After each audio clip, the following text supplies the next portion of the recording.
Ralf Schumacher. Du willst wissen, wie viel dein Auto wert ist? Auf wirkaufendeinauto.de erhältst du den Top-Verkaufspreis schnell, einfach online. Neugierig geworden, was dein Auto wert ist? Hol dir jetzt deinen Preis auf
So, hello.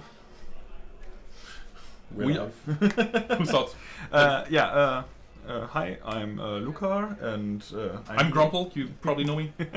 and yeah, we will guide you through the stream today. We're gonna do our best to give you the best coverage we can from this GGP in Hannover. I'm not sure how many people we have exactly. I think it's a couple over 100. I've also heard that like some people came in without Pre-registered. Wow, what a word! You know what I mean. I think we got like 12 people plus maybe. Not exactly sure how many we have. I'll tell you that on a later date. And we will start very soon with the first match, which would be YuGiOh against somebody called Julian.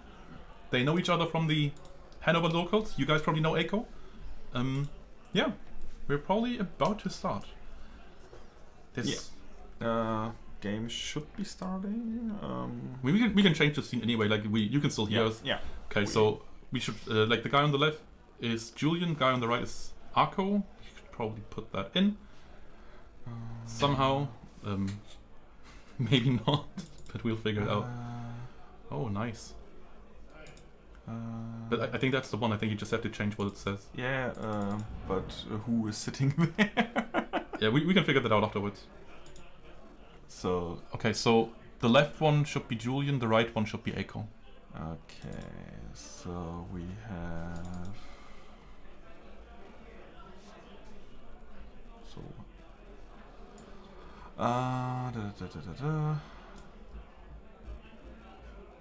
Is it locked? Do I change the text? I think if you move it away, like the window away, like just shift the window to the side, then like somewhere there should be where you can change it, right? If you just click on the source, then in theory, if it's just text, there should be like a window where you can literally just change the text. Nah, I think it's because it's because it's locked. I don't fucking know. Yeah, let's just unlock it. It's just the block. Okay, we're doing this on the fly. Yeah. There might be some hang-ups early on, yeah. but we'll figure it out. All right. Okay. Yeah, my bad. So it's Julian. Yes, the one with the two big B's should be YuGiOh.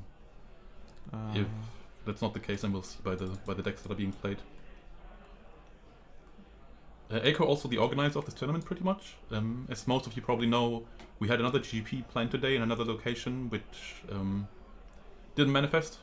So we had to find a replacement, and YuGiOh pretty much just got his locals in here and did most of it by himself. So that's why we're featuring him first, just as a little thank you. No. It's not working the way I want it to work. It's kind of frustrating. Well, maybe we can just like do another text. Like if we just insert another sources, because then we can change it from the start. Alright. So I just... Oh no, that's not it. Yeah, I'm kinda read from file. Okay, that's probably the file that we have to change. Yeah, Oh wait, just unclick it, just do it again. And then we can just change it under it, right? Yeah. Alright, we got it. We got it! Julian versus YuGiOh, ACO. Did you do that again? ACO. Exactly. Okay. Still waiting to begin. It's the first round. We wanted to start at 10 p.m. 10 a.m. Now it's 11:15. As always, I don't think I've ever seen a YuGiOh tournament start in time, but you know, it is what it is. Yeah. It wouldn't be a YuGiOh tournament without starting an hour late. No, you have to have some sort of delay just for the extra amount of spice. Will be pretty boring without it. We can hear the judges yelling. I hope they can't hear us right now, but we're about to start. I can hear clapping. Yeah, they are clapping on screen as well. As if I'm looking at the screen. Actually, can you make it bigger? Like, can you? I can try. Yeah, just double click it. Okay, go top, double click it. Never mind. All right. It's fine, I guess. Maybe I can... Yes, that's at least a little better. I know that's like a way to make it full screen somehow, but I don't know how to do it. And I'm not gonna sabotage the stream so I can see a little better. Yeah. It's very nice of me, actually. If you can't identify the cards, I may be able to. Okay. That's my one redeeming quality for being here. Also, this store, by the way, is called... Well, you can see it on screen. YuGiOh, I think, right? YuGiOh. Yes. It's the store owned by, at least partially, by a former YuGiOh legend in Germany called Adrian Medai, who's also playing today. I've seen the deck list. It's spicy. He's on my players to watch list. Like we have a list right here of like matches that we might stream in the future. Yeah. You probably know him better than I do because I wasn't involved in the YuGiOh days. No, I played in the time where he was like on the verge of fading out. Oh, okay. And yeah, so like I know the name, but I had little to no contact with him prior to today. Yeah, we got a bunch of people in attendance. I think I've seen Killer, I've seen Return Winner, of course. We've seen Amma, Dutch, Ali, Böttcher is here. I think, what's his first name again? I always called him Böttcher. Christian, I think Christian. Very famous player from Berlin. We got the first Osnabrück GGP winner, Svenny Boy, who came in second this year. I think this is only his third Go tournament. Yeah, his third Go tournament ever. One first, one second place. What a guy. We know who's playing Top Cut today. He qualified for Worlds in the last season, didn't even play it. Didn't even bother. Yeah. I mean, it's just Worlds, right? It's just Worlds, exactly. He's a bit of a reasoning gate aficionado. I'm trying to keep him off stream, but maybe I can't be stopped at some point. Yeah, I mean, at some point he will be on stream. Maybe. He is inevitable. I'm not sure if there's any more players that are at least known online, at least not that I know of right now. I think like more of the team Iron Goats are here, but I don't know who exactly, and I'm also having a hard time separating those guys. I haven't met them that often, so... Yeah, they're all the same person. Exactly, they are all just friends of Return Winner. They are just, like you. No, so you're basically... It's just Return Winner with different accounts. Possible. That actually happened in never mind, we don't talk about that. We don't talk about controversial topics. Because we like to not be like that. Yeah. At least on screen. Any comments so far? I think I've seen Not So Fast earlier. Hi, if you're around. Bunch of people. Oh, OSV is in the chat. I'm not sure if OSV is here as well in attendance. He's also part of Iron Goats. Maybe you know who's actually here and you can tell us. But yeah, we would like to feature Madai as well. We sadly did not get an audio setup for stream, so we can't hear the match. It's very unfortunate. Apparently that was a big deal because Madai is very well known for trash talk. Yeah, actually, maybe we can try and like shift the picture a little bit because right now we pretty much just see the left player. Like maybe we can center it a little bit. I can try. No, just do it here. But I don't think that's... I think you can just move it, right? I mean, I can... You gotta unlock it first, or like that, yeah. Oh no. I've already cut it to size, so I think like you can get more sides on the other side, and then just just center it a little bit. Yeah, I'm just in the wrong... whatever. Exactly. And if it doesn't work, then we'll do it in between rounds. I don't think we should leave right now. Yeah. Okay, we can... Actually, there's some Thunder Dragons. I think there's a Thunder Dragon on both sides. Is that correct? Maybe. And that's a ring. There are way too many.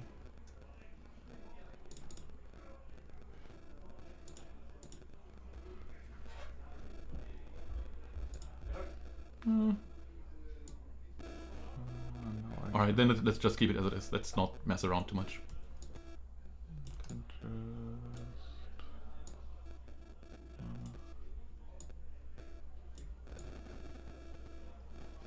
So, alright, that's actually better. I like it. Can you tell me what's actually in Julian's grave? Because I think I've seen Thunder Dragon. Tribe. Tribe. That was summoned and got ringed straight away. So I think that pretty much means that the face down for Eiko should be a spy. Because otherwise you don't really care about Tribe on the field.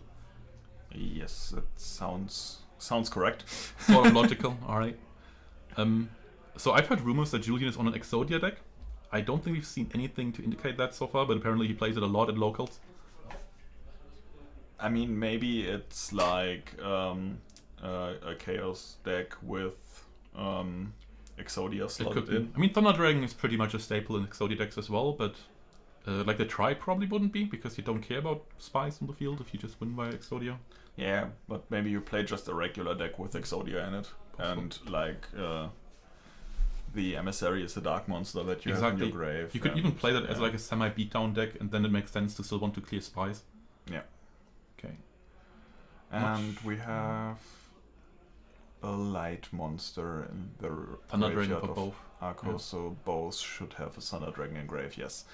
If we missed it because we were Fixing the stream, then my bad, I guess. But yeah, Yes, we will. Your bad. Exactly. we will do it. And if the audio is bugging any one of you, please tell us, because we have no immediate audio feedback, so we can adjust it at any point. But yeah, we just went with what we got. So yeah. Also, the shuffle, like, it was a long shuffle just because like the round wasn't officially open, because like the head judge still had to have his whole speech. And head judges love to talk.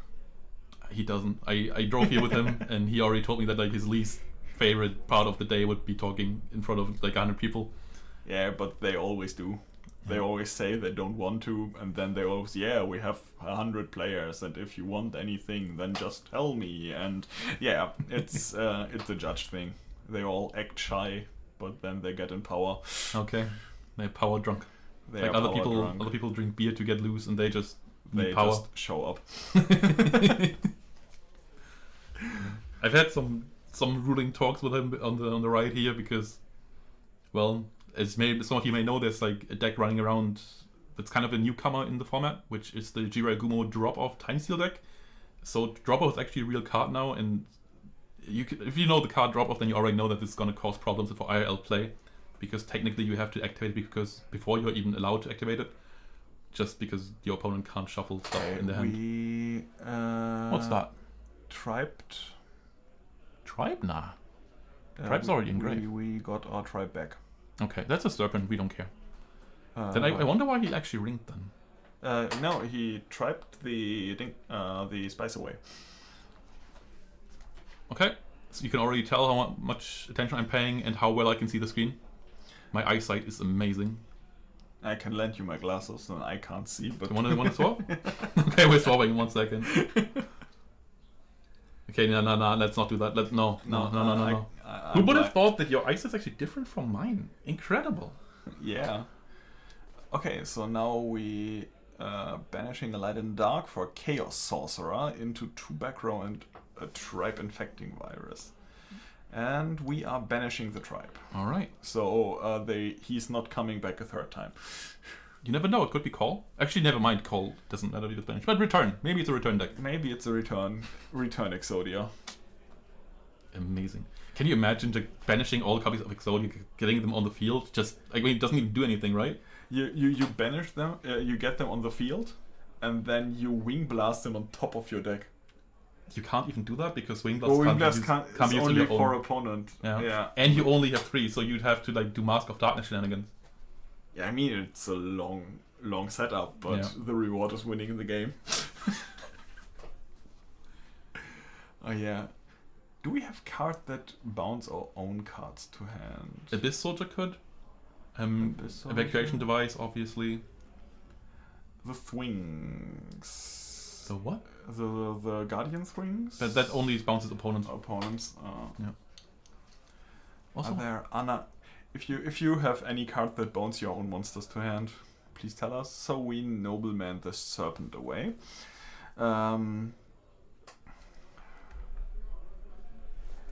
Okay, the Chaos Sorcerer got met with the Mirror Force. And now we still have 2 set monsters on the side of Akko here. So what do we want now? There are no... there maybe is a 3rd spy left. probably. The left set card is set for a few rounds now. So it's probably no Magician of Faith, or he just had no spell card in grave that you want to recycle. But why would you set a spy moth then? It could be a Serpent again. I'm not sure if that was on the field when it got taken back to hand. Sangan is a thing. Night Assailant maybe even, depending on whatever was on the field. Yeah. Real quick to answer, Epic Fall Young Lady.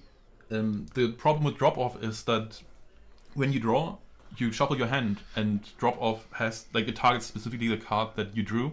So technically there's no way for you to confirm that your opponent is discarding the right card. So what you gotta do is that you gotta announce, like, before they draw the card, that they please don't shuffle the hand or just show the card, because they know that this means that there's a drop-off coming. Yeah, and that's just something that didn't really come up in IRL play for a long time, but now there's a real deck like that. Maybe we'll see it today, but I don't think so.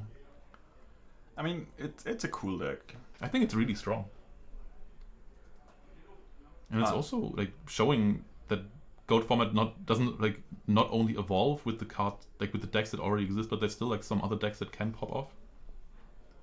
I don't think there's many left, but there's always something. Even if it's not the best deck, there's viability. There's always a card. Yeah, there's always a card. And a lot of the cards that pop off are cards that were on the ban list or like heavily played in another format. So why wouldn't they be good in GOAT format, right? Yeah, and if you follow that logic, then you have an explanation for the deck of Adrian Medai today. He literally looked at a card, was surprised it wasn't even limited, and shoved it in. I'd say there's a reason why we don't have to limit it in GOAT, but he doesn't believe so. So we'll see it. Maybe he proves me wrong. Would be funny. So the backup soldier got met with the breaker. Backup soldier should be the first indicator for that's Exodia for sure. For an Exodia deck. Yeah, I think we can't really see the LP this way, right? So we might have to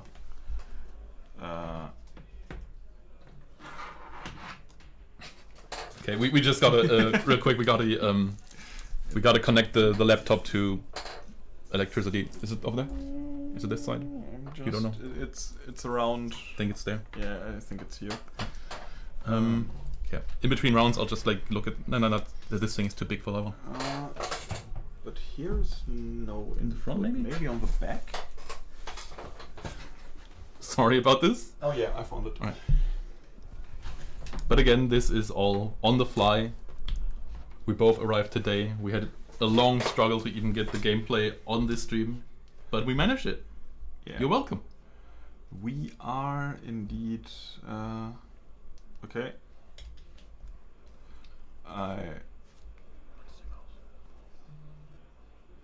Okay, that's game one, right? Yeah, that was game one. I think Aiko won that one, I'm pretty sure. I'm gonna fix the... it looked like it. I'm gonna fix the LP real quick. We will just swap the scene for the...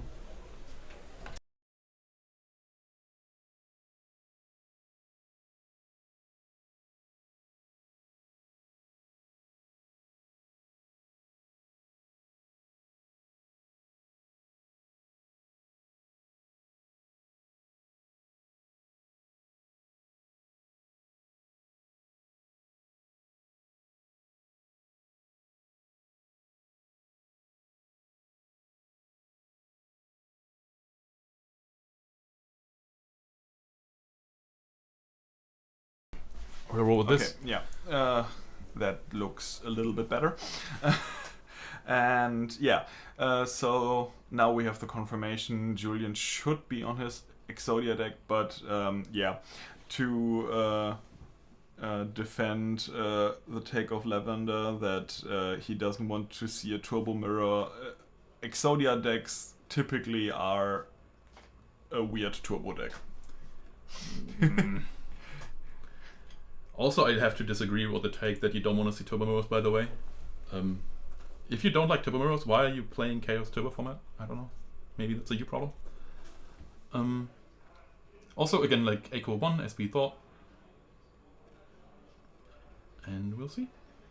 Probably, honestly, like an easy matchup for him in round 1. Exodia not the most competitive deck type in the format. Have we actually seen some spice in Echo's list? Because I've seen the deck list, there is some spice in there. I don't think we saw that much spice, but to be honest, I wasn't really paying attention to the gameplay. Oh god. Man, like you're literally my window into the game and you don't even pay attention. What the hell? Yeah, I mean, How am I supposed to know what's going on if I can't see? we saw a little bit. we saw Chaos Sorcerer, we saw Tribe, we saw The Breaker for game. Yeah, exactly. Yeah. Exactly. Classic goat. But we are still a little bit on the setup, so yeah.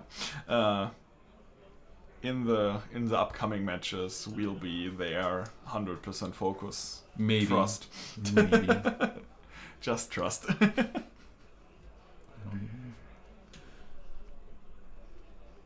Also, by the way, shout out to Kareem for setting up our overlays. Thank you. He kind of did that like I think 1 or 2 days ago because we realized we don't have anything. Yeah, again, like this whole GGP honestly just has been planned very quickly because we have to replace another one. He just played the Shining card, and the Shining card just... Shining Angel. He drew cards. Drew him 3 cards, so it Grace. should be Grace. Could be a Shining Angel. It most certainly is not a Shining Angel. Then why is it so shiny then? Because isn't Grace also like... Doesn't she have like... isn't he... It's just an angel, right? It's what? Graceful? I think she's just an angel, yeah. It's just an angel. And now we have a Sangan and Did a you set card. Did you catch the discards for Grace? I did not catch the discards. But this is a Thunder Dragon. I can see that. Yeah. The discards might be 2 monsters. Because the color is the same as... I thought you just said like, well, it might be 2 monsters, it might not be. No. If you look at the color, it should be monster card colors. Don't ask me about colors, man.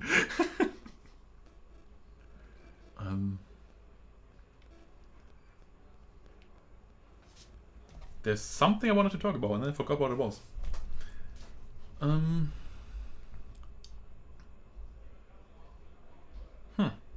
Oh yeah. Oh. Okay, you don't actually see what happened, but Simon just figured. It's actually his name isn't Simon. It isn't Simon, right? Your name isn't Simon. Yeah. Anyway, he just figured out how to actually make the picture bigger for us. So now I can see the cards. It's amazing. At least some of them.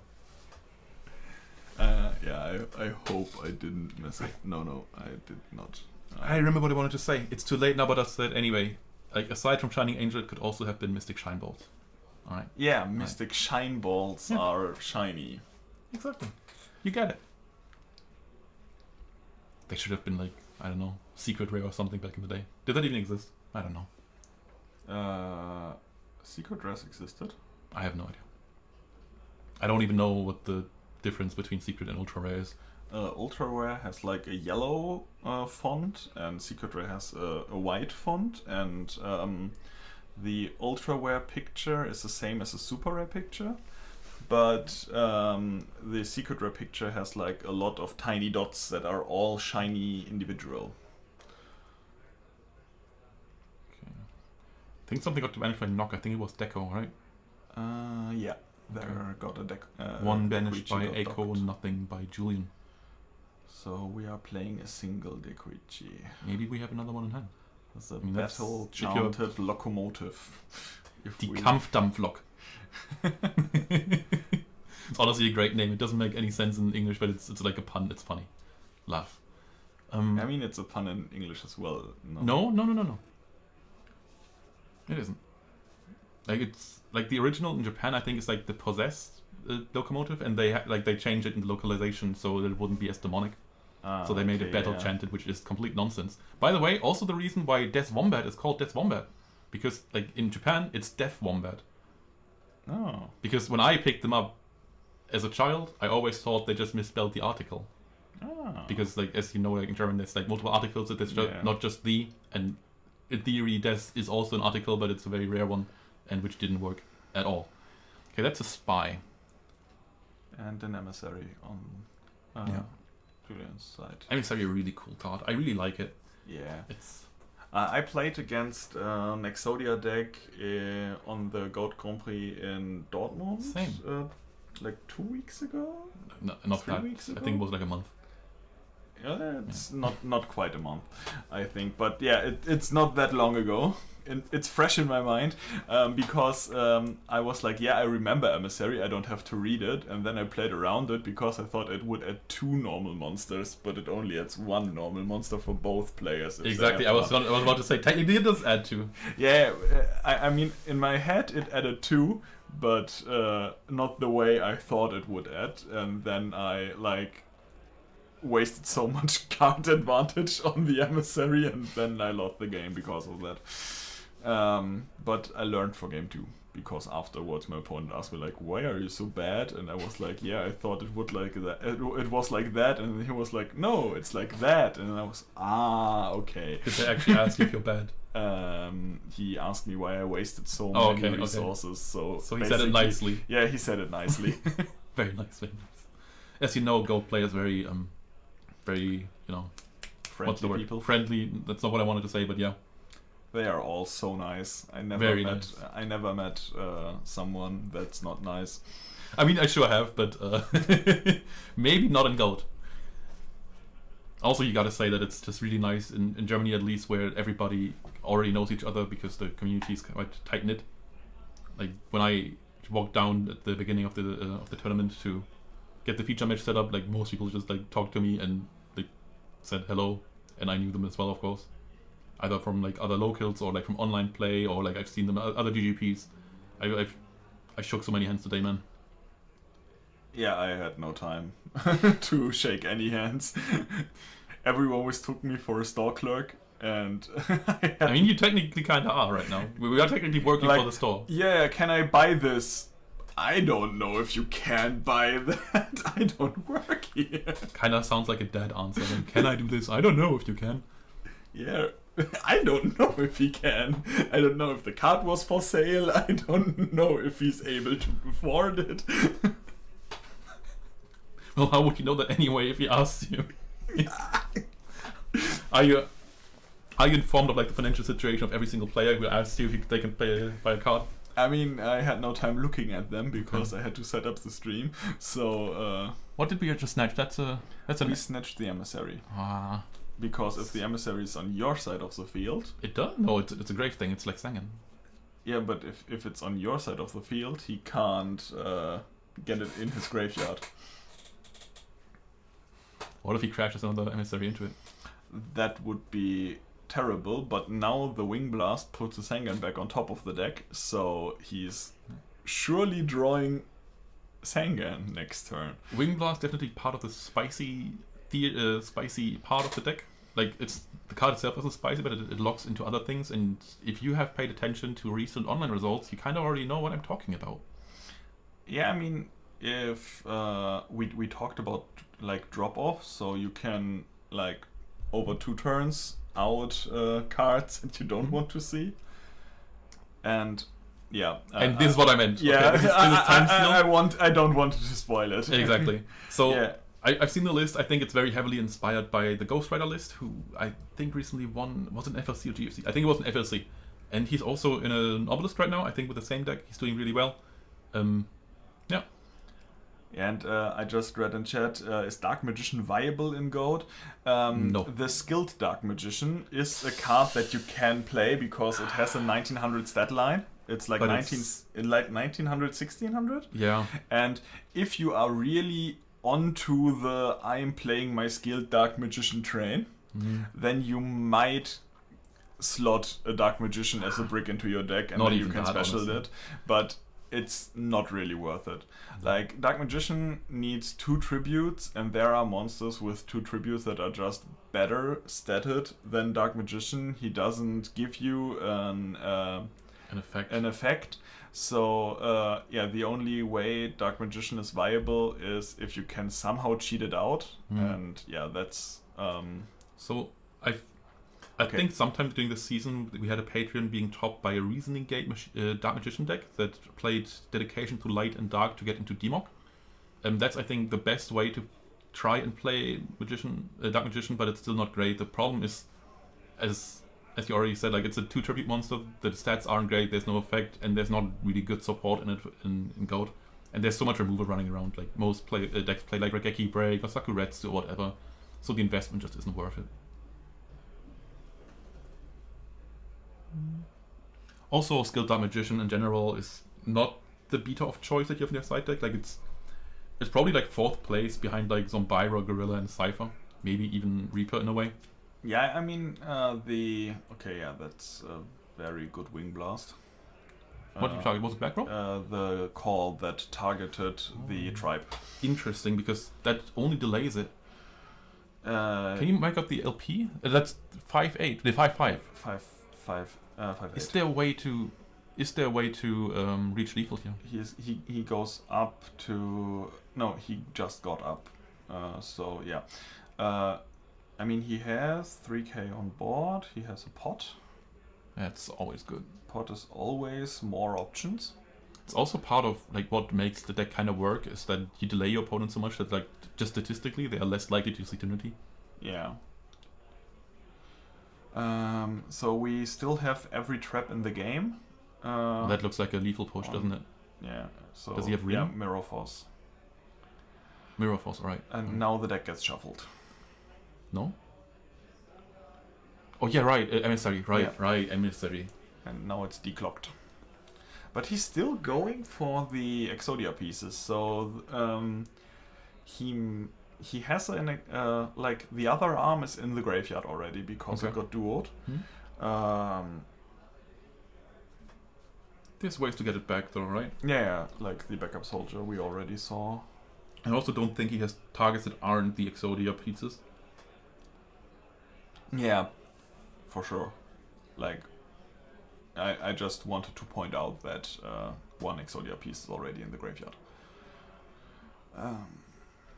So we have another back row, and we don't know what it is. It's an unknown because he didn't drew into the call yet.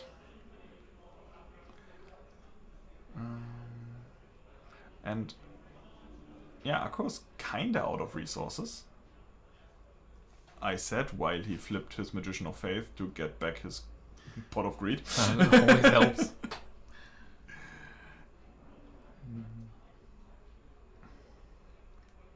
And he's immediately playing the Pot of Greed to draw 2 additional cards. If you ever asked yourself what Pot of Greed does, it lets you draw 2 cards. It's an important... Yeah, but it also lets you draw 3 if you summon it. But... we drew in an upstart, so that's the 3rd card. I was specifically told that we shouldn't make what does Pot of Greed jokes because it's been overdone and we can't even finish a match without it. I didn't get the memo. I know. It's not a real memo, man. It's not real. I'm just making things up. Yeah, we had a custom-made Pot of Greed in what was it, like 2014 or something, when we like played Goat in between rounds at a YCS or something like that. And he had like a custom Pot of Greed that had more wording than any other card in the game.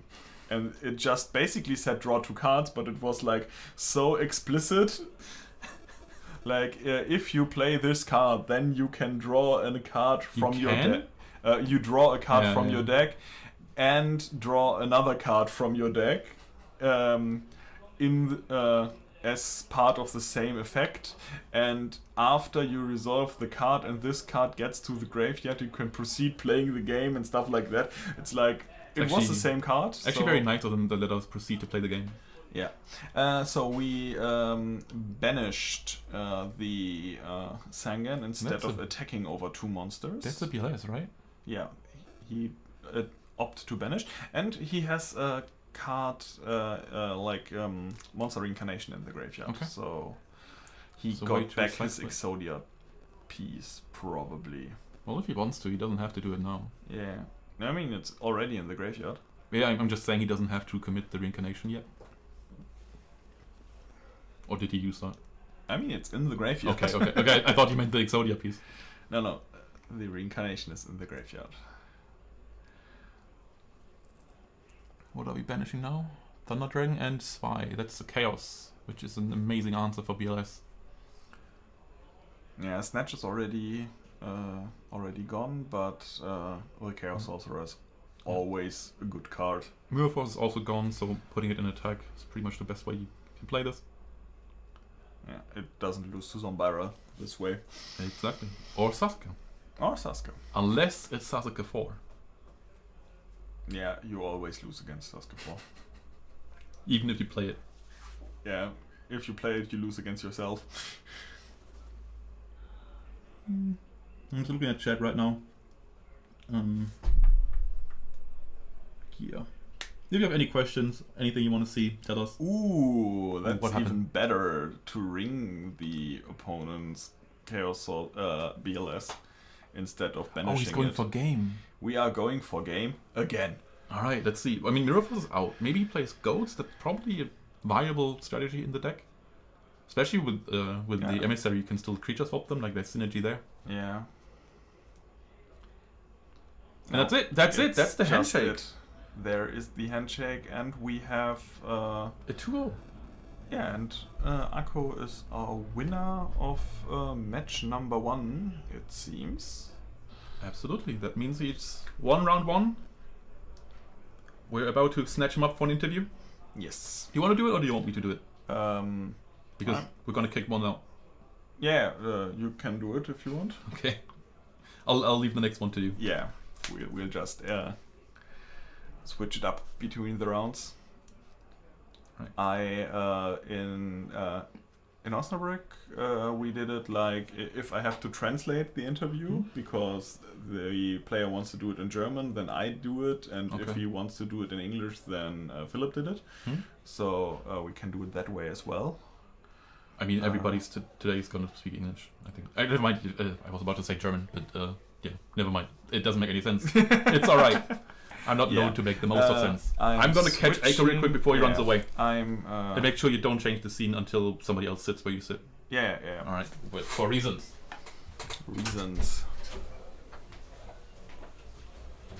Yeah, we see them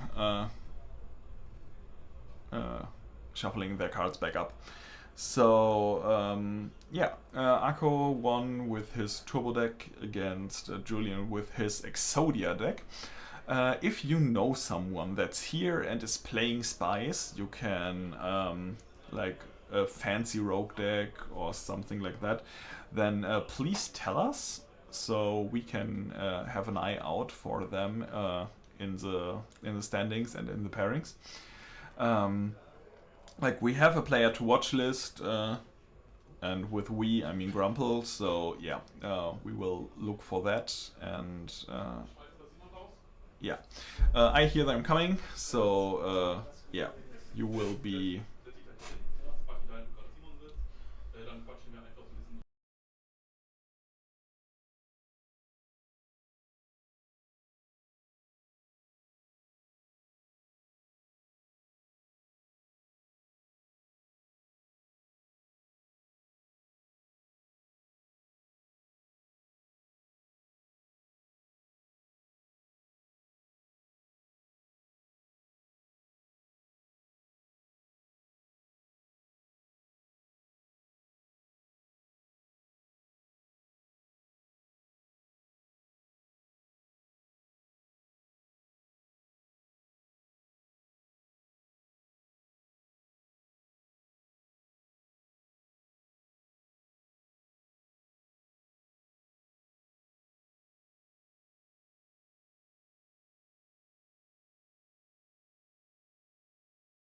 Now the sound should work. Alright, so this is Aiko, who you've just seen on guys. stream. Online you probably know him as well as Aiko as well. Insane. Yeah. A player for bug catchers in the War League. I think you just secured the wild card. Yeah, we spot. just secured the wild card. Exactly. Our team captain won the important match, and now we are in. Right, let's start with the match. Okay, we've seen your deck. We know what it is. It's probably like pretty close to Ghost Rider. It's pretty close to what All right. Ghost Rider plays. He's my teammate as well, so the Oh, is he? inspiration came really close. And as you've seen on stream, possibly it's just a fun deck to send back cards with Wing Blast and time seal the opponent after and take him out of options to play. It's a really great deck, and yeah, Ghost Rider really put something well together there. All right. obviously the matchup is even better for you that way because like your opponent was on Exodia, so Yeah. trying to delay them with time seals, Phoenix, and so on. Quick fun story to that. Yeah. It's actually a guy from our locals here from I Hannover. know. I've known him for almost 15-20 years. He Oh, was wow. playing back in the day as well. And as soon as we started the locals here again this year, he came back to play. So it's really great to see him here to play the GGP. And it was a fun match to play him in round 1. Okay. So, any other spice you want to reveal about the deck, or do you want to keep it close to the chest? We're pretty early in the tournament. All right. I get it. I get it. To keep something hidden. Okay, so I think we can talk about like the tournament in general because I already talked about it earlier. This is kind of a replacement for another tournament. Like there was another GGP planned which didn't go through, and Eiko was like a big part of making this happen. Like this is his local place. Honestly, Yes. He's been active here before this place existed because I think he was like part of the privately organized locals here. Yeah, we were starting last year around October, around last year Worlds, with a privately organized round. A colleague of mine was able to get a room once per month for us, and as soon as we found the store here, we moved the locals to here. And shout out to Bui Bui Cards and Games, really cool guys. They support our tournaments really well when we make the locals here. And Adrian Madej, of course, is an OG name in Europe, what belongs to YuGiOh, and the always second, as people know him. Always second, Mr. Always Second. Well, what was I about to ask? Yeah, exactly. That's kind of just the way that you have to do it if you want to have gold locals where you are. Like the way you do it is just you do it yourself. You can't really wait for other stores to open it or something like that. Just connect yourself with the people around you. Play some gold. Just like go to another store, play some gold there. It doesn't even have to be a real local at first. Just start. That's all it takes. Yes. You just have to start. The people are there. They just need a place to play and the information that these places exist. So just do it. Exactly. Of all, do you know how many players we have today? We have 106 players. 106. The store put up another table so we can fit all. And everybody came. Everybody's happy. Everybody's playing. Some really, really well-known players are here today. Former champions like Joker, Roland Gress, like Adrian Madej. Also, Killer is here, as you may have already said. Christian Böttcher, I think, as well. Christian Böttcher is here, former German national champ. So it's an actually competitive field today, I'd say. I think in general, just the base level in Gold is usually higher than other formats because like we have so many people who've been good back in the day still competing. Yeah. And also like the format has been around so long that by now most people know what the hell they're doing. Yeah. At least they should. Yeah. I'm the example that it's not always the case. It is what it is. Anything else you want to talk about the tournament, about whatever, your day?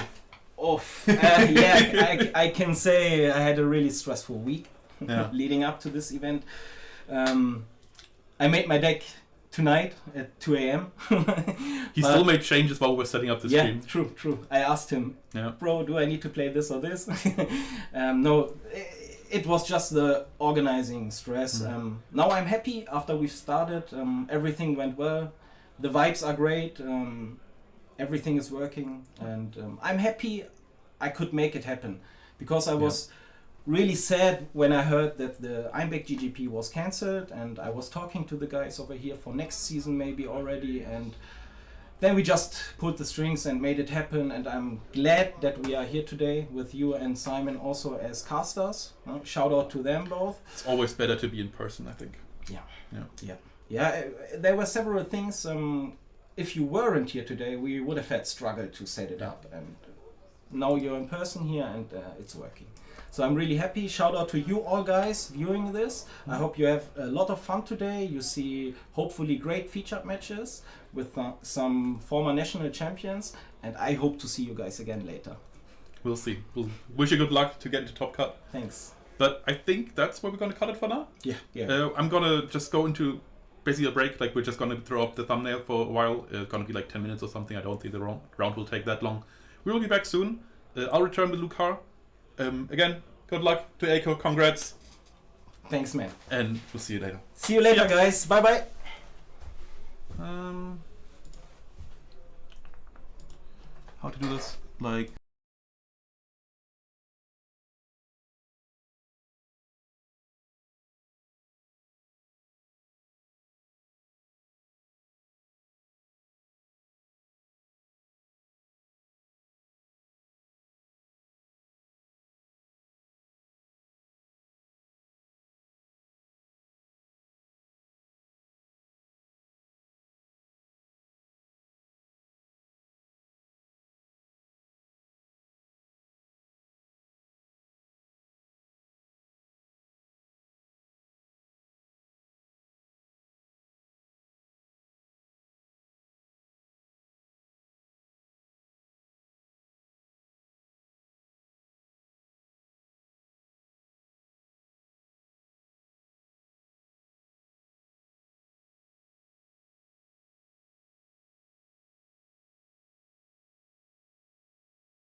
So, and we are back with, round 2.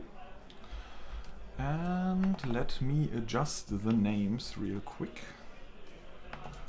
As previous info, this feature match has return winner, as well as somebody called Flo.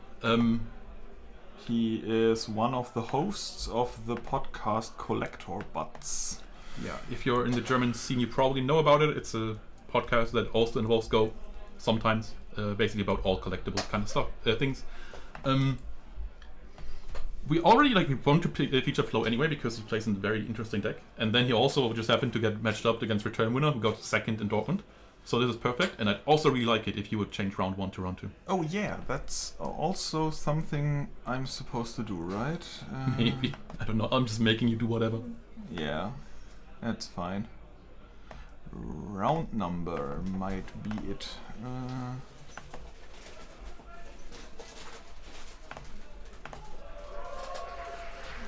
And more collector.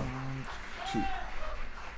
Also, we've just been informed that apparently the store owner, Adrian Medai, he's giving out, I think it was a tin? Right? No, he's giving out one display.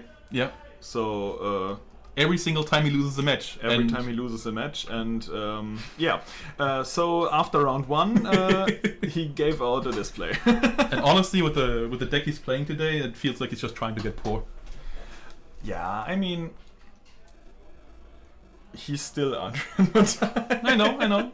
But maybe the magic has fizzled. I mean, he's lost round 1, which should be the easiest round, and I've never lost a round 1 at a GP before. I mean, he played against Killer, right? Oh, I didn't actually. If that's the case, then that's honestly expected. Yeah, he played against And Killer, that's so a very unfortunate matchup. Killer probably one of the strongest players today.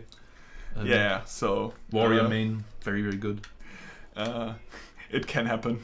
Yeah. That's a match you can lose. Yeah, absolutely. I think it's like losing that one isn't as tilting as just losing to random bullshit. Yeah. So we saw a die roll. Okay, now we are seeing a die roll, and that's a shiny 5. And apparently a 4 and a 5. So they are rolling again. And it's a shiny 1 this time. And the shiny 1 against a 5. And I still have no clue who's beginning. Well, we're about to see. We know Return Winner plays a lot of Burn, but recently he's been more of a Warrior player, and that's also where he had the bigger success this season. Oh, and he won the die roll, and the round started. And I have an additional info I picked up between rounds. We have 110 players today. Oh, I thought it was 106, but I'll take 110. What is played there by? Oh, that's Graceful, right? Yeah, it's that's a Grace, and he discarded a level 2 and PK. a Sakuretsu armor. Oh, okay. Yeah, okay, never mind. Can you make it bigger again so I have at least have a chance to see it? I will. Thank you very much. Yeah, no, we can't see the entire screen.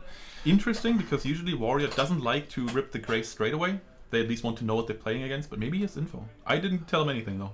Maybe. So we see a Fusilier, a Mirage Dragon, Duo, Storm, Upstart, and an unknown shiny card. I think that's a knock? Maybe, I don't know. I see white. Alright. Simon doesn't see color, he just sees white. Yeah. Alright. Sorry about that one. Shoot, obviously great to start with. Amazing. Yeah. Fusilier, pretty much here. I think we can, at this point, we can spoil what this deck is. Yeah, We've heard it's a Dragon Control. King Dragoon Control. Yeah. With Fusilier being your entry into King Dragoon. And Mirage Dragon also being there for reasons, mainly probably because it's a it light. denies Mirror Force. It's a light, it denies Mirror Force. It's a dragon that you can special with your King Dragoon. So there are a lot of applications for the Mirage Dragon in this deck. His last opponent played Armed Dragons. And I was very confused because there was like the Mirage Dragon on the one side of the field and a Masked Dragon with also green sleeves on the other side of the field. And I was very confused what was happening there. But yeah, it was a nice find. And there's a Heavy Storm with no protection. Wow, he just said it. Did he chain anything? No, I don't think so. And now he lost his MST and a Mirror Force. And we know about Duo as well. This is almost over. The game is over. I mean, he can top deck his way out of it. Of course, but like Graceful is already out. And if it's true that that Flo is playing a control deck, then I think this game 1 is just his. The matchup is good anyway, and this interaction is amazing. Yeah. Most people don't even play into Heavy Storm like that. I'm not sure why he did it. I mean, you have to have the Heavy Storm. Like... Yes, but usually you only do it if you can back it up with Solemns. Especially, maybe you're trying to overprotect against Shoot, which I don't think is the right move against these kind of wacky decks. They usually don't have the space. Yeah. But yeah, the Heavy Storm was just... I mean, the chances that you have the Heavy Storm as one of your 6 cards is rather... Yeah, but it's like usually they also have more than 6 cards, right? Like there's an Upstart or there's a pot or something like that. And even if it isn't, like that draw still works in the next turn. Like that heavy is still a punish even after the turn. Yeah, that's true. But yeah, So, yeah. pretty much confirmed. There we Return have the winner on control Warrior. deck against level 2 the Warrior Lady. Yeah. The level 2 was the indicator for Warrior, I think, there. And obviously I knew what he was playing because we drove in the same car. And we talked a little bit about strategies and deck building choices and stuff like that, so yeah. He asked me about some spicy choices as well during the week. I'm not sure if he incorporated it. There's a shiny Jar of Greed. The white card was Jar of Greed. Okay. We now know. I thought it's a purple card, but you do you. And there's another white card, but that one is Graceful, and we already figured that one out last game, that Graceful is a white card because it's an angel. True. And we discarded the Serpent and a Solemn there. Interesting. I guess the Solemns are here as like the idea to back up Dragoon, because Dragoon doesn't have many outs, right? You have like the average deck plays like what? Tribe, Mirror Force, DD Torrent, Warrior Lady. BLS. Warrior Lady actually, yeah, but that's only a warrior thing. Mainly maybe some controls play, but there's not many outs here from the deck. Yeah, the rule of thumb that Warrior Lady outs every card in Yu-Gi-Oh! For those of you who don't know, Warrior Lady doesn't actually target with its effect, so it can still out a King Dragoon. Yeah. It's Warrior Lady is one of the cards from Goat that basically found play in every single meta since 2016 because it outs so many monsters. Okay. And there are a lot of monsters with like inherent protection effects like King Dragoon in Yu-Gi-Oh! And the Warrior Lady just wins them every time. King Dragoon in general, a card that is only played in rogue decks, but it's actually really powerful when it hits the field, just because there's not a lot of ways to get around it. Like for example, if you look at something like Turbo, they can't Regeki break it, they can't use Night Ascendant on it.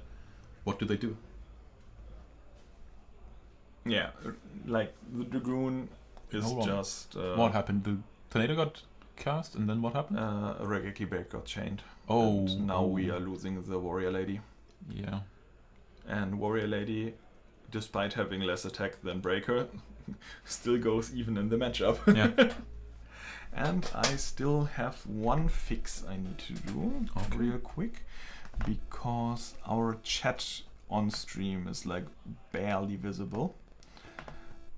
And maybe we can make it so that the chat gets visible in some way or form. Yeah, I'm gonna respond to Atem real quick, or Atem I think is, because it's like the young Yugi name, right? Yeah. It's Atem. Like, just because you've seen like 4 people on the screen right now, if we put the webcam on, that wouldn't be true anymore, okay? Let's chill it. Like, I'm always here for some nice little American hate, but I think that's not the way to go about it. Okay, now I messed it up even more. Now you can see what's written, but... Well, who would want that? I think you can literally change the pixel size in the window. Yeah. Oh yeah, that's probably better. The height needs to be... Right. So since Luca is trying to set up OBS, I'm actually watching the gameplay via the stream on his phone. But that'll do. For now. Anything interesting happening? Return winner still not a lot. Like the the first turn we punished him. Like the heavy and duo was a really rough punish, but he played into it. He has to accept that it happened. It's the choices you make. So That is Sasuke and 3 back row. now we do have a little bit. I need to diminish your eyesight once more. Oh no. And we need to... Like the bottom has to show. That's the most important part because that's where the new part is. Yeah. So if you shove it to the top, that'll do it.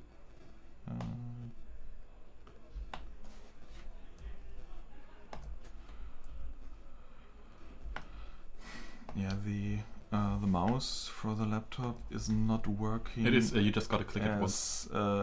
As I wanted to, Okay. because the scrolling wheel is not working and stuff like Oh. that. So yeah, I'm kinda have to laptop shenanigans this.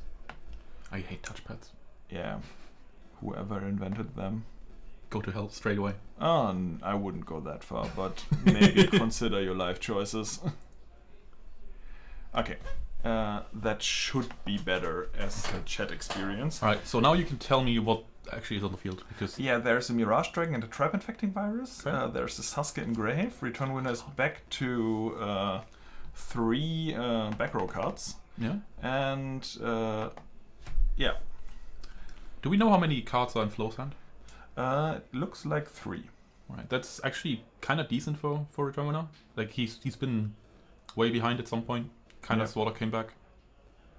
At least a little bit. Yeah, there are a lot of monsters in Flo's hand, if Yeah. I saw that correct.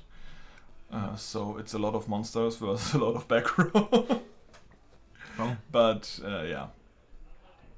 The control deck does not really want to see that much monsters, I think. I think in general you just don't like seeing a lot of monsters in gold because there aren't many special summons. Like Yeah. summon is actually a valuable resource that you have to apply correctly. Can you read the LP? Yeah, it's 16. It's 2K for return winner, and 6,800 for Okay. Flo. Perfect. Yes, And a set. and a set. That might be the magician that was promised. Was a magician promised? Yeah, there's always a promised magician. I thought it was the prince. Do you know any Prince cards? No, but I know the prince who was promised. Yeah, but in Yu-Gi-Oh? I don't know. I don't play Yu-Gi-Oh. Yeah, I'm just talking about it, but yeah, there is Actually- no. Interesting, maybe question for you. Do you think Winds of Winter will release ever? I don't think though. Yeah. Also, I think maybe I'm misremembering this, but George R. R. Martin actually lives in Hamburg Why would he? because people don't bother him on the street. Ah, that's a fair point. Yeah. I might be misremembering. Maybe it was like another author, but I remember reading something like that at some point. I could look it up, but why do that if we have a whole chat who can look it up for us? Yeah, that's definitely a good point. But yeah, I think George R. R. Martin is too stuck. Like the story is too broad to narrow it down. To I also think he just doesn't care anymore. I mean, I think he does. But I think he's like inherently frustrated with the way his work got Adapted. not the adaptation, like his work, like his books, they are like too wide to still continue a coherent story. I think that's why he expanded, like with the prequel book and stuff like that. There are just too many characters. And now you might ask yourself, why are we talking about Game of Thrones while we are watching a Yu-Gi-Oh match? It's because there's a dragon control on screen and it's there are dragons. Yeah, in Game of and Thrones. the Chaos Sorcerer just met his judgment. Yeah, and now Flo has to By the way, think about it. a pet peeve of mine, I hate that Return Winner shifted that snatch Yeah. back to the other cards. I hate Yeah. when people do that. Yeah, it doesn't matter. I know, but that it bothers much, me.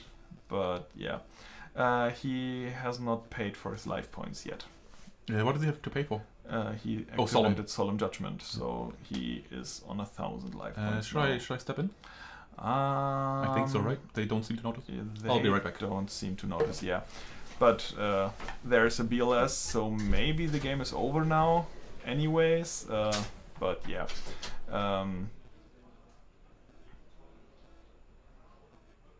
We go for the banish. We go for the banish. Right. Yeah.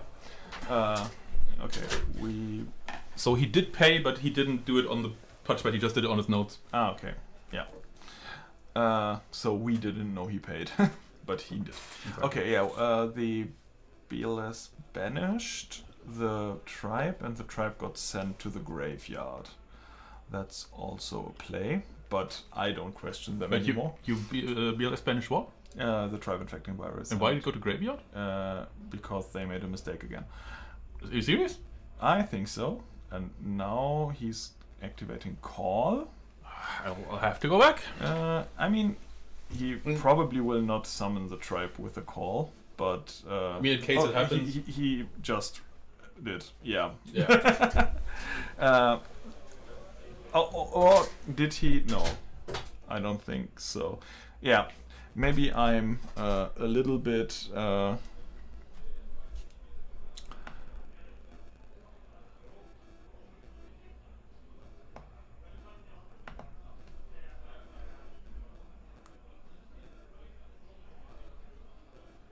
Yeah, it seems I was right again.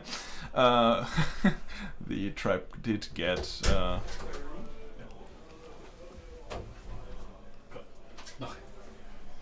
Yeah, so we do have the Fusilia now on board. That would have been the better call in any way, because No. The tribe would have been more useful. Fusilia has like way more. Is that a widespread? A widespread? Oh, that's and, real interesting. Compulse. Widespread is real interesting because it's also one of the few cards that can take out Dragoon. I think this did in game 1. That means he's maining a widespread rune. Yeah. So we. Yeah. Bounce the ding. Nobody heard that. Nobody heard that. Nobody. Okay, we cleared the board. We are in battle phase. Call is out, so I think we don't have committed to a normal summon yet, so we still can set a card. But yeah, He just passes. he just passes. What is that? And DDA, right? DDA Ah, and the great. back row. Again, DDA actually an out to Dragoon, so like all the spicy cards in Philip's deck are actually helpful for him in this matchup. Yeah, like non-targeting removal. Exactly. It's rare, but But he has it. yeah. But we haven't seen Dragoon yet. I know, so but in theory it could be useful. It could be useful. Also, by the way, does that mean he's maining evacuation device? yes, What I the think hell so. is he doing, man? There's a serpent, Yeah. and now he has to beat the serpent every turn. And that's really annoying because like when it's like when you already know there's a serpent, you at some point have to commit another monster to the field, and then you just open yourself to like Torrent and Mirror Force and stuff like that. Mirror Force is already out, I Right. believe. Or am I misremembering? Ah, I no, don't know. Philip's Mirror Force was already out. You probably know better than I do because I've been walking to those guys and fixing their games for them.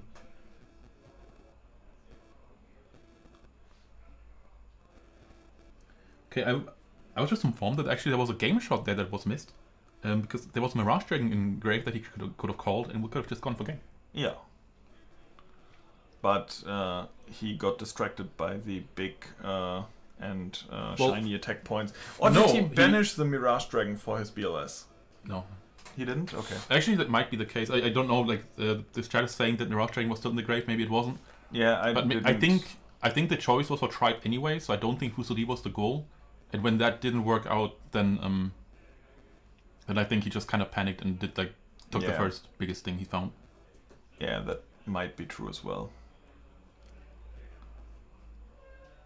Okay, we are banishing the DD Warrior Lady and the Ninja Grandmaster Sasuke to cut off the access to light monsters, it seems. Okay. Which are good banishes. And let's be nice to the players, you know. It's like a live tournament, they're already nervous. You're in the feature match, you're nervous. You're here with like a rogue deck. You don't even like. He probably isn't even here to try and win the tournament. He's trying to have fun, play a good deck, like play a deck that he likes. I mean, he came all the way from Berlin. You can go a long way just to have fun. That's right. I played. But yeah, YCS. let's be nice to players. Alright. Oh, that's a strong TT, isn't it? Yeah. And the normal summon is committed. So if there is no Chaos Monster, What's that? there is no Chaos Monster. He set a back row and passed. And now we have to. There's no Mirage Dragon in the graveyard. Now there is a Mirage Dragon, but there's no other Mirage Dragon in the graveyard. So he used the Mirage Dragon to banish. BLS. Okay, so the game shot didn't actually work. The game shot wasn't. Take real. that. Yeah, you guys tell us that there was a mislethal and people are throwing, and actually you guys just didn't pay enough attention.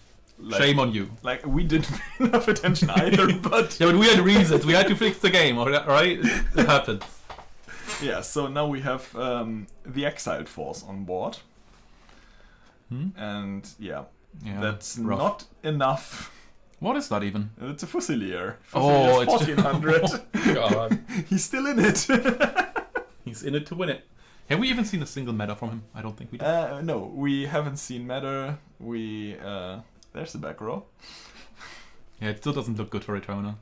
Yeah. Low HP. I think it's the straight up attack is already enough, right? There's like 1,200 or something. 200. We just ring here, right? Yeah. Yeah, and that's it. All right. Oh, We're still in it. We're still in it. But Fusilier gets big now. He's a big boy. Oh yeah. He can just flip it, no? I think he did it in battle phase. Ah, okay. Why would he ring in battle phase? That's a really good question. I think that's probably a bit of a missequence. I think he forgot to flip it up again. Also possible, but it doesn't seem to matter. Yeah, it didn't matter. Right. Heavy and Duo are strong enough if the matchup is good enough. Heavy and Duo are strong enough. And it was really close. The he live came points back. didn't indicate it. But yeah, he came back against the control deck with 6 cards down. Especially if we've seen the Exile Force just be summoned because it's the only body you have. If that's not like any other body in the deck, then you're in a good position. Like if you just have a monster on the field that has to be answered, not like Exile which just gets run over by a Fusilier, then there's not much you can do. Yeah, and we knew about the Fusilier, right? Because he sent it back to hand. So yeah. Now we are. But I think he was below 1,400 defense, so he just tried to survive a turn. I'm kind of surprised he attacked actually in that case. Never mind, actually, Mirror Force was out, it didn't matter. Yeah.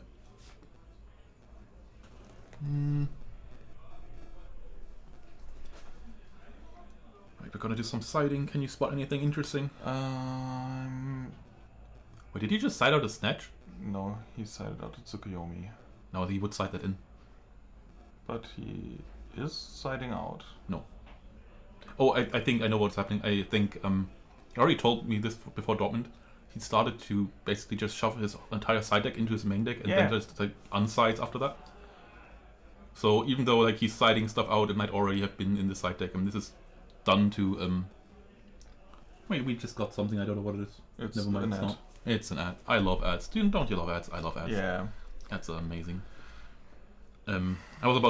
I was gonna say that he does this so he doesn't reveal how much he sides, and honestly, it's kind of smart, especially if you do like smoke screen side choices. Yeah, I'm doing the same, almost every time. We got another ad, amazing. Yeah, you love to add it. Add it to the pile. Yeah, but like I'm siding the same way. It's probably because in our locals back in the day everyone was siding like this. So yeah, it's just a habit from playing the same locals when we were like 10 years younger. And but after that he took out 15 cards and the Tsukuyomi and the Morphing Jar were among the cards he sided out. And that's unfortunate. Okay, you might not have heard them, but I think I've just heard Adrian Madai complain about losing again and having to give out another tin or display or whatever it is. We don't say the word I wanted to say. Yeah. Yeah. Okay. We can assume return winner is starting again. Yes. For a potential. Okay, he's just setting 5 and slamming the assailant on board. I really want to see another heavy storm. Well, he probably has Solemn this time, right? How likely is it that he doesn't have it? I mean, he already proved to us that he does it anyway. But also on the Zug thing, like maybe Return Winner doesn't actually understand that it's a control deck. Yeah, he didn't saw the like he saw goats, but he didn't saw the meta. But I mean, the meta is kind of implied with the Fusilier, but since like this deck probably doesn't go to tear as often as other decks would, so and Zug is like mainly here to out tear. He won his game 1 with tear and locked down a Snatch Mon and had like 10,000 life points up his opponent in time. It still happens. I'm just saying like it's not the main target that you'd have in normal controllers, but maybe like post side is actually more the plan than it is before siding. Yeah. So the Graceful discarded 1 set of goats and a Jar of Greed. Okay. And now we are setting 2 back rows ourselves, so there's no storm coming. So the discard's Jar of Greed and what else? Scapegoats. Scapegoats, okay. Probably means he has another scapegoat already, or at least like a way to extend the meta. Yeah. And there's a Sakuretsu armor that answers the silent. Dragoon decks really often play Decree, so they don't have to be afraid of Torrent and Call, but we've seen this be on Solemn, so I don't think this is something that he's going to do. That's a call. That's really nice, actually. That's a good call. Yeah. What did we hit? A Cypher Soldier. That hurts. Actually, why did you even Saku in the first place? Right, don't you just want this? Maybe he wanted to lure out a back row. He's not going to Solemn a Saku. I think he should have just let it go through. I think you're in a better position if Saku just stays back there. Probably. As an answer to Sasuke or something. Yeah. Yeah, maybe he just... I don't know. Yeah, probably. But what do I know? That's definitely right. I mean, we are sitting here, we are not playing, so what are we? We are in no right to criticize. Actually, we are. We kind of have to. We have to. But we pretend not to like it, let's put it that way. I, as a controlled player myself... Oh, there's a snatch for the That's really aggressive. That's really aggressive. Yeah, but there's only 1 back row. And it escapes. Cool. Yeah. Right, so that makes sense with the discards. We kind of already now we are destroying 2 and leaving 2 on the field. Yep. And now we have to see. Also in general, like you've just seen this, like there is actually right ways to attack. Like he attacked with Cypher first, which makes a lot of sense because sometimes people like hold their tornadoes, and like if Cypher attacks, then they tornado at that point, and then you can still shift the DDA to defense. If you did the other way around, it wouldn't work. Yeah. Just these small sequencing things that are natural to people who played the game for a long time, but you might not have noticed that this is your first Go tournament. Yeah, of course. It's there are always like the micromanagement of your plays is very important to like minimize risk. Yes. And the less risk you take, the more likely you are going to win games by the sheer amount of micro adjustments that you do that your opponent doesn't. Also, Sherman not respecting your force at all, with just swinging. I mean, he probably still has something down there. I'm not even sure if he would Solemn though, because technically, like that Cypher Soldier going to grave is not a bad thing. Oh, what the hell? Why didn't he just do that on the Snatch? Well, maybe he's predicting like a book. That would make sense. But I feel like getting that Cypher back would be kind of nice. Maybe he just wants to farm LP off of Snatch. Who knows? Maybe. Yeah. Maybe it was literally to play around book, which is fair. Yeah, we saw it in game 1, so it's a main deck card. Yeah. And we are there with another back row. Have you ever seen cards in game 1 that aren't main deck cards? Yeah. Intentionally? No. Okay. It's the legendary fail side. Yeah, I mean, it happens. Yeah. Like, I lost a game because it happened to me. I won a couple games because it happened to my opponents. And how are you to verify that your opponent didn't just... Like you don't know. Like the opponent has cheat? to admit it. Yeah, and unless it's like a really obvious side deck card that like you can, that makes you think, oh well, like maybe this hasn't been decided or something. Like if somebody plays it like a Jaugen main deck, then it's probably just there because they've just played against Riesen again and haven't properly decided, and then you can call a judge. But usually you probably don't want to do that. Yeah, and the cards in he Prem really on- likes his Knight Assailant. It's not a nice edge. Yeah, and he got his DD Assailant. Yeah. He got met with a Torrential Tribute. And Depends now on we what the face downs are. losing everything. I didn't catch the face down.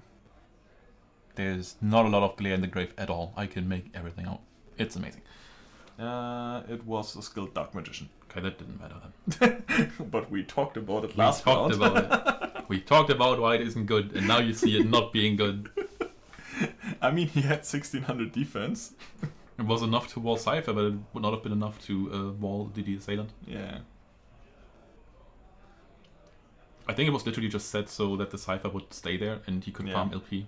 And then when the DDA But the got Dark summoned... Magician is a level 7 that you can meta for Dragoon. No! Please. Please. I mean, it's possible. It's actually possible. It would make a little Ooh, sense in this deck. And there is the King Tiger Wangu. Very strong against control, obviously. But 2 metas are already out. Yeah, but, and the goats, they are even more important. Yeah, I was talking about the goats. 2 Yeah. goats are already out. So Wangu kills at 1400 or lower, so a Fusilier summon still gets killed and you can't meta it, but you can set it. Yes. And you can activate Pot of Greed. Again, You good can't card. summon it. Do you solemn it? He solemns it. Yeah. Do you think this means he has another solemn? And I think I got to yeah. complain again, right? No, they don't. Okay. Well done, return winner. Good job. He's learning from mistakes. Yeah. That's okay. And there's a Snatch Steal. Alright. And Snatch Steal gets... and the book was there. Oh no. So it book did make got- sense. No. Unless it was a new card, but it's still... Yeah, he's always putting his cards back together, Yeah. so I can't keep track of which cards were on the field I hate like that, man. 6 turns ago. Yeah,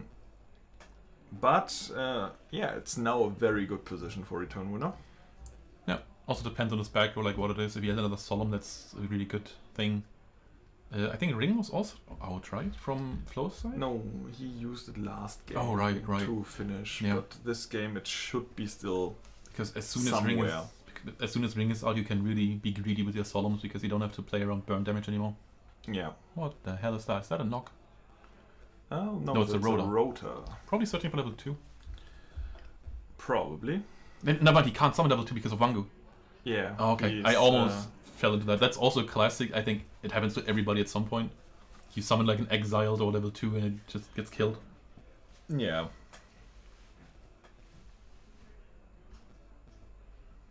What is it? And it's a Fusilier. Alright, that just gets run over. Yeah, he's just not drawing any metamorphosis.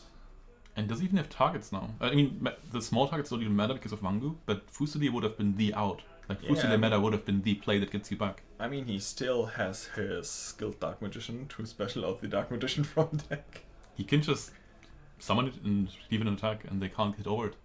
Yeah. Snatch is already out, I think, so that doesn't matter. I mean, you can always like discard your Dark Magician and bring it back with Prem or Call course. to matter it. I mean, why are we even talking about Dark Magician? We haven't even seen it. We saw the skilled Dark Magician, and Dark Magician is a level 7. What was played there? There was a Solemn. breaker that got solemned. Alright, so like with that quick of a flip as well, there's a very good chance he's the third summon as well. Yeah, probably. But also Breaker is just really annoying in that spot. Yeah. So we have 2 back rows and a set monster. So maybe we are still playing like a Jar or a Magician of Faith? Maybe? Possible. I think we've seen him not use the Morphing Jar, but but Morph could be here definitely. Maybe even a Spy. Maybe a Spy, but Spy against control? Yeah, it's really good because Okay. it clears out. Okay, that's game. Okay, yeah, that's game. Okay, so the reason why Spy is good against control is because, like, on one hand, it's a safe thing you can just set without committing to the field, which is always Yeah. nice against tear stuff, and then it also summons another Spy, so it's fairly quick at dispatching goat tokens. Yeah. And Okay. he's siding things. Yeah, he's getting rid of some cards. We still haven't seen a single matter. He's still not. He doesn't know what he's playing against. What if he forgot to put the metas in? That What if would he- be devastating. Oh no, I saw one. Okay. Maybe he only just has one. skimmed through the deck It is an and expensive card. Maybe he only has one. Maybe. I mean, it does got. Is the new tin already out? Metamorphosis just got a reprint. That's actually nice. Do you know how much it is now? I think it was like 15 euros It's a year still ago. it's still a Starlight rare, so it's like the highest rarity in the new box, but it got a new reprint, and it's like the highest rarity you can play Metamorphosis in now. So everyone that has like the old commons maybe gets rid of their commons to substitute them with the very shiny Starlight rares. Bit of a trickle down effect. And this time it actually works. But we don't talk about politics on this stream. Yeah. Unless I feel like it. Be careful. Careful, yes. We will be careful.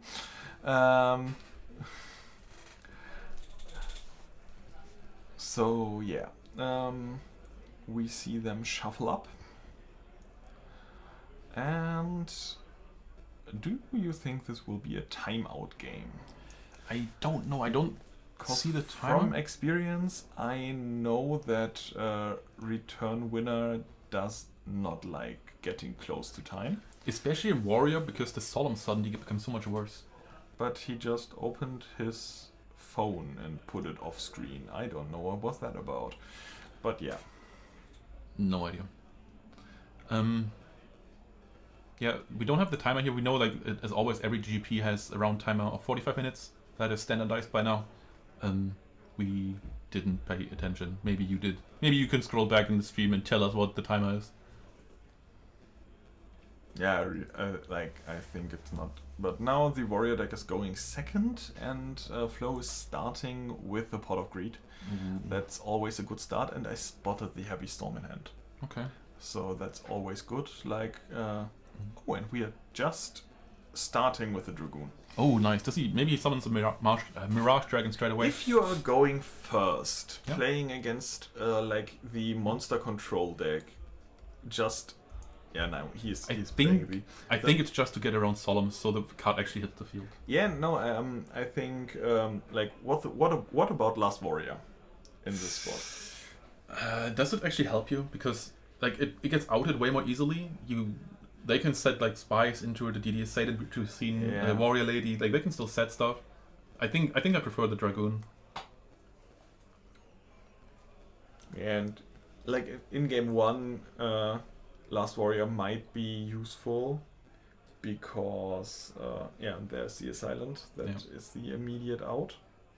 If he connects, maybe there's a suck, but you can also just not attack. Yeah. Not attacking, actually viable choice. And since we know what's in Flo's hand, this is gonna be the best burn card in the game again. Yeah. But does it burn or does it just win? It just wins! No, never mind. Oh, I thought he's packing up his cards. Man, it looked like he's just packing it up. He found the Solemn Judgment. So Returner learning from his mistakes, but still putting the cards next to each other after resolving other cards. So now we have to... Okay, we get a Dust Tornado. And Dust Tornado is sniping out the... Oh, and the ring is gone as well. Oh, ring, so, that's good. We double Dust Tornadoed into ring and Scapegoats. And now it's Dragoon, a back row, and a bunch of monsters in hand against the world. Yeah, if this DDS item connects, then that's gonna be real good for Return Winner. I think, honestly, if that does happen, then the best chance for Flo would be timeout. Yeah. But he didn't even attack. No, they're just chilling. He just goes defense. I don't like this. I think maybe I'm just overreacting to time. I feel like time is actually not that far away, like maybe 10 minutes. And you need to push. You've already paid for Solemn. Now That's we meta. are meta-ing again. What is it? It's a Serpent. So we are I don't like seeing this. a Tear. I do not like this. And Tear gets met with the... Okay. Yeah, there was no real reason to even summon Tear. Like, you don't break the field at all. I know you're trying to get rid of the DDA, but you can just do that after that happens. Yeah, it's just coming back. And we're calling. We are It's calling DDA again. DDA, the best card in the deck. I love it as well. I think it's real underrated. I mean the Saku Yeah. justified not attacking on return winner side. But yeah, now we really have to find the stuff. Serpent gets back to hand. Do you know how many cards are in Flo's hand? Can you see I that? think it's 4. Okay, that's not a bad spot. And he has a creature swap. What is that? Yeah, he normal summons a serpent for the creature swap. By the way, if you do stuff like that, set the serpent so it doesn't get ringed or something like that. And the serpent just gets in the defense position. And if this is Moth, then I think this might already be over. Yeah, we just drew another Fusilia. So there might be a Dragoon in the future again.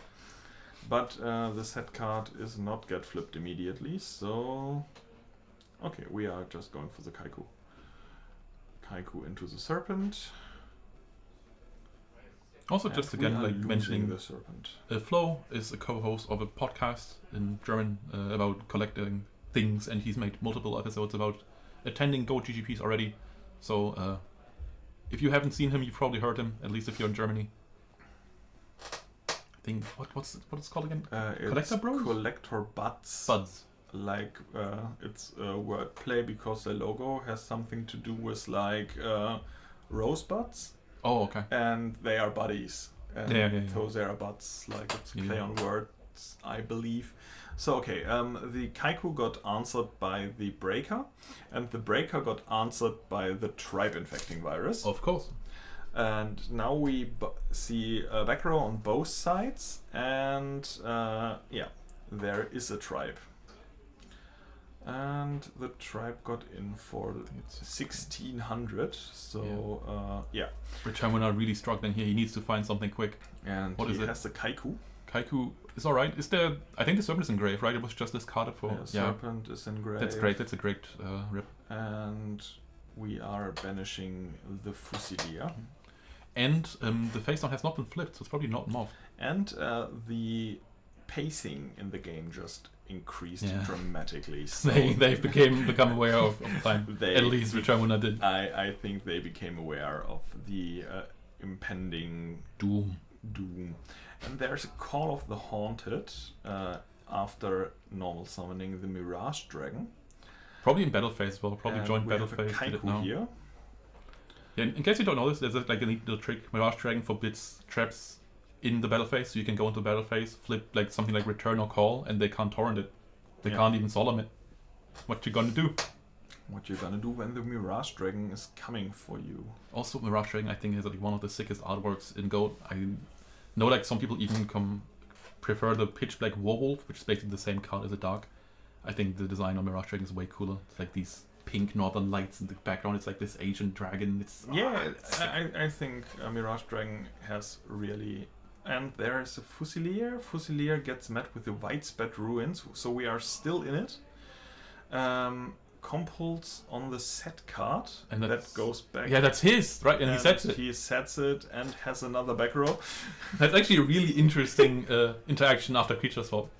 Yeah. What is it? There's Spy. Oh, that probably means that Flo doesn't play Spy, which again Yeah. like shows you that he's more a casual player. It's actually a really good card, even in control, especially with like Fusilier and stuff. Yeah, and he could have flipped the Spy to attack. Yeah, but like 800 life points on return on the side. That's actually true. That's true. Yeah, never mind. He has nothing to lose. Mirror Force for Spy, by the way, is something that Return probably does every single day. Like I think he'll take the trade every single day. Yeah. So goats, we are seeing they're more really goats. quick, man. They're just slamming now. They are just... It's a race against time. And props honestly to Flo for not abusing the time situation, because I think it's his best win con, and if I was on his side, I wouldn't be able to play this fast. You know. Yeah, like I hate going into time as well, and yeah, so they used the phone for because they can't see the timer from the feature match area. Oh, that makes sense. Yeah, I think there's like a screen on the other side of wherever they are.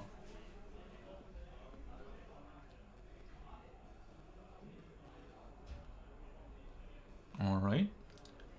And we are just setting a card, and we drew Pot of Greed. That's... And we have a DD Warrior Lady. We still have a back row. DD Warrior Lady attacks a token. Kaiku in the set Mirage Dragon. And Donnie we Direct. have What is it? Raigeki? Raigeki break on the dawn. Makes sense. I mean, he would have discarded anyway. Like in itself, the situation is really great for return winner, but time is the problem. Snatch on Kaiku. Kaiku attacks on the warrior lady. I think I've just heard time being called. Yeah, and we have a Mirage Dragon, a Mirror Force that's killed the Kaiku, and we are pushing with the warrior lady. How do... okay, they just oh, maybe there's no timeout? I'm not sure, like maybe like there was just a call, maybe they just said like time in 5 minutes or something, I'm not sure, I just heard somebody yell. Like they are so fast right now. Yeah. Yeah, and return winner needs a lot more attacks. How much LP is left on each side? He's like 4,700, and he just set a Vok. Oh, that's game then. And Actually, he probably just like lets it block. Oh, I don't. What depends on like what the stats are. Fusilier. Okay, it's just 1400. It's just 1400. Fusilier, yeah. Yeah, I can solve this for Yeah, them. no. No? No, we I let can the solve judges work. It's I can hear them yelling for a judge, but I know how it works. Okay, yeah, Fusilier. but you are not here as a judge, so if they have something that matters, a judge has to resolve the issue. Yeah, even but if I we know. both know. but I know. Let me know things. It doesn't happen that often. Yeah. Like the Vok is checking on destruction, and the set Fusilier has his stats diminished. So that's why he's only getting 1,400 and not 2,800. I mean, he could also just take the 1000. And also, like, this makes the play worse because it means that he actually loses more than he gains through this play. And that Vok was a really valuable resource. Yeah. Okay, so I think they're at time now, right? Yeah, there's Wangu, We're schmecking. Warrior Lady, and Wangu get in there for, let me, 3,200. So there are, He needs one more swing. yeah, one more turn. So it was turn 1. What is it? It's a jar for a second card. So he has Grace. Oh, disgusting. Yeah. Does Return still have ring? Because he could go ring for draw. He could go ring for draw. But it's probably not we a good are, thing for him. I didn't catch the second card. We have 2 back rows. I mean, they're bound to be live, right? Like, something has to be there. Yeah. I mean, What is it? Is it goals? it's Sakuretsu. Saku. And that's not enough, is it? And that's a widespread ruin.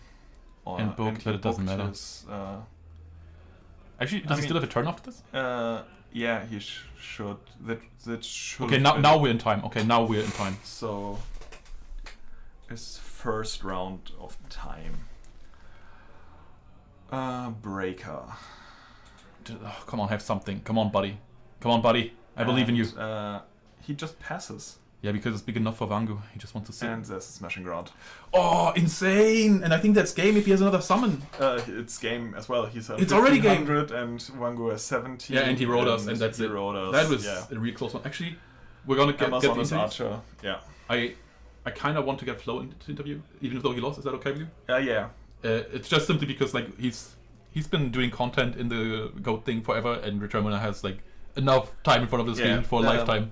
I'm gonna catch him. We all heard Return Winner talk enough. And I will make you do the interview. And yeah, I will do it. Thank you. Yeah, we'll be right back.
So, and we are back with the player interview. I can't Hi. say winner interview because you sadly lost the game, but we were rooting for you back here. Damn, thank you. Like Chet was also rooting against Warrior. No one likes the Warrior player. And it's your. Is it your first? It's my second GGP. Second I GGP? attended Osnabrück this year, Yeah. but with a very roguelike deck. It was also fun, like Mechadog Marin and all those OTK moves. Yeah. It wasn't a real deck. And that's my first time now with a competitive deck. Yeah, it's the control strategy with the focus on the King Dragoon. Yeah. We didn't saw any Metamorphosis in game 1 and 2. No. Just Sterling and Sterling. We just had to wait there, you managed to win a game without Metamorphosis, Yeah. despite the control strategy, so that's very cool. So how are these events for you? I like him a lot. It's like getting together with all those people, getting to know new people, nice duels, some of the competitive lists, some rogue decks. It's so much fun. It's so many people here, over 100 people. It's crazy. Yeah. So I just like it. I would say I'm not even that nervous because Osnabrück took all that away from us that we're here. It's so much fun. Yeah, I can totally understand. And it's like your second game, and you last round you got into timeout, and this round again. And if you play like online and stuff or with friends, these time pressure situations don't come up. Yeah, how is it to adapt to these? Oh God, yeah. Like the thing I just got to know is if you're in time, you just have to overthink your whole situation. You just sometimes, if you pull a late grace, have to throw away cards you wouldn't throw away in the actual duel. Mm-hmm. So you just gotta keep out the trash and just focus on the one single winning condition. Maybe I did it right, I don't know, but it's very crazy seeing the timer and all the people around the table and have to know I gotta keep my life points up. That's why it was glad to have the Snatch Steal in the end phase of the first match, because he just gave me 1000 points every round. I was like, okay, that's my winning condition now. And so I just heard round 3 got shown out. So do you want to say anything else before you have to play again? Thanks for having me for this short amount of time. I'm really looking forward to pull out Dragoon today some more often times. And that was so fast and so pushing. I just gotta keep it low now and with a little bit more of chill and relax. Okay. Thanks for having me. Yeah, no worries. Any shoutouts? Shout out to Mo and to Gregor and to Betja and all the gang I'm here with. Mo's my buddy. We are doing the Collector Buds podcast, talking about YuGiOh, wrestling, collecting video games, all that stuff. It's in German, but I just can say it. Yeah. It's a lot of fun, and we are focusing on YuGiOh mostly at the moment, and this is why we're here. Just having a good time. Yeah. Then thank you. Thank you so much. And good luck with your next round. Thanks. And we'll be right back with the feature match for round number 3.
It's okay. So we are back Back once again. The next round is starting sometime soon. They're just making some announcements because announcements are important. Because announcements are announcing something. That is very true. But we have another exciting feature match for round 3. The Rogue train is not stopping, I can spoil that much. So we are not dropping off the Rogue decks in this stream. Okay. It's the only card that was here and it fitted the jokes, so... I needed it because I'm trying to build the Gumo deck IRL. I still needed one. I got one today, which is nice. Yeah, that's... And coming to the Rogue stuff. So we got 2 people. I only know one of them and only barely. Because in my city we've just recently started also playing like some GOAT locals. They're not official locals yet because there's not a lot of players. But he's one of them. His name is Martin and he is 2-0 today in his first GOAT GOAT tournament. And as far as I know, he's playing Nephthys Control, which is a very, exciting card. I know that JDZ loves that one. Yeah. It won back in the day, like the actual World Championship back in the day when GOAT was modern. Nephthys Control won. Yeah, and like the Sacred Phoenix of Nephthys is a very interesting card, and it... Kurze Störung, Ja. Pad ist leer, ist zum Aufladen. Ihr Right. müsst dann zwischen der Runde mal irgendwann das hinpacken oder das irgendwie einrichten. Okay, come on. Okay, so the life point, the iPad we are using for life points is leer. It's empty. If someone talks German, like my whole brain starts. It makes sense. It makes sense if you think about it. The iPad is empty, so we have to recharge it. So the next game we don't see life points, probably.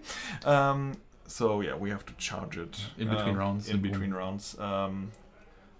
Unlucky, I guess, but Happens. we'll have to manage. What I was trying to say is that the Sacred Phoenix of Nephthys is semi-limited in GOAT. I don't actually know that. It's on the Forbidden and Limited list. Okay. It's a semi-limited card in this format, so that has to account for something. Like I Abyss believe. Soldier, right?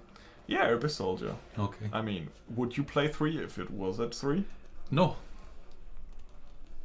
I beg to differ. I beg to differ. Like, it's a good water monster to pitch for itself. Isn't If- Vampire Lord also semi-limited? I think it is. probably. It might be limited. Nobody knows why.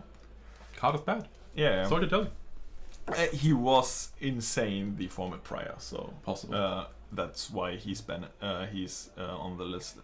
And to be fair, it's also like it used to be better in the past, but now that Spy and BK are so popular, even Zombiros in sides, the stat line just doesn't cut it anymore. Like you can't be a boss monster with 2k attack. That's not good. Yeah, and like Zombiro was there back then, but no one played it because it can't attack directly. Yeah. That's I mean, what do you even do with a card like that, right? yeah, It's useless. It's useless. Yeah.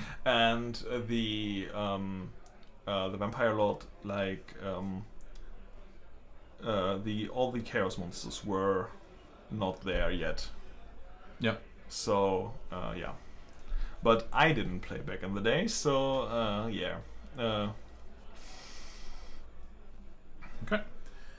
Yeah, Vampire Lord is semi-limited. Maybe we should switch to the actual yeah, match. we should switch. They've already been playing. They already been playing. I didn't know. This is a very professional broadcast. Yeah, we are professionals. We are professionals. Okay, the big B is Brumi, the small thing I is have to Martin, switch that. and it's round You're 3. And by the way, right. both these players are 2-0. The small player is. His name is Martin. Martin. By the way, And this Thursday there were 3 people at the locals: me, Martin, and Martin. And the other one is Brumi. B-Ö-H-M-I. There you go. Burmy. And it's round 3. number 3. And they are both Fancy. 2-0. Can we insert that? Do we even want to? I don't know, but we now you know. don't have the.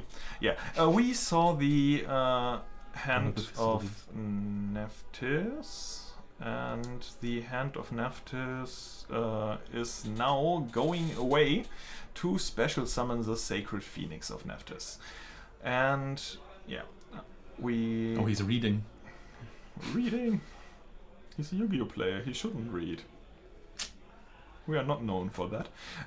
Yeah, but prior to that, there was a nobleman that banished the Magician of Faith from both decks.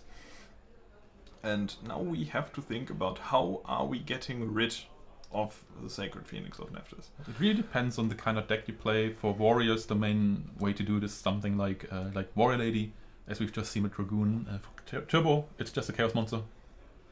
And I think it's already out, right? Yeah, we attacked into the Tsukuyomi, and the Tsukuyomi booked it. Okay. Because that's what Tsukuyomi does. Maybe he has another dock. Not sure why he would have set Tsuk otherwise. Honestly, even if he had knock, there it is, okay. There is a nobleman, and the nobleman got rid of the Sacred Phoenix. And that was very quick and easy. Yeah, but there should be another one, because I don't think so. He's only playing one? I assume so. I don't think they play more than one. So it's limited. No. I don't think you would even play two if you could. Because it's like if it's in the grave, you can get it back anywhere with the fetus. Yeah. Right, with the hand. So like in general, you just need one. What got ringed? The tribe. Tribe. All right, makes sense. Actually, don't do it on the summon. Do it on the attack. But you know. I don't know if when he did what he did. Yeah, true. To be fair. Maybe we just not. He declared attack. Yeah. We don't have the sound sadly, but we need sound when you have these stunning visuals. Yeah, and we saw the graceful charity activated. It's a non-shiny version apparently because we can see it, but yeah. And I think it's now also we have part to of think about what we discard, and that's a Demog and a ring that got discarded. So we found Spice again, and there's the Pot of Greed that drew into at least one spy, maybe more. We see a spy there, yes. Okay. And we draw into the duo. Yeah, that's Duo always good card. happens. We drew Right. with the Grace, we drew into So- Pot, and with Pot we drew into Duo. I hope I'm not spoiling here, but last week he actually played Despair from the Dark. Martin did. It's not here now, okay. But that would have been really funny though. There's the Thunder Dragon. And an Azura Priest. Okay. And he's pushing for 17. Yeah. Actually, You know what? I think I'll fetch the iPad right now so we can charge it between. yeah. That would be the That best idea. might be the best idea. Before I yes. forget it, I'll be right.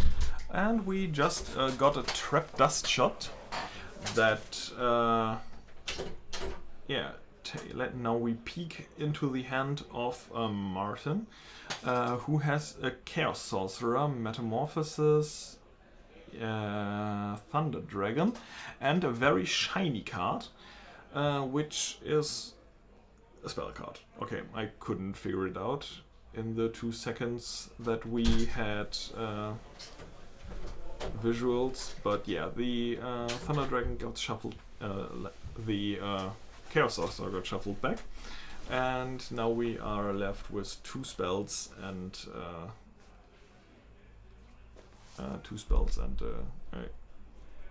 Thunder Dragon in hand. Okay, we are in standby phase, I believe. Proceeding to main. No, we already drew. Yeah, we don't draw twice. No? No, I think the second draw phase is a lie. Well, Jar of Greed is kind of a second draw phase, if you really think about it. Yeah, but then you have to invest a card and not Still a just draw draw phase. one for free. Okay.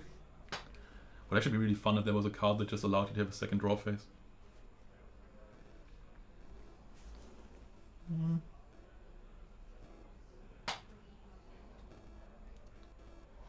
Yeah, honestly, also, like, you could even say that Trap Dust wasn't that great back in the day because Gold Control was the dominant deck, and it isn't that great against it because their most important cards aren't monsters. It's different for Turbo. Like, Turbo both has bigger hands and it's more reliant on monsters, so Trap Starship is stronger now than it was back then. But I agree, even back then, people probably should have played it. It's insane. There are a lot of cards that back in the day were perceived as not that good. Like Solemn Judgment, for example, was a card that no one thought about playing because paying half your life points is insanity. Yeah, why would you do that? And nowadays, you know that life points is not that important of a resource. So Solemn Judgment is like a card now. And same for Trap Dust Shot, like you don't even get rid of the monster for real. Yeah. So why would you bother playing it? Like Trap Dust Shot and Solemn Judgment were cards no one considered playing until years later. And then they both became a problem. But we're actually seeing a trend right now where people are reducing their Trap Dust Shoots. Not sure like how long that's gonna stick and like how widespread it even is. But even like back in the day, there were like a bunch of cards that were played that we don't really see anymore. So I think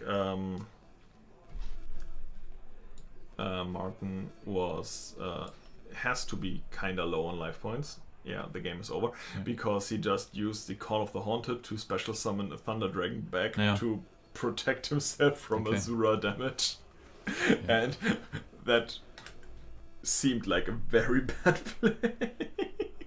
I gotta say, YouTube really stepped up with the ad game. I think just with the ads that we've received on our phone that shows us the chat, I think that those ads by themselves should pay for Goat Format for like 2 years. Probably. Honestly, more ad than stream. I'm really considering getting YouTube Premium after Spotify just upped their prices. Get adblock on my phone. Yes. There's adblock for phones. There's adblock for phones. Yes. Yeah, I think that's... These are technical marvels that the average person is not keen... No. Yeah. Whatever. Like... I'm trying to say something, I can't finish the sentence though. Yeah, I was just saying like Spotify upped the prices and now YouTube Premium is cheaper than Spotify Premium. And... isn't there also YouTube Music? Isn't that even cheaper? YouTube Music is even cheaper. But the quality of music on YouTube is higher than the quality of music on Spotify. Okay, but like I'm asking about like the premium stuff. Like, is premium even worth it for as a Spotify alternative if YouTube Music does the same thing but cheaper? Yeah, YouTube Music does the same thing but cheaper, and for the same price you get even the ads off. So yeah. Yeah, we know that the LP counter is gone. The iPad that we're using is out of energy. We're charging it right now. It's gonna be back after this match. We're gonna charge it in between. The problem won't persist after this match. Yeah, all the apps that track your life points for some reason are like they drain your battery like crazy. They drain your battery like crazy.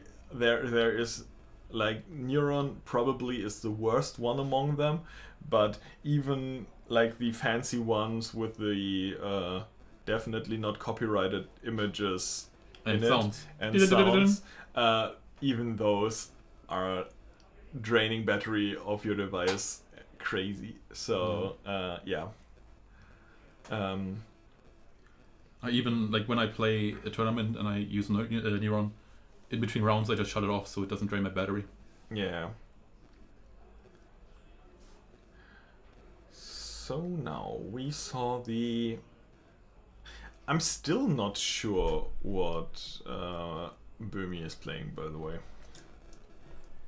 What did we see? Didn't we see like we saw Chaos Sorcerer and stuff? It's probably just two. We saw Dark Magician of Chaos. Are we mixing them up? Oh right, the big B is Böhmi. I just looked at the other side, right? Yeah, the big B is Böhmi. So we saw like turbo stuff, but like Dark Magician of Chaos as well. Alright, so Böhmi won round 1, right? Böhmi won round 1, yes. He's one up. Maybe we can do that. Like maybe we should do it in the names. Like if we have like we have the text for the names, we can just like extend that with a 1 and like an X or a 2 or whatever on the other side. If we even do that. Nah, I don't think. I do think. You do think? I think. Since when? I'm trying my best, man. It's like life is just a whole self-improvement journey. Okay. And sometimes I think it might not be very good, but at least I'm starting. But we need another tech. I will figure No, something. we don't. We just go into the sources. We go to the second player, and then we just like. But last round, the name of the player was longer than the field, and I don't care. extended into the arrow. we just do it. So we do it like this. Now we have like a lowercase Roman numeral. I don't know why, but we'll take it. It looks no. I'm against it. Oh, what? I'm against it. But why does it even work like that? If like round 3 is just round 3?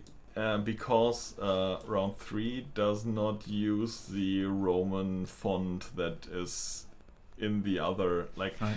Tell us if you want us to have the Roman one instead of nothing. Tell us, and if you don't, then also tell us. Yeah.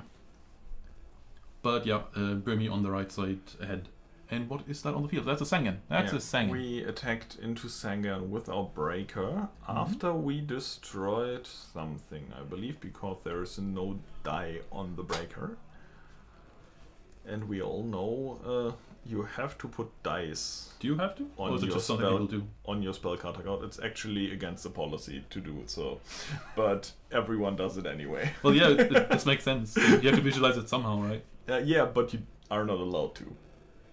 Like, Well, nobody called the judge, I guess. yeah, like everyone knows, it's like common courtesy to do so, but technically it's against policies. Like, how do you even do, like? I do that for stuff like Zombira as well, where like just like show how many times it Yeah. destroyed something. Is that also illegal? That's also illegal Why? because Konami knows how to play their game. Okay. Definitely someone in Have to their shoot. office knows it. What do we see? We see We are shooting Zaborg, Duo. Magician of Faith, Gravekeeper Spy, and a Delinquent Duo. Oh, this could be a return deck. Like, don't think we've seen. Right, never we've seen Thunder Dragons, right? It's probably not return then. Did we see Thunder I Dragons? think so. We've also seen Demog, which isn't very common in return, but maybe it's. I don't know. Maybe it's something. Maybe it's like Defusion. It's a deck. Is it the deck? It's a deck. Okay, insane. And we got another ad. Insane. Thank you so much, YouTube. Yeah, but the chat pop-up apps are, I count them anyway. yeah, like they are more common than the visual interrupting ads. Okay, we do. Oh yeah, it's do. It was like yeah, we just saw We did 3 do back it. row, but no, we didn't. We just lost the Chaos Sorcerer. All right. So what are we pitching as our second card? We think Torrential Tribute will not come up this game. Okay, that's definitely a statement. Okay. To be honest, TT, a very overrated card. People or new to the format often just like shove it into any deck. It's not actually a real staple in the format. Like it does see play obviously, and it depends on the deck. Creature swap here. We are giving the Breaker away What's that? and the Hand of Nephthys. Oh, we're probably just tributing over it. And we are tributing away. He didn't even look at the set monster. Spy. Yeah, I mean That's he confidence. kinda knew what was there Sort of. because we shuffled away the. Yeah. I can't remember what we shuffled away, but Something. yeah, either the Zaborg think probably the or Moth. the Magician of Faith. And Yeah. when he shuffled away the Moth and then he said something, then it had to be a spy. Yeah. True. And the Sacred Phoenix hit the board once again. And now we have to think about how to get rid of it. Like last game we had the Tsukuyomi Nobleman combo, which also is a coming out to a lot of cards. And now, It's also known as a playground combo. Everybody did it back then. yeah, Summon Zug, knock it. I wasn't able to afford Nox back in the day because it was super rare. Really? Yeah. Are you sure? Because I have them in common and I never got them these days. I think they were in the structure decks. I think. First print was definitely a super rare. Possible. I don't know these things. And in the local card shop there were like 15 euros. So I could buy 3 booster packs from that money. And hope to draw it, and then you don't. Yeah, never did. It's the gacha. I also always bought like other packs. Like I didn't drew the like for by building a good deck, I didn't open the right packs. Okay.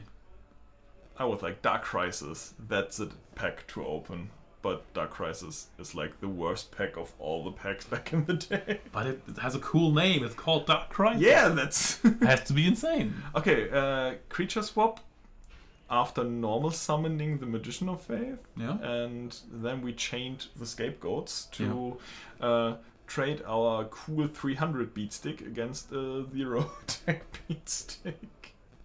Yeah, creature swap against control decks post side is always like usually something you side out because of these things, because scapegoats are such a good counter. Also, Martin actually committed quite a bit of back row for summoning Nephthys. Like if Nephthys gets sent to the grave and comes back, then it destroys your back row. As well, like it destroys every back row, but if you have back row, it destroys yours. You get what I mean. Yeah, but we just witnessed the end of the game, and we are entering game number 3. So, yeah, they are shuffling up. Yeah, true. The Sacred Phoenix was enough this time to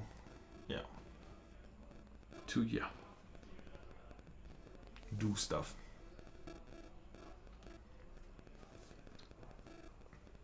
Again, Nephthys is actually really hard to out. It's kind of like Dragoon in the way, although it's a little different. I think it's easier to out Nephthys just because Chaos is so common. But yeah, they do have their similarities. I think they're also both level 7s. Is Nephthys level 7? He should be a level 7, yes. It's a big chicken. It's a level 7 chicken. That's why you need to tribute another monster to special summon it from the deck. Naturally. Because it's a level 7. Right, that's why you don't have to tribute anything for Stein for Oz, right? Because it has so many stars it doesn't need any tributes anymore. Like it comes back around. Deck, Yeah, not from the deck. I know. If Stein would... I'm just saying that it doesn't make any sense. I'm just like the No. level monsters also like summon from the deck and they don't care about the tributes. They ignore summoning. What I wanted to say was it could just tribute itself and nothing else. Yeah. But the hand needs to tribute another monster as well I know. because it's a level 7. I know, and I'm saying that that's never mind. You know what I mean. Yeah, You're just trying to troll me anyway. But someone had to have these swords by designing the cards. Back in... I don't know how much thought really went into the cards. I think a lot of it was just like, it would be cool if this happened. Yeah, sure. And a lot of the cards were like, yeah, look at my cool artworks. This would be a good card. Do you think Nephthys would be a stronger... Like, do you think it would be a meta deck if it didn't require another monster to tribute? I definitely think slamming it turn 1 would be good. Yeah.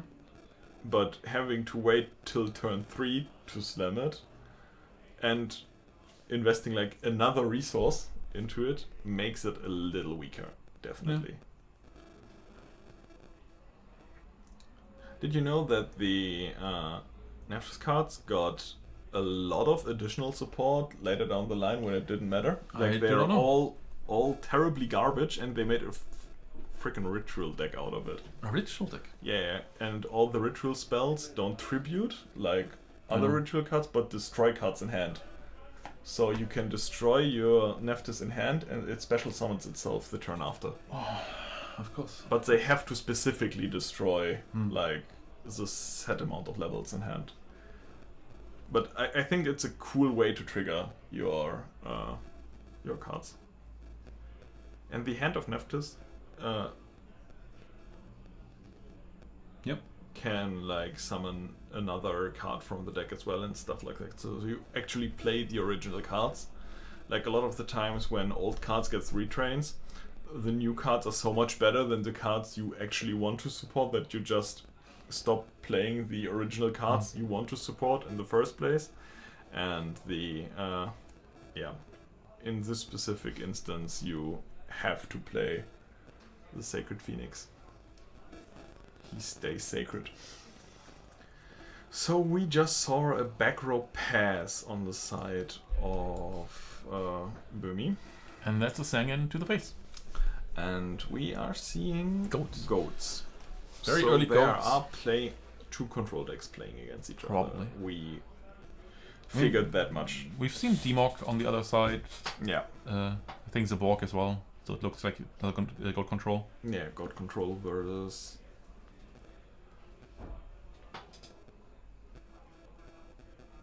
Yeah, I think Stein actually was a tournament card, right? I think it was like a prize card at some point. It was like... how many Steins were available? Like 10? I don't know. Worldwide? In the That's crazy. TCG? So you don't have to consider Stein a real card. Yeah, that's actually kind of sad, isn't it? Like it would have definitely been interesting to play around with. Yeah, it's the tournament cards back in the day. There were so many, like Shrink, for example, also was the next tournament card that came out, I believe. I think it's Gold Legal as well. Is it? I think then, so. I'm not then sure. Shrink is also a card like only 10 people have. That's why you don't see it. Also, hello to HMVB. Why aren't you here, man? Why aren't you here? You can't just go to one GGP and have it be like the one in your backyard. Travel a bit. Say hello. Yeah, drive to Italy. Yeah. To Milan. I think there's also GGP Athens about to happen. I'd have to check like when it happens. Also, by the way, I made Spooky put this into the description. There is the sign-up link for the GGP/RBET in Berlin in the description. If you are not signed up yet, there are still places for the GGP. It's the first double event we've ever done. Yeah, go there, sign up, be happy.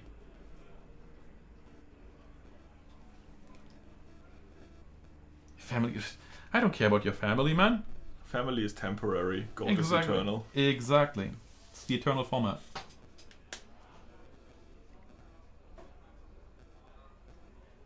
Well, yeah, GP Berlin is gonna be there, but are you really gonna get your invite there? You know? No shade. Actually, a bit of shade. How much shade do you think is appropriate? I mean, you don't want your skin to get burned. So Exactly. a little bit of shade is always appropriate. Okay. Fair point. Okay, Okay. is that a Kaiku? That's a Kaiku. Right. Actually interesting, like you can destroy Nephthys and then run Kaiku in to banish it and it never comes back. Not sure if that's gonna be a thing. We did not banish for Kaiku? Oh, We did. banish for Kaiku now. Okay, yeah. We crashed our Sangans, both searched and then banished the Sangan from grave. Absolutely. That definitely is a play. And now we have to have a look. We still have to play around the back row, but we only have a set card here. That's kinda... Alright, HMV, you're kinda wrong. You're not wrong, but you're wrong. I'm very close to being guaranteed through the Patreon letter to get my invite, so I'm pretending that I have it, just so that I feel better about myself.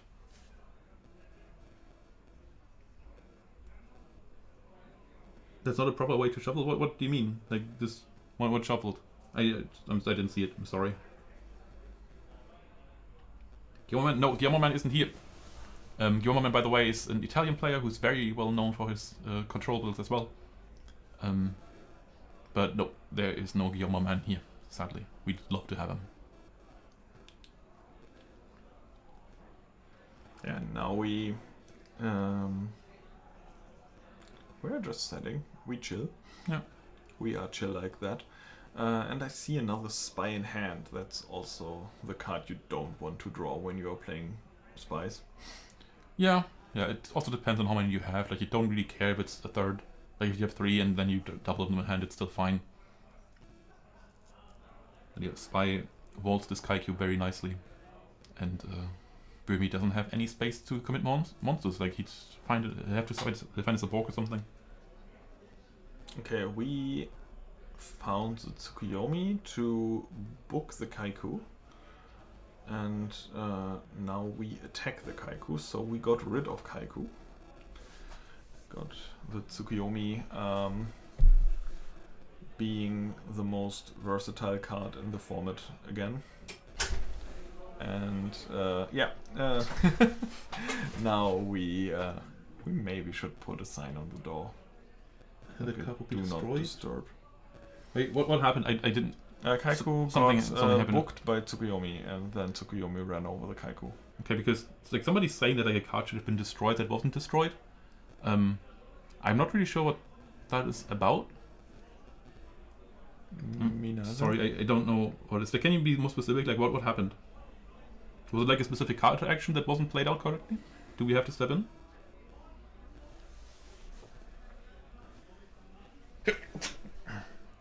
Yeah, I didn't catch that either. So, if we have to still... Yeah, we see the ultimate red like Dekoichi there. It's also a very expensive card. Empty graveyard on the side of Martin? Martin. He has 2 traps in his grave. One of them is Ceasefire. Okay. The spy was attacked. It was played correctly. Okay, then I don't know what you meant, but that's okay. Also, by the way, Goat for Latina, are you GuiGoh, man? Feel like you are. I think I know that it's like a Goat player. I'm not sure who it actually is. How many players? 110, I think, right? Yeah, it should be 110 players. Well, I'm doing fine. I'm sitting here with Lucar, and we're casting some tournaments. Well, not tournaments. It's just one, but yeah. Yeah, we're casting the games in the tournament, and there is the delinquent duo. And we don't want to lose our Blackluster Soldier here, I think, because creature swap. That's okay. And Interesting lose that they both kept the Serpent creature again. swap. Yeah, I definitely would have boarded it out by now, but I know that some people like to keep one because it's a way to like force damage past goats, yeah, and that's important. Like especially if it's time. Honestly, time could be of concern. Maybe that duo wasn't even the right call. I don't think. But Like we- game 2 was very quick, and game Yeah. 1 was not that long either. I think time is not of the essence here. Right.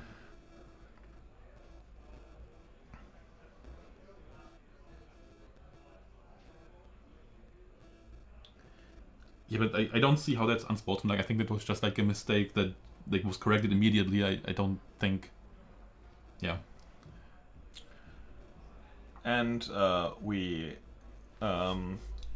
you told us earlier that Martin is rather new to the game, Yeah. so mistakes are bound to happen if you are not that experienced of a player. If you And- don't know Martin, he's been playing the Fridays recently. His name online is like M, and then there's a long number.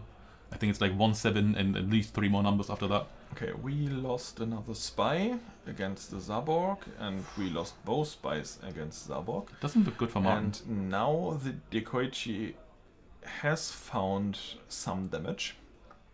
And it's like 1 damage more because he plays the very expensive version. Absolutely. That's how it works. How it works. So we have a ton of dark monsters in grave. And not so many light monsters. And we, just use Otsukiyomi to do what it does best. Killing monsters with 1,000 defense. But how much? We don't know the LP sadly, but I think Martin's already struggling, and that Deco is still gonna be on the field. He had 18 from the Kaiku, Yeah, and then now 14. yeah. And now it's probably gonna be 14 again, right? Yeah, now it will be 14 again. But it should be rather healthy. Should be like around like below half.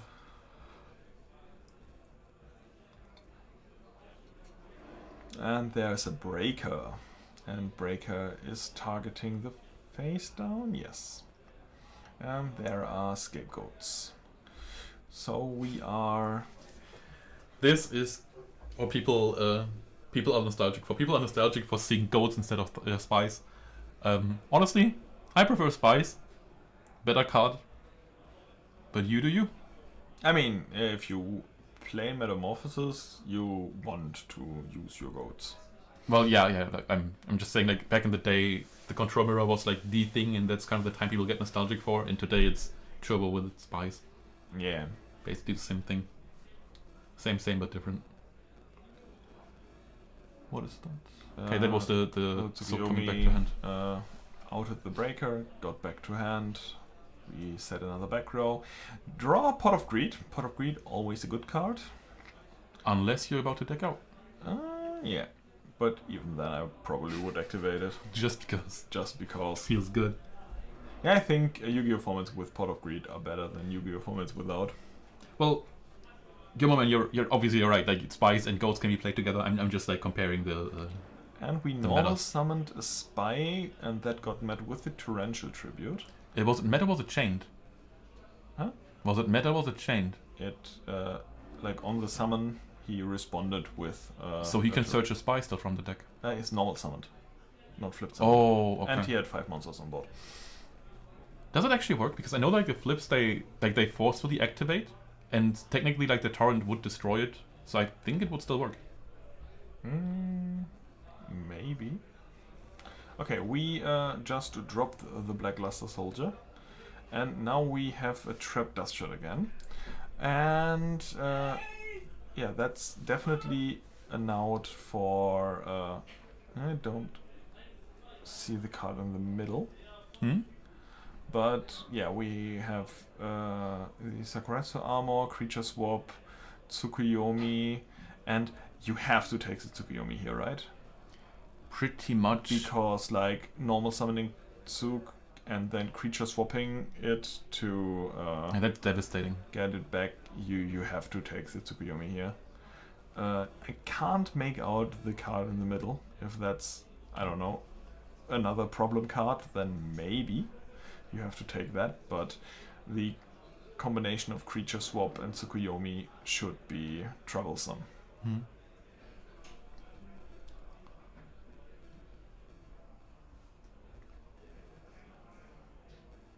Okay, we are taking our time, and now he takes the Tsukuyomi. He almost put it back in the graveyard again. Like I said, it's feature match. He's a rather new player. He's probably very nervous right now because it's a very close game. I still didn't Did it make fix it though? out the... Yeah. Okay. He just... the first attempt was put it in grave, and then he immediately corrected himself, but yeah. Serpent in the middle. Yeah, of course. Thank you, Gilman. Okay, yeah. Serpent also terrible choice. Like, For creature swap. yeah, it's a terrible creature to swap. Like, Well, like, terrible for the yeah, opponent. yeah, he had to He solemn stuff. solemn, and now And now I'm interested about time because I've just heard the judge yell again. We Yeah. never know what that means. there was a few minutes call. Like, we have almost 6k damage on board, but the the looming doom of the Sakuretsu armor in the back prevents it. But if there's any play around it, then yeah. Nice little heavy and then BLS summon. How do we play around it? I think you just swing. Yeah, we will banish. Banish is a play. He has a matter in hand, so he Like could've- getting level 6 would be nice. Like if he had a Sork, he could go into that and make I really sentient. think he just top decked the Serpent, Mhm. like the Thunder Dragon, Right. and now he's pitching Thunder Dragon, and now he has Light Axis in grave and the BLS in hand. That is interesting, isn't it? That is one of the top decks of all time, definitely. Yeah. Um, I mean, we've been playing for a while. It's actually kind of unlikely that he didn't see Thunder Dragons until now. yeah, definitely. But it's definitely late. But yeah, it's something you really want to see at this spot. Yeah, it's so late in the game, and And your you opponent- already lost your Chaos Sorcerer, I believe. So, yeah, And your opponent already invested Solemn to protect that BLS that is now gonna get banished yeah. And anyway. there's no back row. So, yeah, we are banishing the light and the dark. We are banishing. The BLS. We are banishing the BLS. So the And face down we- could be tricky. Is it like Night Assailant or Morph or something like that? It could really do some damage. Yeah, And but it's a Morph. It's a Morph. It's a Morph. What do we have? What we have a lot of traps in grave. We have a creature swap, Heavy Storm. Okay, we are Heavy Storm. Okay, he has something, right? He has Snatch. He has to. Yeah, it's probably creature swap. Oh, meta. Oh yeah, that still works. That still works. We go for 3k. 3k damage. So as far as I know, Martin should be like around 1,000 okay, LP. Okay, yeah. that's just game. That's just game. Okay, yeah. Then we have. Yeah, we have our winner in form of Boomy. Burmy. I'm gonna see if we can get one for an I interview. think if we are that close to time again, the last interview we had to cut short because the next round was already starting. Okay, so you'd say I we don't want do- to give the players some rest when we finish the game. All right, sure. Yeah, that's Not with time looming, then definitely an interview. But now I think we just will be back with round 4 in a couple minutes, and we are skipping the interview for this round, I think. Yep. Sounds good. So we are seeing you in 15 minutes. 15 minutes, Roundabout.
Okay, a short update. There's a break now for like another hour. We are back at 3 p.m. local time. So yeah, an hour from now. So there's an hour break. If anyone, yeah, is watching, please do a break yourself.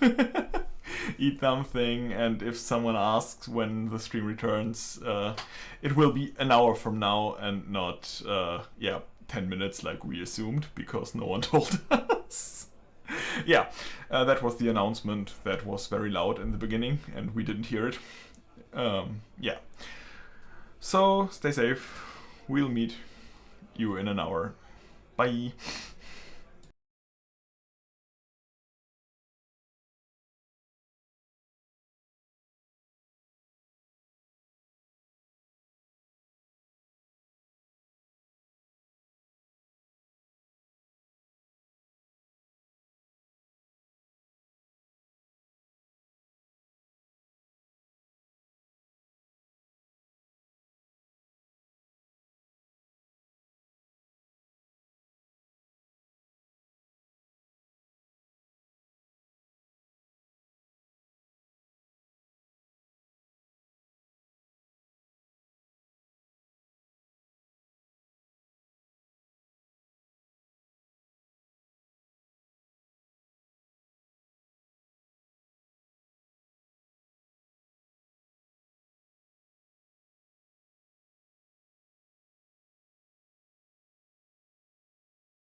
So we are back, and the round started. So yeah, I'll have to fix all the stuff.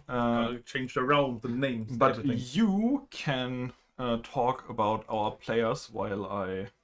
Who's sitting where? The big B is Böttcher.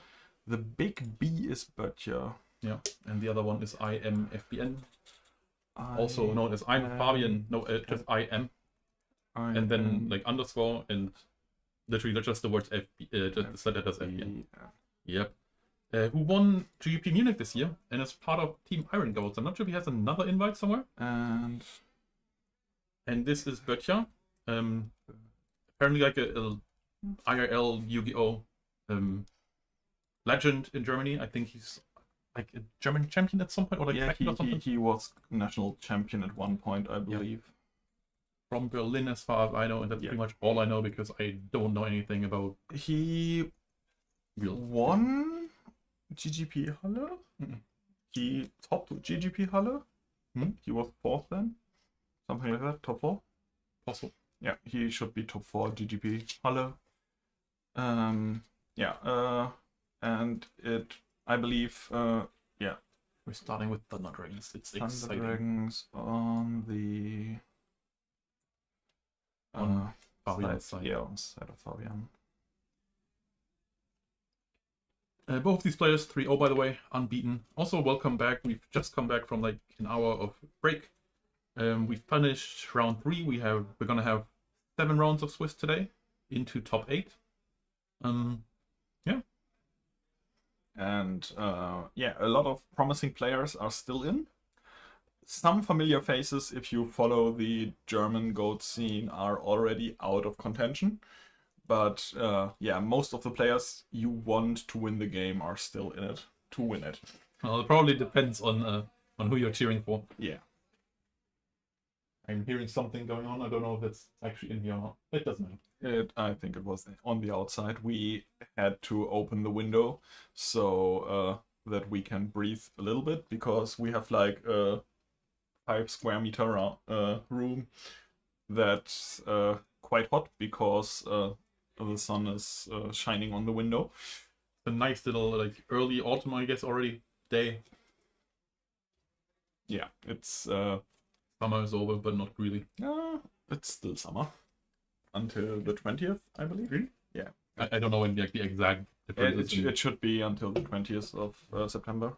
Should be still summer. But does someone know that? No. Maybe we should focus on the game. Yeah, we saw the nobleman on the Dekoichi, and now the Dekoichis are getting out of the deck. We saw 1 on the side of Böttcher and 2 on the side of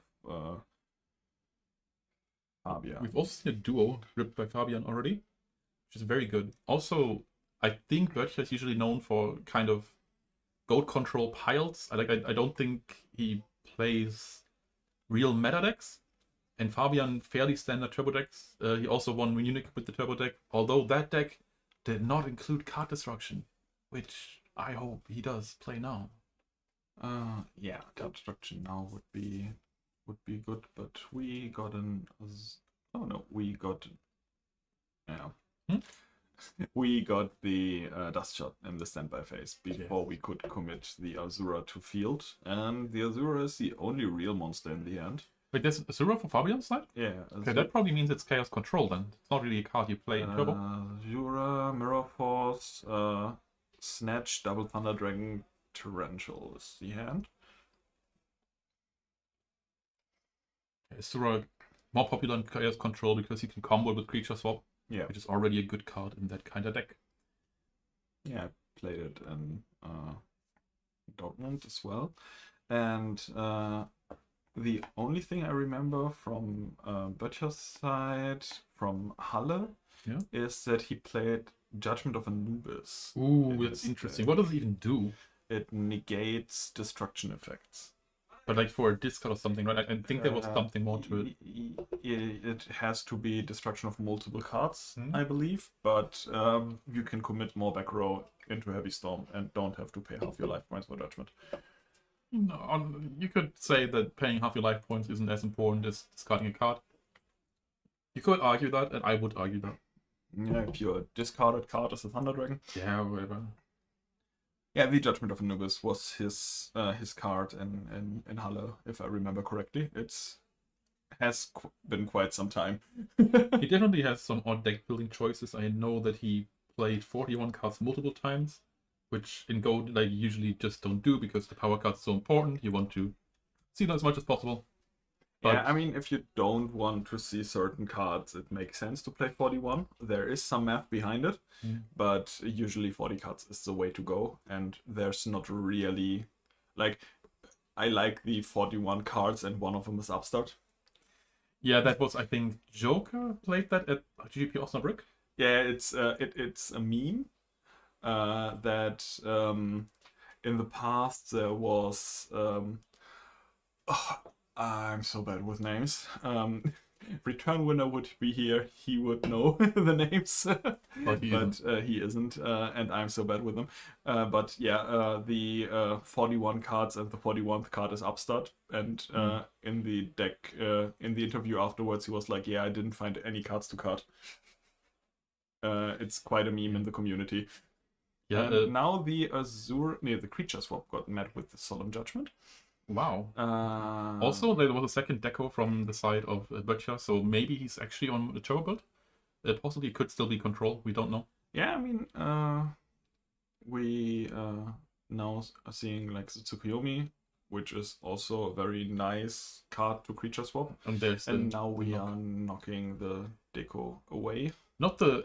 Honestly, not the cleanest way of dealing with decos. I'm not sure if I like that play. It also depends on like what you have in hand, but it feels like too committal, and I'd like to keep the knock for Moth or whatever. But maybe you have another knock and you don't really care. Yeah, I mean, the first deco got banished by the knock of Butcher, so... Also, I think this was like a backup play, right? Because he creature swapped and got solemned. Yeah. So the knock was only the follow-up play, it wasn't the intended. Exactly. Yeah, okay, so yeah, that play is much better, obviously. Much better. Yes. Maybe I should think before I criticize, but... I mean, these are players where you can think they know what they're doing. Yeah, they should definitely know what they're doing. Both quite strong. Yeah. Also, by the way, Butcher known for not playing level 2, like the Mystic Sword on level 2, but the Wind Samurai that basically does the same with slightly different stats. Yeah. I think it has like 500 attack and 400 defense, and the idea is that when it gets booked, Moth doesn't run over it. Yeah. That's the idea. It makes sense. Like, it's... I mean, it's still a lot of attack that you're missing, right? Well, yeah, like the cards don't really have a lot of attack, to be honest. 900, I think 500 attack is not a big deal. Yeah. It's definitely not something that We're drawing an additional card here. makes your deck worse. Like in Draw Phase 2. Draw phase 2? Yeah, he just activated Draw Phase 2. Oh, right, yeah, okay. It's a good card. As long as there's no Protector of the Sanctuary, we can make Draw Phase 2 jokes. What if... I mean, with the Jog, it's very unlikely that he plays 41 cards this time, right? Like You never know. 41 cards and you couldn't find room to cut Jar of Greed. Well, I've seen people like make arguments like, well, I play Jog because it has the potential to plus if my opponent tries to MST it. And that's why I play more, like I play it in a 42 card deck. Yeah, I mean, I see why. Like, it's not a good reason. It's like a cool additional yeah thing, but not really relevant. okay, What did we snatch? We snatch a Night Assailant. Oh, that's set actually it on our sick. side of the field, and then we go in for 11 again. Yeah, and this problem has already been paid. Like, this is tricky. Yeah, we are quite low. This looks really good for a We got an card. additional back row. And Tsukuyomi once again shows why it got banned immediately after Goat format. So got banned? It got banned. Wow. And it stayed forbidden for 10 years. What? It's not even that strong. Like, yeah, it's a card that sees play, but it's not like meta defining. Yeah, and now we trade the Breaker into the we traded Breaker into Night Ascendant. Which is okay. Yeah, there's no possibility to play Tsukuyomi now. But when you draw all the cards of your deck, you don't... I don't even know. It was probably good. You just threw it on the deck. Okay, it's Grace, right? It's Grace. It's Grace. You just tossed that right there. Yeah, Gotta put some stank on it. I mean, that's a card that you can toss. If there is a card you can toss. The other one is Pot of Greed.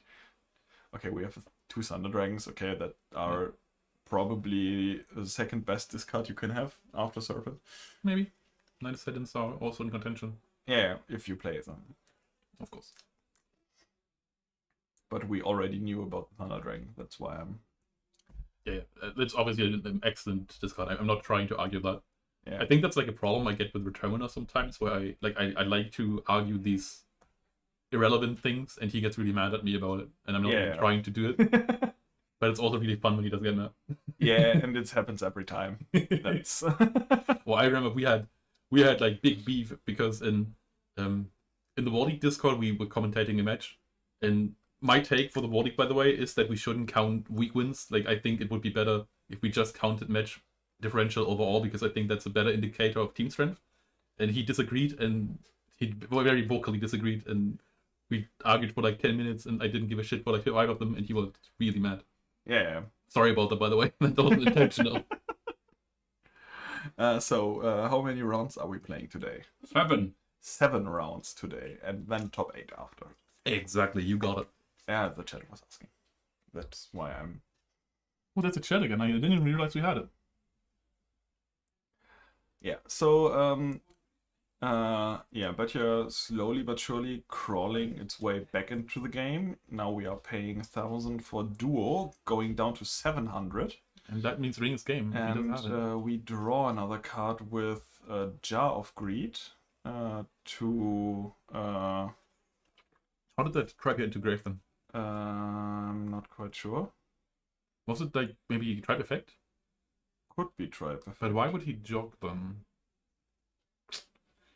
Can't really make heads or tails of it. He paid. He didn't activate Duo. He used Duo as discard for the effect of tribe. Oh, okay. Okay, sure. I think because the they ALP is didn't already touch the life points. So yeah. That's a shoot, I think. It's a shoot, and it shows us a Magician of Face, Tsukuyomi, Blackluster Soldier, Metamorphosis, and Heavy Storm. Yeah, as predicted, it's control. Yeah. But Heavy Storm BLS is strong, especially that kind of LP left. That's why there's no Blackluster Soldier inside anymore. I know, but we still have the Moth Meta thingy if we want it. Yeah, it's definitely a monster without attack points. It absolutely is. But I think you're actually kind of okay with it. Like, if you just prevent a flip here, you're happy about it because you're just waiting for Ring to win the game. I mean, yeah. Especially if you have heavy. Like, also, like, you can just suck, and like, if they set something else, you can heavy and then suck again. Yeah. You are in a very good spot here. Yeah. Like I said, we're crawling our way back, but 5 cards in hand is... Crawling is not running. Yeah. Like I said, 5 cards in hand is Yeah. a heavy... heavy hill to climb. Morphing Jar.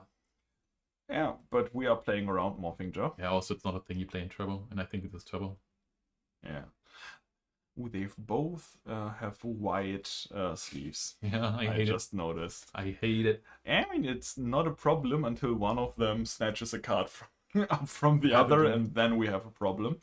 I played the Locusts and Osnabrücks someday, and I had the same, like the color of the sleeves were the same as my opponents, and so for game 2 I just started with 2 BLS in hand. That's why I'm always opting for colors that I don't see used that often. I'm a big purple fan. I think that's really pretty. But recently I've switched to orange because apparently it's actually illegal to have double sleeves if they're both not see-through. And I don't understand why, but apparently it's a thing, so I changed to see-through outers. Yeah, see-through outers and colors. Color inside or see-through inside and colored outside. Yeah. Do you know why that is? I'm not quite By the sure. way, the game had finished. Yeah, I'm Fabian. Started Fabian won that one, pretty sure. There were no cards on but your side of the field to win the game with, so... and winning the game is kind of crucial to win the game, winning the game. Yeah, exactly. This is gonna be a long day, buddy. But we are here for the ride. And yeah, now we see side decking. So it was a turbo versus control matchup, right? Probably, most likely. Yeah. The Chaos Control, like they have some different builds. Like some Chaos Controls are basically turbo decks, but they have the Goat Engine slapped in for like some other card. Other control, the Chaos Control decks are more control oriented, which is probably also what Fabian is playing here, because the Asura kind of tips that off. Like that's kind of the thing that Geist also always does in his Chaos Control list, and it's probably gonna look a little like that. Geist especially has been on some fancy stuff lately. Like I think he plays like the Mimic level 1 and then 2 Mimic level 3s, and it's wild. I really like the Mimic level 1. I'm always just hoping for that dream where somebody mind cons it and then you can use the effect to go into level 2 and draw 2. Yeah, I mean, it's never gonna happen, but if it happens, I'm gonna be the happiest boy alive. Yeah, I'm always playing just the 1, not the 3. But by the way, also called a lunchbox control. I don't know why people call it the lunchbox, but because it's a lunchbox. No, it's not. Like maybe it munches on you, and that makes it like you're the lunch. Yeah, for the box. Yeah, exactly. That's what I'm saying. Like it eats you. Nice little chest with. And I mean, tentacles getting eaten by a mimic is kind of meta, since Freerun is such a popular anime right now. But how is that meta? That's not meta, man. You don't know what that word means. Yeah, everyone gets eaten by a mimic now. I feel like that's something that specifically happens in your online circles. I'm not gonna elaborate on that.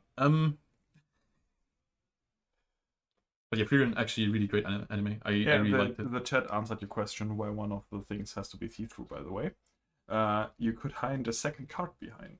How? If both of them are not see-through, you can just put another card in there and then it's thicker and you can feel it out. Okay, buddies. People are really creative with that. But yeah, I guess that's the reason. So, I want to talk about Freerun. Good anime. I like it. It's decent. I didn't like the demon stuff, to be honest. Like I feel like my favorite part of it was just her and Fern growing up. Well, actually Fern growing up. I think that was my favorite part. Just like 2 or 3 episodes only, but that was really nice. Yeah, and season 2 is coming in January, so possibly. I'm kind of behind on my anime right now. I think there's also JoJo around the corner. Probably. There are like 3 more parts to be animated. So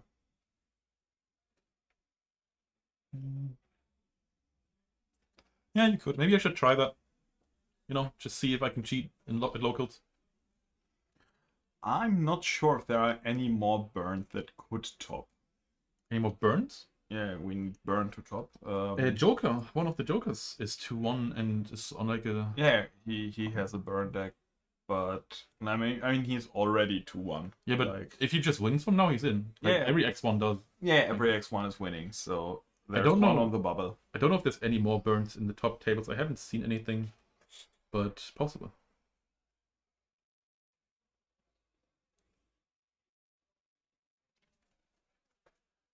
Okay, we see shoot again. We are seeing shoot again for Spy, Deco, Warrior Lady, Double, Upstart, and the Moth. Yeah, depending on the hand, maybe you even want to rip out the Spy here. Yeah, for anyone that's wondering why I'm naming every card that's shown on board. Because I can't see for shit. Exactly, Grumple is blind, so I have to tell him what's on the board. And it's also very nice for those podcast listeners, you know, the people who are driving in their car. Yeah, or like the classic is always like they have a game running and then they just hear the audio. Yeah. Always nice to over-explain. And now we have to think. I think I really don't like the Deco, but we are getting rid of the Magician of Faith. Okay, so because he does not want to recycle any Upstart goblins. I think he's more afraid that Upstart is going to draw him something real. Yeah. And he doesn't have, like let's say Upstart does find a pot and you don't have an answer to him off, then that's going to be real rough. Yeah. But we are drawing a card and finding a Thunder Dragon. And the Thunder Dragon immediately gets discarded to find us 2 more Thunder Dragons. And now we upstart for Graceful. And now we upstart for Graceful to discard 2 Thunder Dragons would be a good play, yes. Yeah. If I were to choose, I would draw Grace now, yes. Honestly, upstart should just allow you to choose the card you want. I mean, you're giving your opponent 1000 LP, right? That's a big deal. Yeah, he found a Snatch Steel. It's not bad. It's a card. It's definitely a card. And now, do we even want to put pressure on, or are we just setting the Dekoichi? I think we're just setting.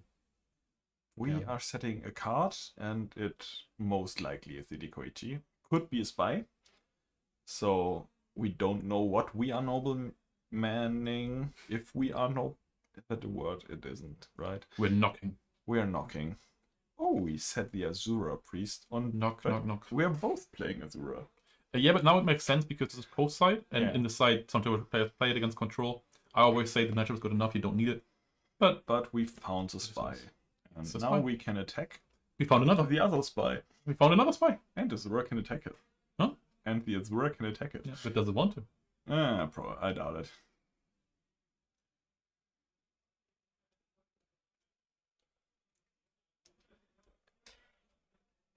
Alright. Honestly, the game is kind of okay for both sides now, I think. I think it's slightly in favor Okay, of we Fabian. normal the tribe to get rid of the Wait, where did Azura go? Azura got back to hand in Oh, the okay, end yeah, phase. sure. I was afraid that he maybe thought about the spellcaster and got the grave. It's a fairy, right? Yeah. Yeah, fairies are rather rare in But Gold. pretty good. There are some good fairies, yes. Like? Mudora. I thought we could talk about good fairies. Oh yeah, I mean Kalbeck is kind of good. God, you're really digging deep already. I was kind of hoping that you'd say Injection Fairy Lily. I mean, Venus is nice. Okay, I don't think you understand the joke. Injection Fairy Lily. Yeah. It's a fairy. No, it's a spellcaster. It's a spellcaster? Yeah, Ah, okay. it's a YuGiOh classic. It's like the Dark Witch that is a light. And- Reshef the Dark Being also like. Yeah.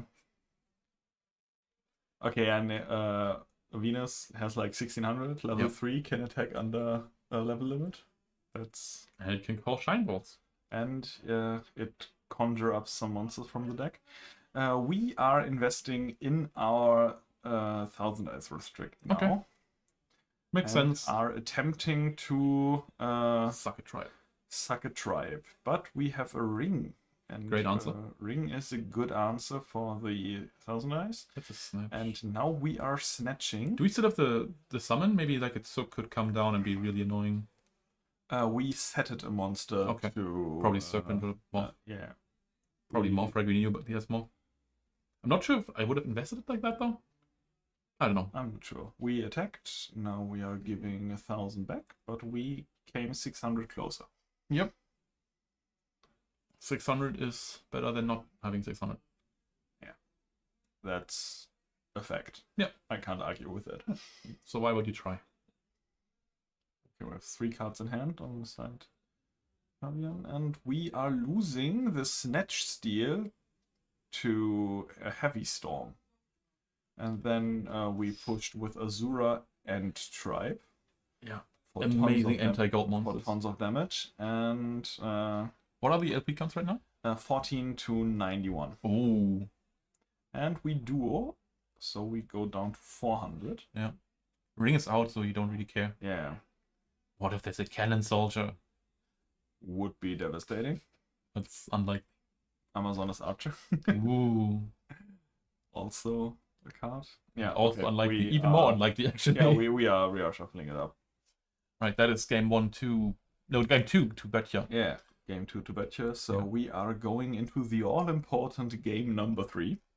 That is Sura really doing work. It's really one of the Yeah. best cards against control. Azura is just one of the best cards overall. No. No, it's not. No, it's not. But you would like it to I be. like it. I like it. Yeah, it's a good card. It's also Zook-proof. I think I've never connected the attack of a Azura Priest in my life. No? it always eats a Saku or a Mirror Force or something like The that. good part is that it's like it forces those cards out, right? Yeah. Like it's not something you can ever let go through. It's kind of like Donny. And also like what I really like about the Sura is that it bounces back to hand, so you're never under the threat of getting a tear sucked. Yeah. And you can just like no commitment, just sign it, attack, and if they don't have the out, they don't have an out. Yeah. It's like a good card to play. It is a good card to play. It's not the greatest, But it's a good card. it's a good card. What actually makes a card good? Like, do you think a card has to be good? Do you think it's just have to be playable, or does it have to be like something that carries something? I think a card is playable if you can play it. Like, I would never say Jar of Greed is a good card, but it's I would. it's definitely playable. Oh, I would call Jar of Greed a good card.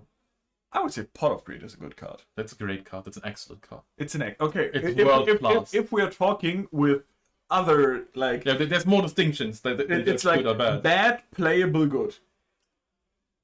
Mm, I would say I would. I mean, honestly, okay. Let's just include like everything in bad that's bad. Like we could go further with like awful and atrocious, but let's just say bad, and then it's like playable, which is like a card that you can see sometimes, which is okay. Like let's say a Gear Freed, I'd say is playable. yeah, or like card of safe return is No, playable. that is abysmal. It's playable. It's abysmal. In some decks, it's playable. No, absolutely not. It's playable. Absolutely not. I remember actually Prix making a video about this like a long time ago. I think like 2 years at this point, where she made a deck out of zombies and gravekeepers, because gravekeepers have that revive trap for themselves, to just like smash as many revives as you can into one deck to like just get the maximum out of cards of that save return. It was still ass. Yeah, I mean, if you're trying to play bad cards to trigger off a good card. No, but like at least the card would be good then, right? Like it should get you pluses. Yeah, But you gotta remember, like you have to have if two revives. If all you can draw into are bad cards, a good card is not helping. That's not what I mean though. Like if card of save return would like draw 3 cards every single time, of course it would be good. But I'm saying that like even if you invest so much into it, it's rarely even worth it, because like the first revive is already not worth it, because then it just replaces the card itself. Might as well just play Upstart or Jog and not have the requirement.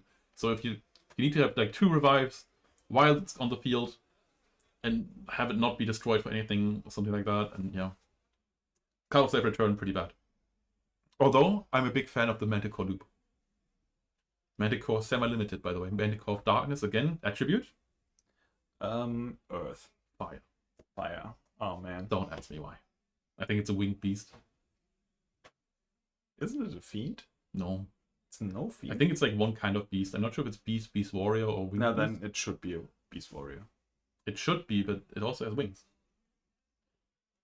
But winged beasts are like ladies with feathers and not Not all of them. There's like Sonic Duck. Yeah. Sonic Duck, by the way, was at one point the best monster you could summon in Speed Duel. Okay. Because with Heatwave, it was a very nice combo. What is Heatwave? Heatwave is a spell card that is like Cold Wave for effect monster. Oh. What? Why? But that still doesn't sound strong. You like activate Heatwave. Yeah. And then your opponent can't normal summon effect monsters or set. Oh, they can't like, even summon them. I thought it was. No. Okay. Yeah, that's nice. And then you have like a 1700 beta that punches over every other normal monster in the format. Important. And I think you played Enchanted Fitting Room. To Oh, like. Is it the thing that just mills like with Ojamas? Yeah. Yeah, I know that one. And it can also summon other Sonic Ducks. Can't have enough Sonic Ducks. Because like 3 Sonic Ducks on board is almost lethal in a speed duel because you only have 4,000 life points. Okay. Okay, we've seen a pod played by Fabian very early on. It's an upstart. Looking pretty good for him. Yeah, there are a lot of cards in hand. Yeah. And also Hold on. spotters. Do we now have sound? No. I think Return Winner is just talking very loud. So we hear That through the it door. comes from there. I'm telling you, we got sound. No. But I wanted to be that. Yeah, but All right, No. unlucky. Okay, Sangan searches for Serpent. Pretty And good. we have a Sangan on board as well. Can we look at the chat? That would be very nice. Oh yeah, I am not quite sure why my phone even stops showing the chat. But yeah, we've still, yeah. Pyrostall is definitely a deck that Playground players build. I mean, it basically came with a structure deck, right? Yeah, Was easy to get. and all the cards in it were commons anyways, so even if you, like, bought a few booster packs. The early boss monsters in the structure decks are real duds. Like, if they could have really made them better. Yeah, but early card design in general is Doo-doo. like some of the cards are like way too strong and majority of them are way too specific. Yeah. Like, okay, the effect of Ocean Lord Neo Daedalus is crazy, Really crazy, yeah. but yeah, you have to tribute the specific unsearchable level 7 monster. Yeah, honestly, you might as well just play Daedalus. Yeah. Although, I've seen Watergate before, which is like Riesling Gate with those monsters. Yeah, and yeah. that actually works kind of fine because the Neo Daedalus gets skipped. Yeah, I know. I was just like, it's very specific. Yeah. The effect is crazy. Yeah. But you have to like dedicate your whole deck to play it, and then you basically just play a weaker version of an existing deck, Which is? like Reasoning Gate. Oh, okay. Yeah, I think it's also maybe they freaked themselves out because it was kind of close to the Chaos Dragon thingy, Chaos End. Yeah. Has like a comparable effect in some ways. And that was just absolutely busted. I mean, it would be fair if you just had to banish like 5 water monsters from grave. Yeah, honestly 5 is too much. Like if it was 3, it would already be tricky. Also, we just don't have good water monsters. That's a big problem. 7 colored fish. 7 what? 7 colored fish. We also have like that Sea Serpent guy. I think that guy actually has better stats because it's the same attack and more defense. I think it's even sub-proof. Yeah, it came out a little later, but it's still still good, legal. Yeah. That's I just went through I think the 7 colored fish was a common and spell ruler. Okay. And the other serpent, the red one you're talking about, came out No, like it's not red. It's like purple-ish? Yeah. Yeah. Something like that. I just had to picture it in my mind, and my mind made it red. But yeah. My mind it made came, it red. I don't know. It's a good It quote. came as It's a very good quote. I'm just repeating it because I'm appreciating it. It's a very good quote.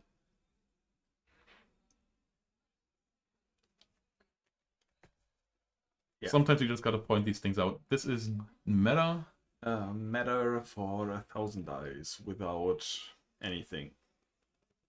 Nothing to slurp up. Maybe it's for a tribute. Yeah, maybe maybe he just sucked in a set monster. Oh, that's and very we possible. can't see it because the sleeves are the same. sleeves are the same. This should be illegal. Yeah, everyone should have their own branded sleeves with a Exactly. name on the back. Like just take a picture of yourself and have that be the Okay, sleeve. we Mirror entered Force. Mirror Force, and then we sucked up a spy. And now we lost against Tsukuyomi, which is a very good card. Yep. Suddenly Böttcher is back in this. Started really good for Fabian. And now we activated Graceful Charity to draw 3 cards, and we know he has a Serpent in hand. So it's definitely a good Grace. And we are discarding the Serpent and another card, a Dekoichi. Okay. That's definitely a good discard. So he has a Dark Engrave now, other than the 1,000 dice.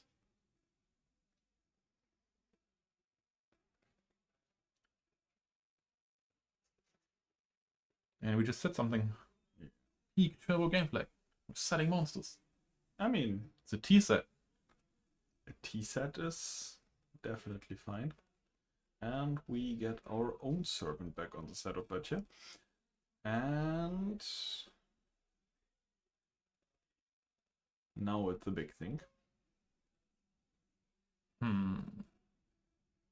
I'm also spotting shoes behind. You're spotting shoes? Yeah, they're on the top right. It's someone watching. Okay. We are seeing everything. You're seeing all the shoes. We are seeing all the shoes. And yeah, now we use Breaker to pop a back row and attack into a Tsukuyomi, and then the Breaker got booked itself. So now there's a 1000 defense monster. Hey, that's a breaker. That gets answered by a Breaker. Pretty good Breaker. card. Do we pop something? Yeah. What do we get? We are popping A jar. which is okay. And Not too now bad. we are thinking about responding with our back row. That's interesting. I mean, Raigeki Break would be possible. He has a Servant in hand. It could be like a Mirror Force as well. Not like it's all of these cards are kind of too big for the Breaker to really commit them, but it protects your own Breaker, so it kind of, becomes more valuable. It is a ring. It's a ring. Ring for 16 is fine. That's actually a little interesting. Like, why did he not pop the ring immediately if he chooses to use it anyway? Like, maybe he was like hoping that there was like a Chaos Zone or something. Like that's obviously yeah that's just better. Yeah, and he waited for the like if he targeted the ring with the effect. Okay, Yep. we are now knocking the Breaker to get it off the board. So I'm assuming there's not a lot of monsters left on the side for Fabian to contest Probably. it. Yeah, there's not a lot of monsters in Turbo that really hit over Breaker that aren't Chaos monsters. It's pretty Yeah. much only Tsuk. Yeah, we are playing Azura. True. Yeah, and he's not actually on Turbo. Yeah, right. He's on the Chaos Controls Yeah. stuff.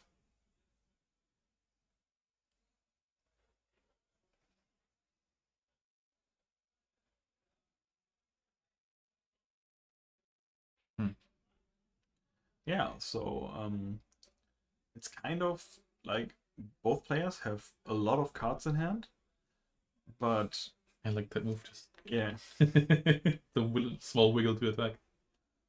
yeah, it's also fairly common. Yeah. I like it. Nice to see. Show a little bit of flair. Don't just smack him on the board. It's also part of the communing with your opponent. Yeah.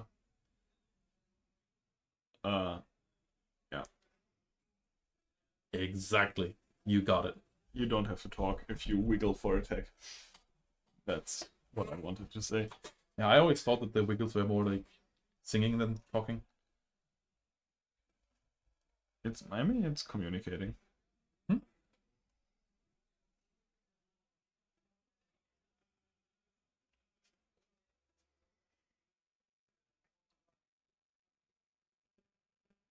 You were asleep? How dare you sleep while there's goat to be had? Also, hi, Godot. Yeah. Yeah, we definitely are having a Dekoichi is the best 1400 beat stick in the deck. The only 1400 now beat stick in the we deck? are looking for our light monster engrave. And I think Yes, we a are Thunder Dragon. not finding any Hey. light monsters in. Oh, Can't no! summon that chaos. Rookie Sorcerer. mistake, man.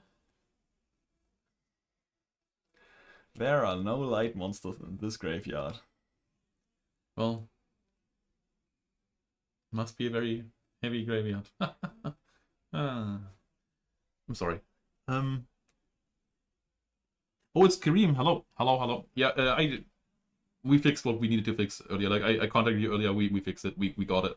We had like some problems with the stream key being weird. Like for some reason the stream key still required us to log in into the account, which obviously can't be right because that's the whole point of a stream key, that you don't have to do that. And yeah. Yeah, but we managed. We fixed it. I don't actually remember how, but we fixed it. We got the numbers and we had to fill in the dot, Okay. the dashes between Okay. between the numbers, and then it worked. Yeah.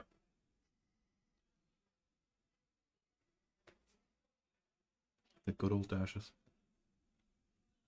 So now we are having like a little bit of a deco lock here with the Tsukuyomi. You mean loop? Loop is not a lock. Yeah, you mean, yeah. I mean, the loop can lock your opponent out of the game Maybe. if you are, If it's like Mask of Darkness with Time Seal. for example, That's a loop lock. Lock loop? a lock loop, A lock loop. loop lock, Loop lock? lock Alright. lock loop. I mean, it's a lock loop now because there's a battle enchanted lock or motive on the board. Yeah, I get it. It's awful, I gotta give it to you. Yeah, what is that? Tsukuyomi and Dekuichi. Tsukuyomi just ran over the Magician of Faith, and then no, Dekuichi ran over the Magician of Faith, and then Tsukuyomi went for a direct attack. Which is not ideal targeting because like there's no relevant monsters between Tsuk and Deko there. Might as well just take the 300 damage. I mean, there could be no. Yeah, exactly. Yeah, there could be no. It's 1,000 or higher. Yeah. And then it's substantially higher. Yes. Also hi to Nate Dog, by the way. We haven't seen Return today. Hopefully we can see some. I know that the return topper of GGP Dortmund is here as well. We just activated Graceful Charity. And drawing 3 cards is always a charity to me. And we are discarding the Serpent and I believe a Thunder Dragon. So now we have the light in grave. Oh, he drew into double Thunder Dragon with Grace. He drew into double Thunder Dragon, I believe, yes. But he didn't search out the third. And now we have... Oh, that's it? Yeah, That's it? we have 2 Chaos Monsters and a normal summon Dekuichi for game.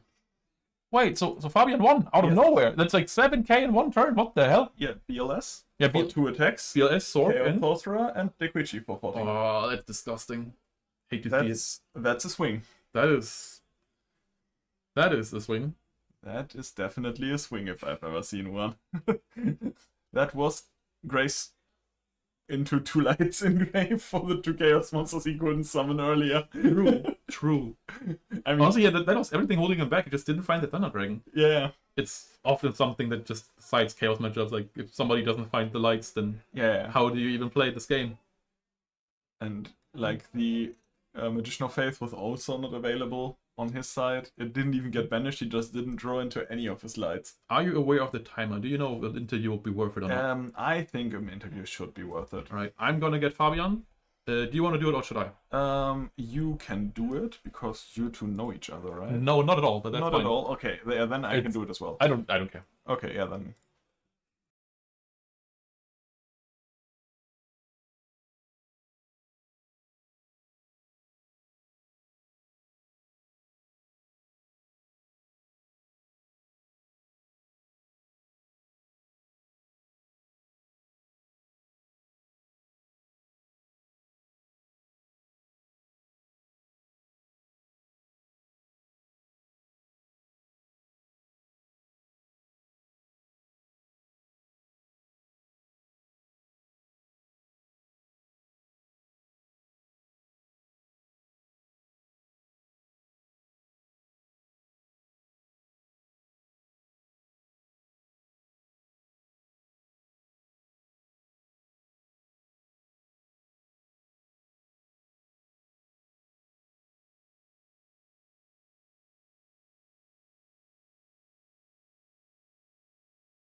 And here I am with FBN, also known as Sasha. I'll just call him Sasha. Who's just won against Böttcher. Are you aware of the guy at all? Like, do you know who that is? Actually, I know Böttcher from former YuGiOh. Not that well, since I think he almost quit the time I started around. Yeah, I think around 2010 I started playing tournaments. Oh, okay. So that was, I think, Edison time, right?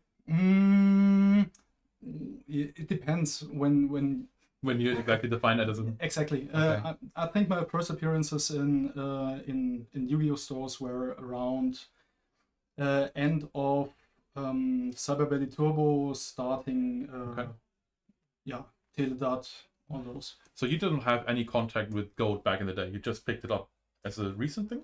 Not that recently. Actually, when we've been playing in 2012, 13, we started exploring concepts from former YuGiOh, like plus minus, and such things. And in that time, we heard about Goat Control coming over from the USA.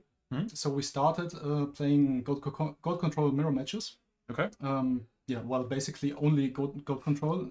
Actually, exactly the same build, usually, to determine who's better in the game. Yeah. So since when have you started playing competitive Goat? Like, when was your first entry into it? Competitive Goat, I think, in about 2021. When the first GGP in Nuremberg started. I've been playing, well, actually, as told, the whole time before, but just with friends, so no competitive Goat. So I know that like this season you've also been active online. Is that something you did before, or is this this season? This is the first season. Okay, so I think you're the captain of Iron Goats, right? No, that's Killer. That's Killer, all right, but I definitely a part of it. In Munich you won with Turbo. Yep. Today you've been here with Chaos Control. Yep. About the Turbo build in Munich, have you come around on card destruction? Yeah. Yeah, all right. Yeah. Good boy. It's cards. Card destruction, amazing. I love it. Today, Chaos Control, we've seen the Asura, probably kind of inspired by Geist, if you even want to talk about it. Yeah. It's pretty much, well, it's a Geist build, actually. Pretty much. Yeah. He's basically invented the modern Chaos Control as we know it, so almost every Chaos Control is just a Geist build. Geist also, as maybe you don't know this, actually lives in the city. No, really? Isn't here today. A shame. Would have been nice to see him. Would have been nice to actually meet him and Anyway, was this a second Goat Grand Prix for you this season, or how many have you played? I think the second or third. The second or third? So Munich, obviously, and this. Have you been to Osnabrück or Dortmund? No. Okay, then that's the second. Yeah, that's the second. So the only GGP you've played this season was one you won, and now you're 4-0 again? Whatever. Okay. Maybe winning again. Actually, good chances for playoffs at least. I think if you win one of the last 3 matches, you should be fairly secure. I'm not actually sure how many X2s make it, but since you're already 4-0, your tiebreakers should be amazing. I think one X2 is top spot. Okay. So 2 more rounds winning. Yeah, should be. probably. Just make it safe. Yeah, exactly. Win as much as you can, except don't go 7-0 because then you lose first round of playoffs, as everybody knows. Curse of Anubis. Yeah, exactly. I think that in America they call it the Pharaoh's Curse. Oh, really? I think so. It's the same thing. Same concept. It's whatever. Anything you want to shout out? Anything you want to talk about? Well, it's the second tournament we attend as a team. So I'm here with Return Winner, with Killer, with Joker. And we're actually all 4-0 right now. Oh, wow. So we will kick us out the next rounds, probably. And some of you are bound to play against each other. But that also raises the chances that a couple of us make it to the top cut. So that's really dominant. 3 players are here and they're all 4-0. Yeah. That is strong. That is real strong. 4 players and they're all 4-0. Me as well. Okay, okay. Never mind. Yeah, sure. So we have 4 players that are 4-0 that are all from Iron Goats. I think there's only like 6 players left. So I think, some of you have to play each other. Probably the strongest Goat team we have in Germany right now, which honestly is also kind of the only one we have. Like at least for like online stuff. Yeah. Iron Goats on top, probably winning Hannover. We'll see about that, but they got good chances. I think that's gonna be it for me for now, unless you want to add something. No, that's it. All right, then thanks for being here. Thanks for being here with us. Congrats on your 4-0. Let's see how you do. And again, congrats for Munich as well. Thank you very much. We've seen each other. All right, then we'll change to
So, and we are back with our round 5 feature match between Boner and Patton. And we see Patton starting off with a set card, and then Boner is activating the reinforcement of the army for his Don Zaluk. Trying to crush in here. Patton actually known online. I think he's topped the recent major. Oh, I think I missed the things. I think it's the other way around. I think. Okay. Be- Yeah. Yeah. Patton recently has played a lot of warrior control, so the Rhoda would make a lot of sense there. We mixed up our players, but it's still fine. yeah. I think we maybe need to fix the camera at some point. I think it got moved again. Yeah, I think that between every round, and it. Never works. Well, it's alright as it is. I mean, it's fine. It'll I do. guess, but yeah. Okay, the Don the Luke got answered by the Torrential Tribute, and now we are just playing the back row game. And That's the same. yeah, it's the same game. Yeah, I think actually it might be the warrior control again, which has seen a recent uptick in usage. I'm not really sold on it, but yeah, it's something that people play. Yeah, and I mean, it's a deck. In the end, it's like any deck like this that just meshes two gold decks together. Just the base value of cards in it is fairly good. So even if the deck itself isn't the best, you still always have a chance just because you can draw the right cards in the right order.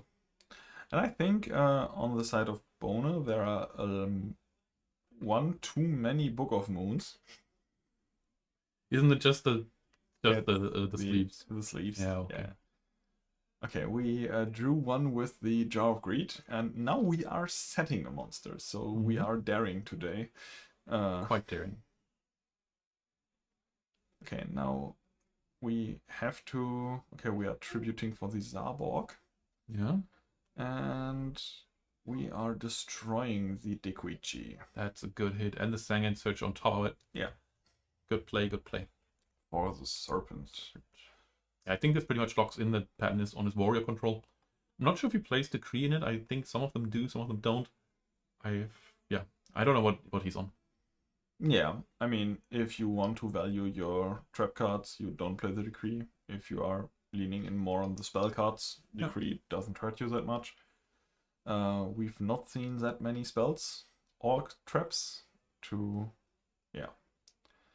indicate it, but now we are swinging for 24. Now the Torrential and the Mirror Force are out for Boner.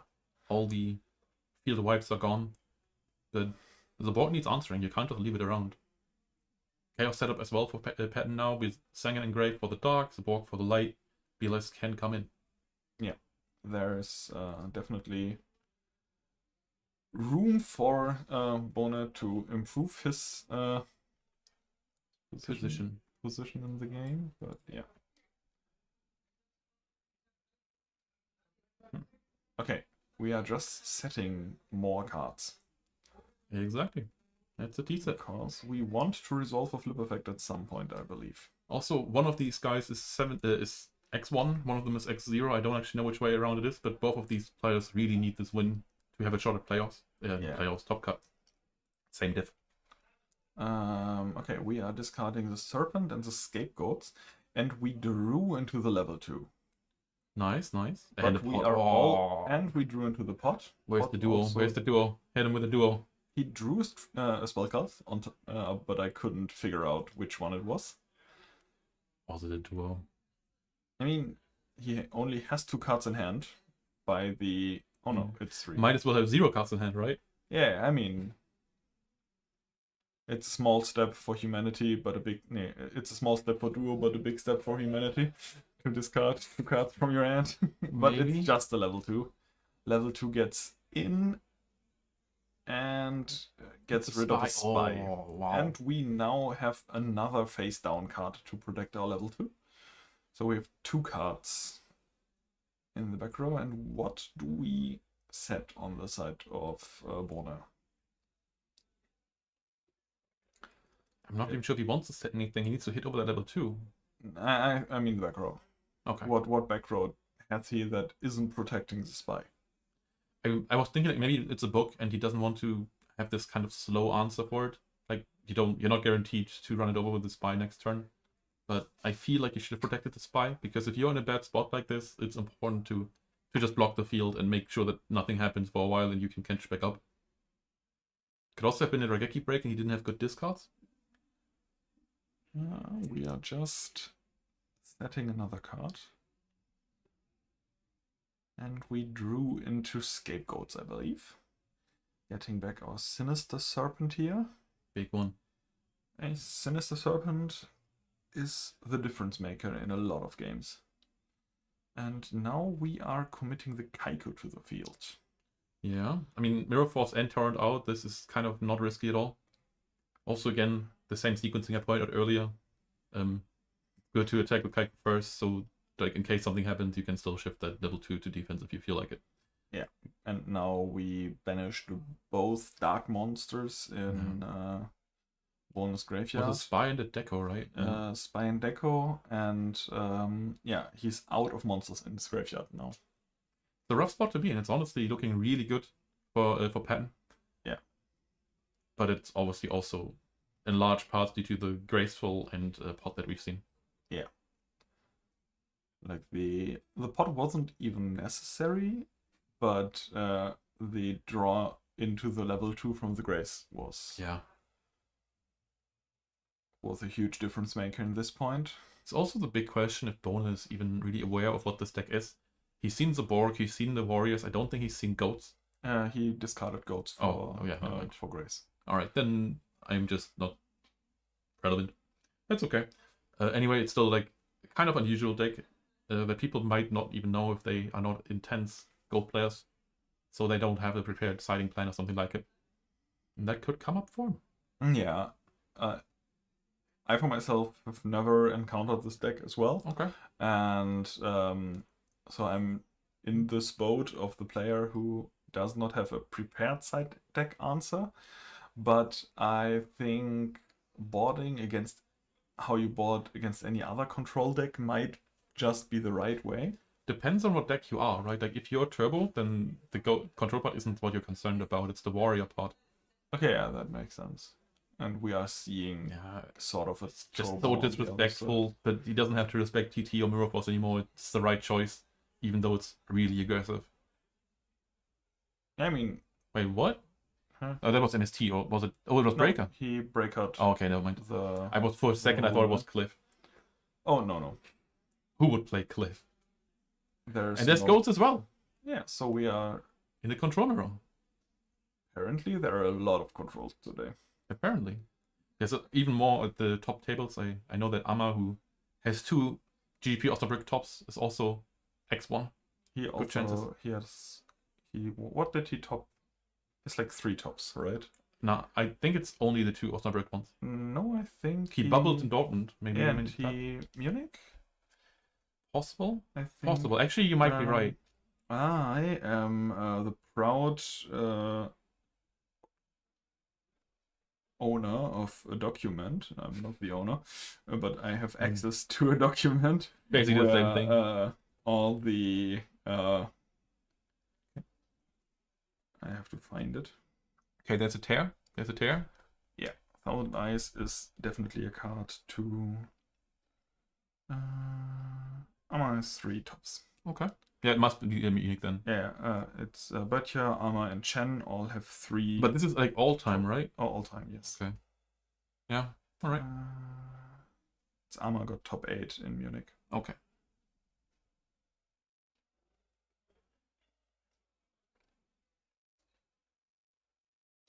And then he got top 16 in Osnabrück and top 8 again. Top 8 in Osnabrück the year before. Yeah.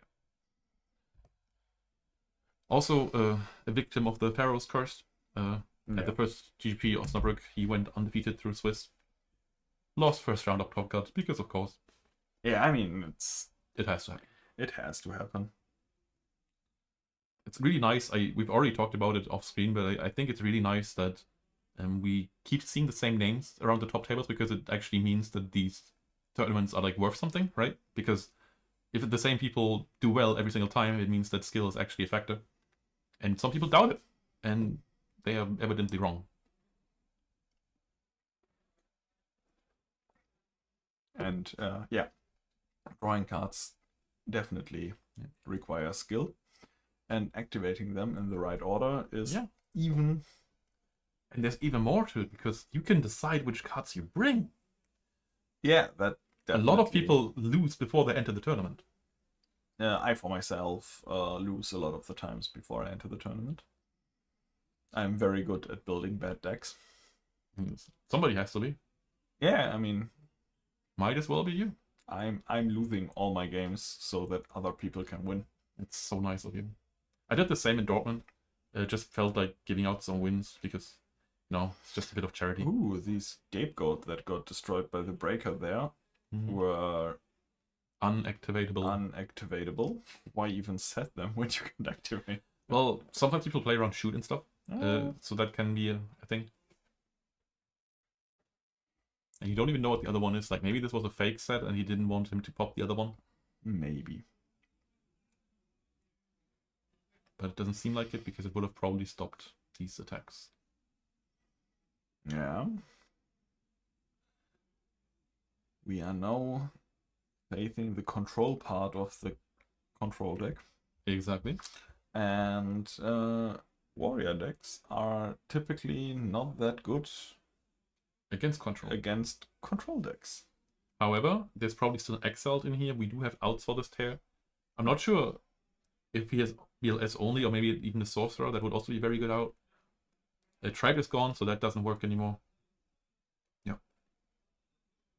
Maybe there's a main deck. Tribe gone? Yeah, it was summoned at the big push when he didn't respect TT and Morphos anymore. Okay. Unless it was like snatched from the other side, but there was definitely a Tribe on his side of the field. I forgot that already. I'll be honest. But yeah, we have a lot of set monsters now. But 1000 Dice with 1800 is definitely a good 1000 Dice there. Well, it depends. If there's a spy somewhere, it's suddenly a different thing. It's a warrior lady, and warrior lady that's an out. Outs. We already established that warrior lady almost outs everything. Yep. It doesn't out DD Survivor. It does not out DD Survivor. Only temporarily. Did you know that the DD Survivor is in fact the DD warrior lady, just with the code? I thought it's DD Assailant, because No. like the wraps kind of look similar. The armor is the DD warrior lady armor. Okay. Kind of a storyline there. Yeah. DD lady getting sucked into the dimensions and then fighting crawling against, back. Fighting against GGP. Is that actually the other dimension? Yeah. They're connected? Okay. He is fighting in the other dimension against GGP. And then GGP gets, like, the other dimension is the realm of... Was it the... Oh no, the Hades and King of the Abyss storyline with the other one, right? Yeah, I might mix it up. But yeah, the Warrior Digrapher, the DD Warrior Lady, and the GGP all getting into the other dimension. I believe Freed, the general... Brave Wonder. Yeah, the general... guy is also involved in the storyline. Okay. It's kind of a mess. Kind of convoluted.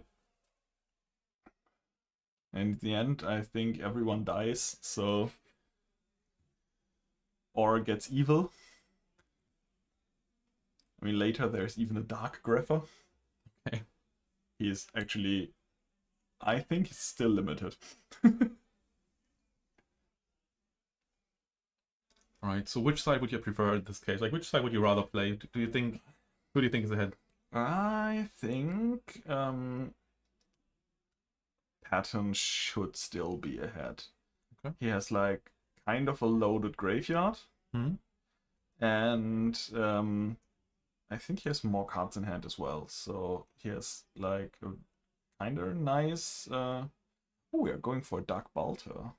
Ooh, fancy. That's funny. Do you know the rule? What's the rule? The rule with Balter. Alright, so whenever you summon a Balter, your opponent top deck snatch. Oh yeah, yeah. That's the rule. Yeah. But By the way, if that doesn't happen to you, call a judge, because that's just how it's supposed to go. okay. But did he just deny his own thing? What was it? No, he ran over a Magician of Faith. Okay. But it went to his graveyard though. I think Yeah, it was like yeah, it was feature swap. Actually, I'm kind of surprised that no Wally team tried to pick up Patton. Like, he's been around for a bit now. He's had his results definitely better than some players in the Wally. Maybe, send a message. Get him in. I think I've also recently lost a Slifer final to him, which is very sad. Have you finally won your Slifer final? I've not even registered to the Discord server I yet. thought that was the deal. Yeah, I have to win a Slifer this season. Well, that doesn't really work anymore because we're about to have the last obelisk. It's about to shut down now. Get on it now. Maybe next season. Come on, man. You can't tell people that you're winning a Slifer this season and then not even try. Yeah, but if you at home want to participate in Cool Gold, what do you have to do? Play on the Academy Discord, I think, is the main thing. That's the easiest entry. I know that it's about to end for this season, but overall it's really good. It's basically... It lets you sign up for tournaments, and as soon as 8 players are in the tournament, you just get paired and you play out the tournament. You get to... Like, every single match has, 2 days time for you to schedule and play it with your opponent. So it's really... It should be easier for you if you don't have that much time. You get to play against strong players straight away. There's ways to get invites if you go further. The Goat Format Europe Discord is the place. But also, we have a link in the description of this video that will take you to the signups for GGP Berlin. I'm pushing it again. If you want to come to Berlin and play Goats and have RBT on the day before, go to that link, sign up. We need people. There's more places.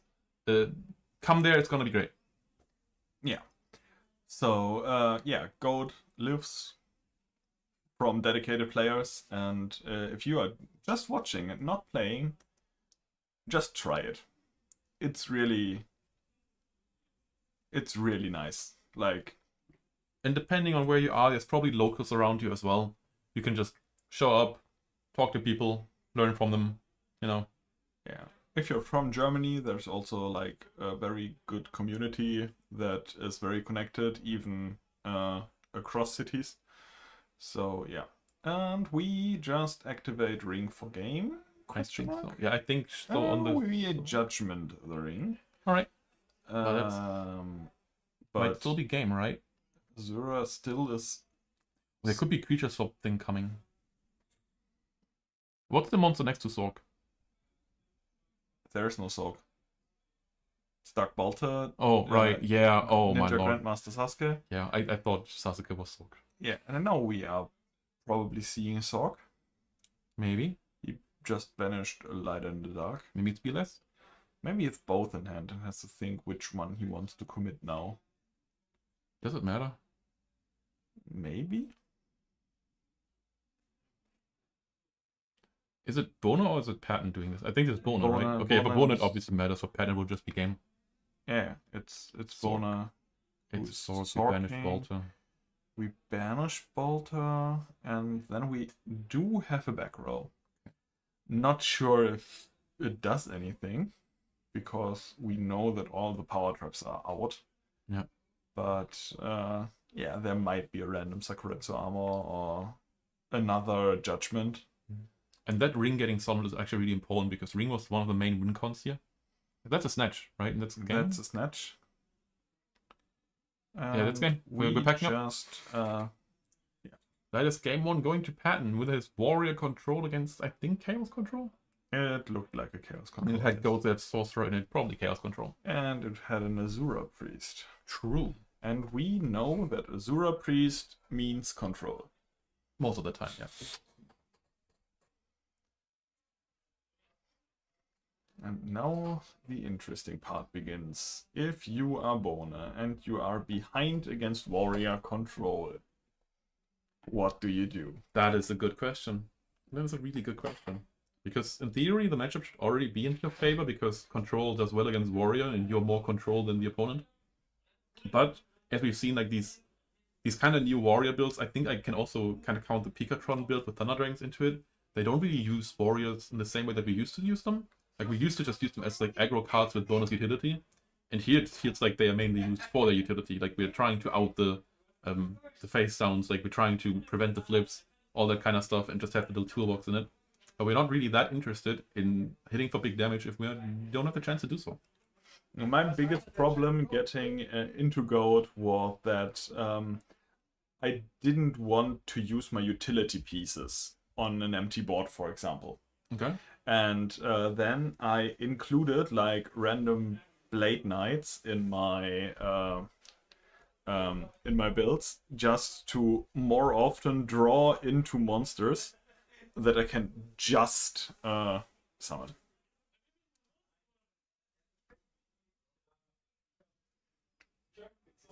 Whenever you join, you see Kaiku and friends. Yeah, Kaiku actually hasn't been that popular in like most builds lately. I think for a reason. Obviously, it's still like a staple in Warrior, of course. I think he refers to our starting soon or be right back screen. Oh, sorry about that. Yeah. Honestly, it's still nice though, seeing Kaiku and his friends. It's a good bunch of people. Good friend group. Definitely. Definitely. Kaiku with the tattoos kind of just ups the whole edge level of the crew. Really nice. Yeah, but I have to say, like, if you're looking at the Goblin Attack Force that is also on our starting soon screen, the guys in the back that are just shadows with glowing eyes, these are kind of edgy too. Absolutely. Don't want to meet those guys in a dark alley. I mean, if you really want to, like, brawl with someone, then after they hit you, they have to turn to defense. So maybe Goblin Attack Forces, if you Not quite. if you survive the first punch, So you can hit back. So there is a way to really shark people who play Goblin Attack Force. By the way, I'm not encouraging you to do this. I'm just telling you that you could do this. Do not actually do this. If you play Goblin Attack Force, be cautious of people Yes. who do this. Yes. Okay. So Goblin Attack Force doesn't go into defense after attacking. It goes into defense after the battle phase is ended when it attacked. So if you attack and it goes to defense and you still have another monster, in theory your opponent can say, well, it's not your battle phase anymore. You don't get to attack. Alright? Again, don't do this. Don't do this, but be aware if you are on the other side and that could happen. In Yeah. theory, they are right.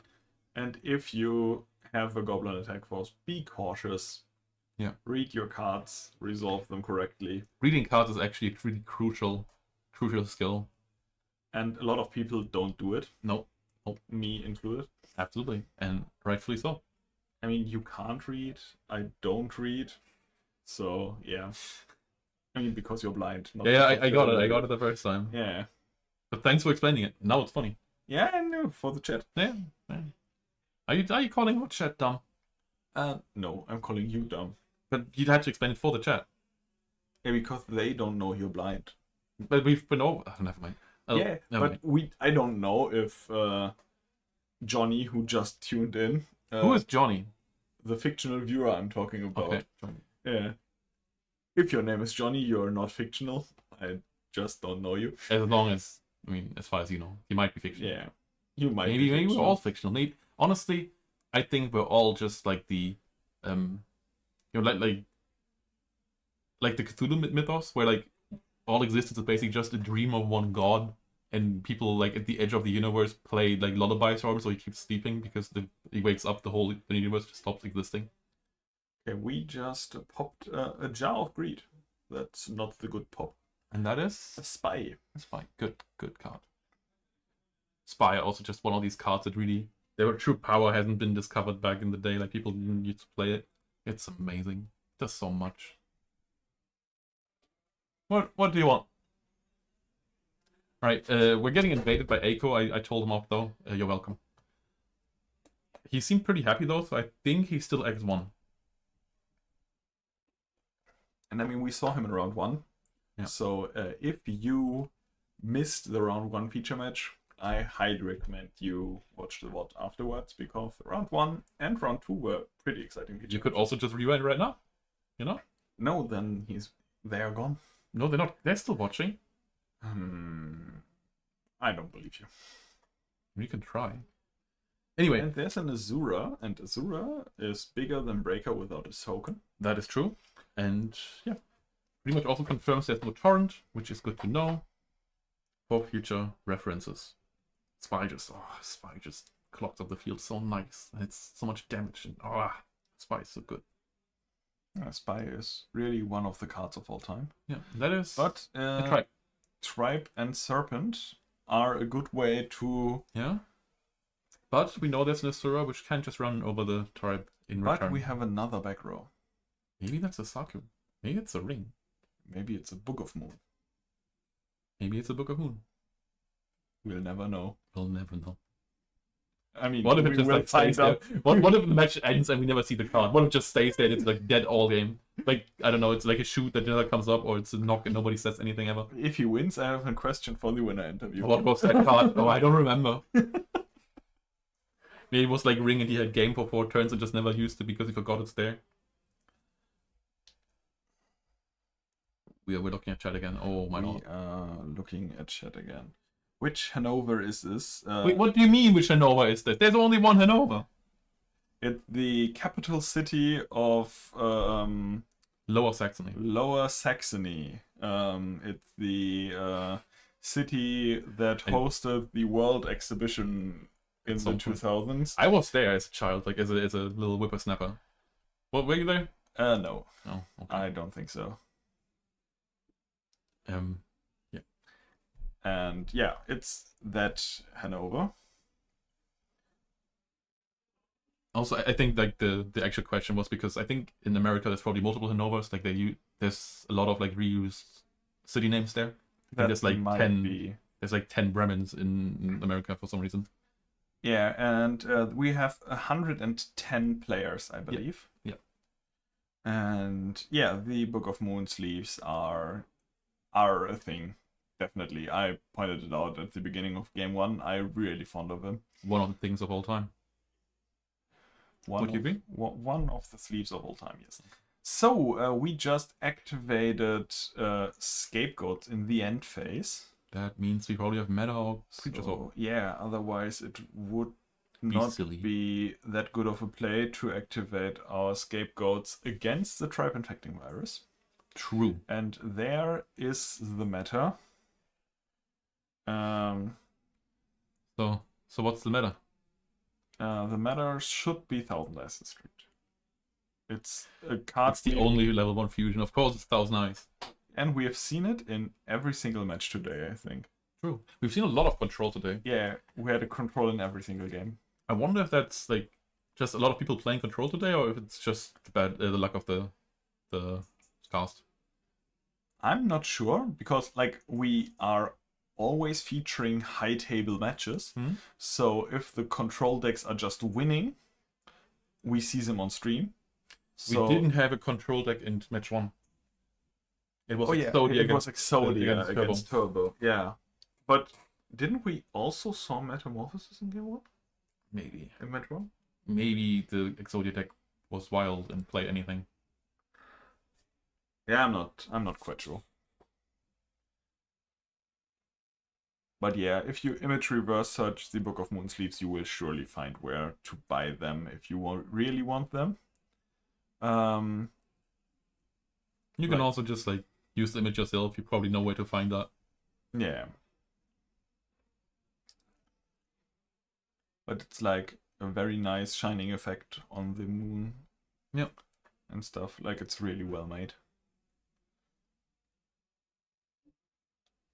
Okay, we are banishing a light and dark on bonus side of the field.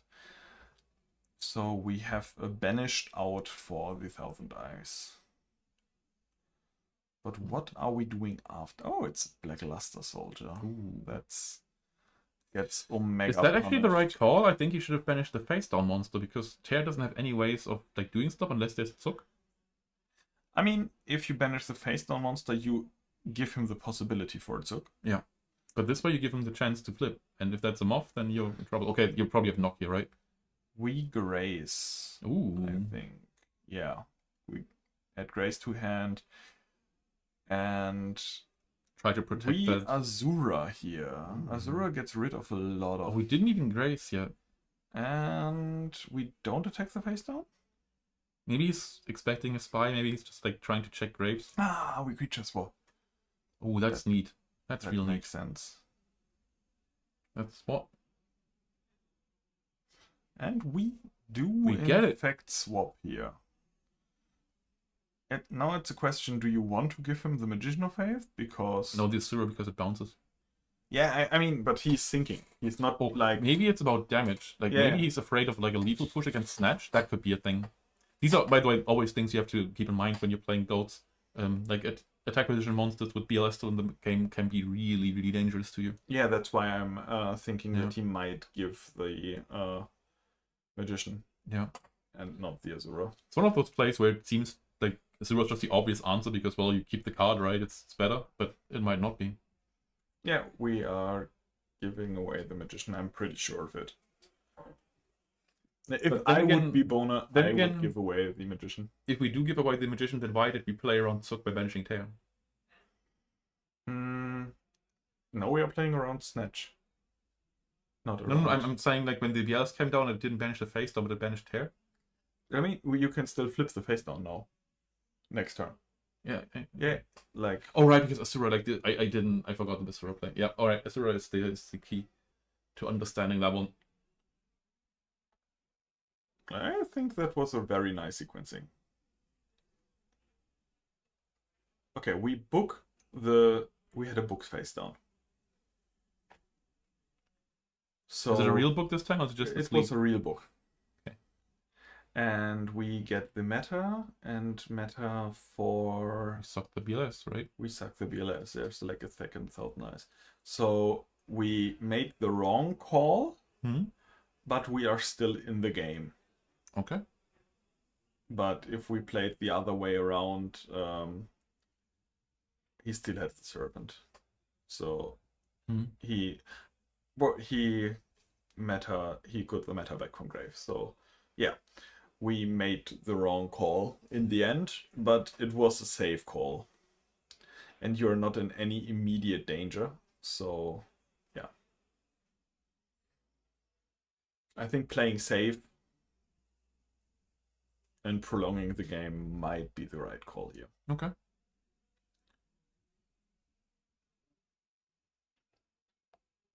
Okay, now we grace. We knew he had it. Yep, picked it back up with Moth earlier. Gray's pretty good, Moth pretty good. And we have Serpent. There's a Dark Mimic level 3. Ooh. We talked about that one earlier today as well. Absolutely. And we do have another Chaos Monster in hand. And we have Thunder Dragon in grave. So, yeah. We banish the Mimic and a Magician of Faith. And we are banishing the Thousand Eyes. And now we got an additional Light Engrave. So if there's a third Chaos Monster... Unlikely. Chaos Control usually doesn't play it. But yeah. Yeah, there's a lot of players in top cut contention still. Like here, for example, Patton has good chances. The whole Iron Goats crew, they came with 4 players. They are all 4-0. I think they're even like guaranteed to have some pairs in their team right now. So I'm talking about like Return Winner. I'm talking about Killer.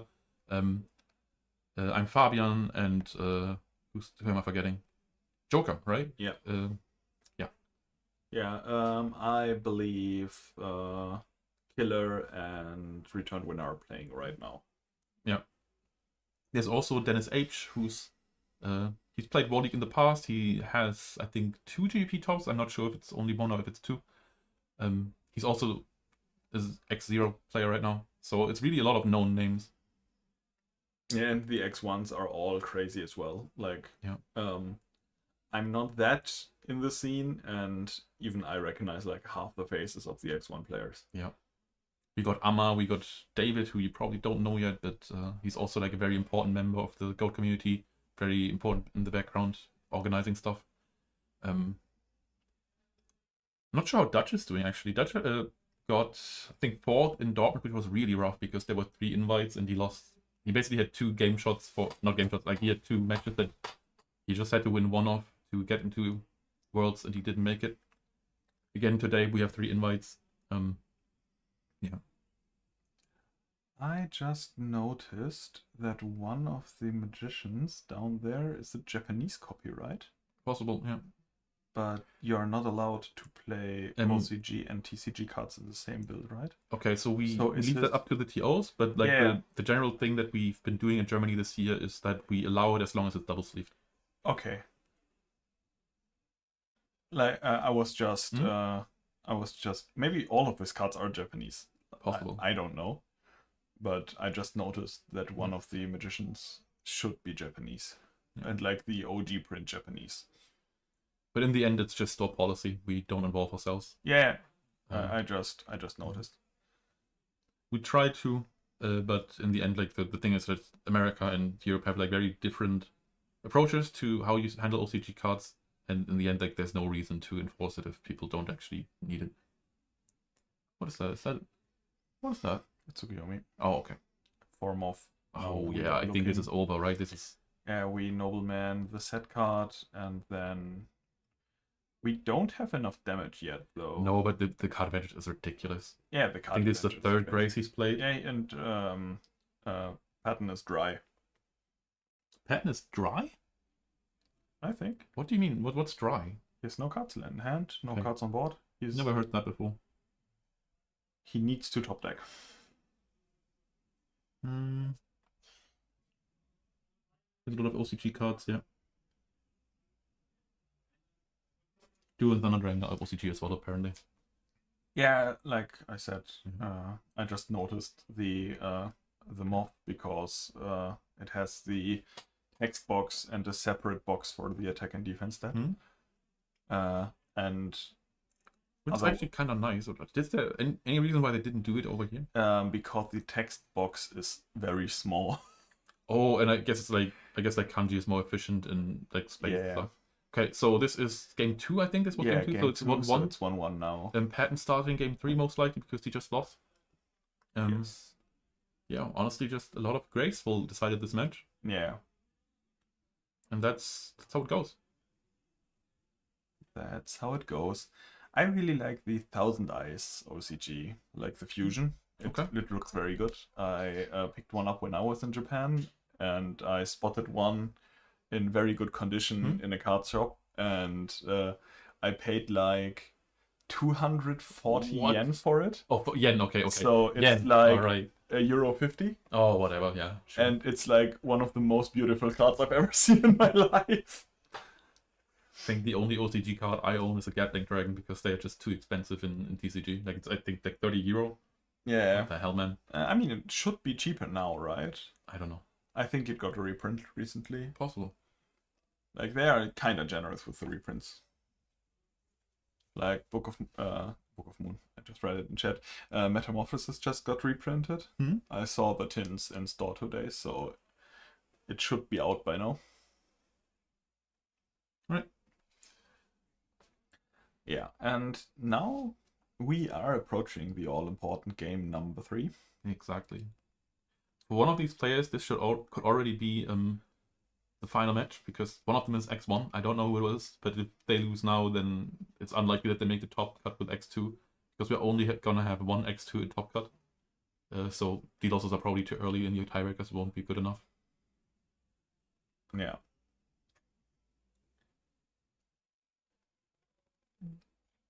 Oh, it didn't get reprinted. Then my bad, I guess. Then I was very lucky buying mine. Luca spreading misinformation online. How could you? Yeah, Trapdoors should needs a reprint. That's agreed. Kinda true. But it's like cards that are still on the Forbidden and Limited list are rarely getting reprints because like the average TCG player does not bother for forbidden cards. Not at all. And yeah. Hence why there are few cards. Is Trapdoors still forbidden? Yeah. Because it looks like just from what I know about modern stuff, it sounds like it's just too slow. Yeah, you a Pointer of the Red Lotus is like another card that's dust shot, but you have to pay 2,000 and you get to banish the card instead of shuffling it back, and that one's forbidden as well. Okay. But kinda recently. Okay, Repawn the Nightmares also. Yeah, that's because it's It's also an Edison card. Like, it's very relevant Edison. That's why the price goes up. I also only have one, but I think they also go for like 15 euros, around that. And also Reaper is just like a really cool card to just like drop on the field every now and then. Yeah, I talked about the meta earlier. It's like a very big outlier that, and there are other banned cards in it as well. They just looked at a few banned cards and added them, and I think it's getting more common now. But from like 2014 to 2022, I think there wasn't a single card that's banned that got a reprint. I mean, it kind of makes sense from Konami's side. Nobody wants to play, get a card that they can't use. Yeah, like, and then they started to put tokens in booster packs. Yeah. And that's also a card that you can't use. But who am I to judge? Like, I can only criticize. And you can do it very well. Yeah. I'm kind of a critic myself.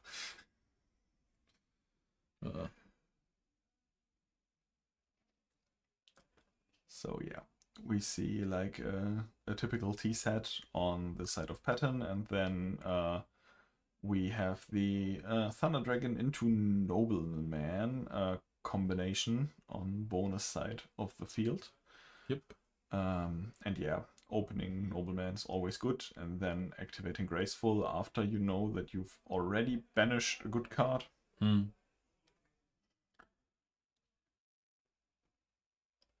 What are they talking about? Is chat being nice? Chat is being nice. All right. Yeah. I don't know why they reprinted DD Designator as well. It's like, I mean, the card might have applications, but I think you very rarely have cards in hand that you searched and did not activate. So it's... I think for like modern stuff, maybe it's about hand traps, just trying to get around the stuff that can stop you from popping up. The card is terrible. Okay. It's like in context of Goat. All right. And even there, you don't play DD Designator. Yeah. Like, in theory, the card reads okay. Like, it can out a Serpent and a Thunder Dragon in hand, all right? Yeah, or if you like are dead to BLS, you can just call BLS to be sure. But and then I it's top deck like, it. yeah, and then the opponent top decks it and you lose anyway. So yeah, if it would have been a quick play, then the card would be great. But as a normal spell, sadly, DD Designator could have been a Trap Dust Shot, and it would have been a 10 times better reprint. Yeah, the artwork of DD Designator is one of the best in the game, I think. But yeah, the effect is kinda lackluster.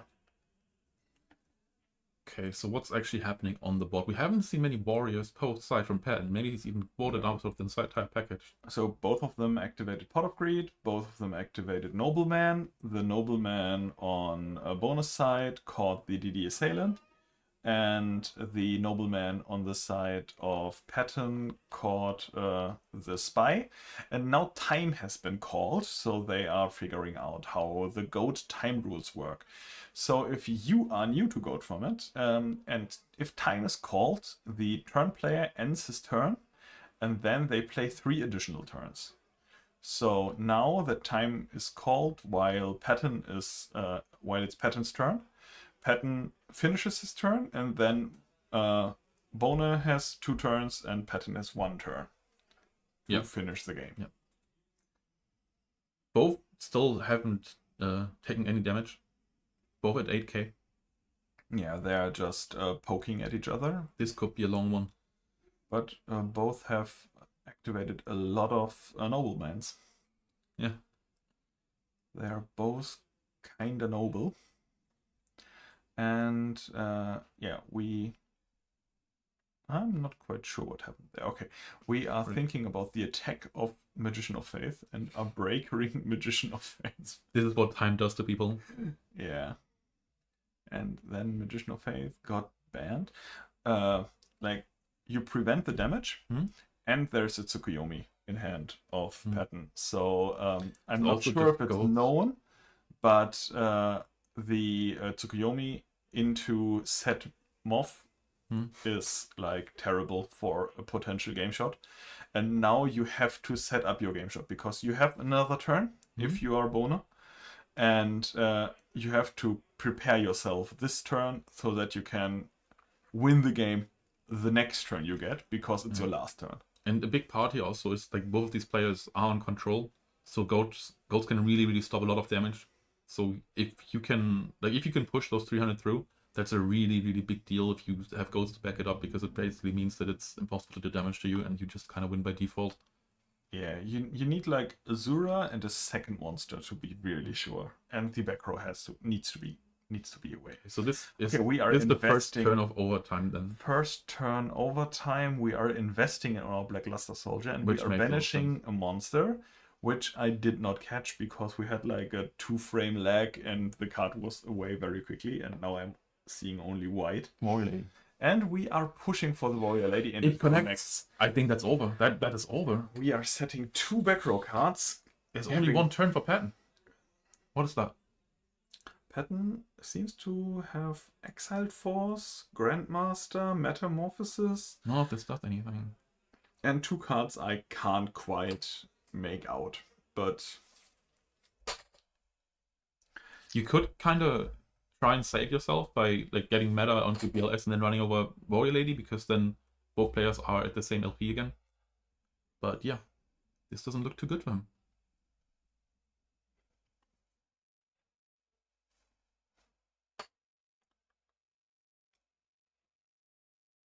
What is that? Prem. Is it Prem? yeah, it's Prem. What's the target? Do we have Tribe maybe? Tribe would be really good. There are only like 3 cards. It's like, yeah, he goes for He needs 1,000 meta. dice. But the problem is with Prem, this no longer draws. Yeah, it no longer draws. How? Maybe the has to hope spell for his card play. we couldn't make out is Vok. What if he's hoping that your opponent misplays? Like you suck BLS, you summon another monster, you run over Warrior Lady with Tear, and you hope that he banishes. That might be. Maybe even like you could even do ring shenanigans where you attack with Tear over Warrior Lady, and if he lets it stay, then you just ring your own monster and then you still attack. That could also work. Wouldn't the banish be good? No, because then you can't attack if there's the Tear is on the field. That's the whole idea. I was like, if Tear attacks, sucks BLS, attacks into the Warrior Lady banishes, then you get 1,500 Yeah. if you are a Boner. Yeah. And then all you need, like, you are ahead in life points. Yeah.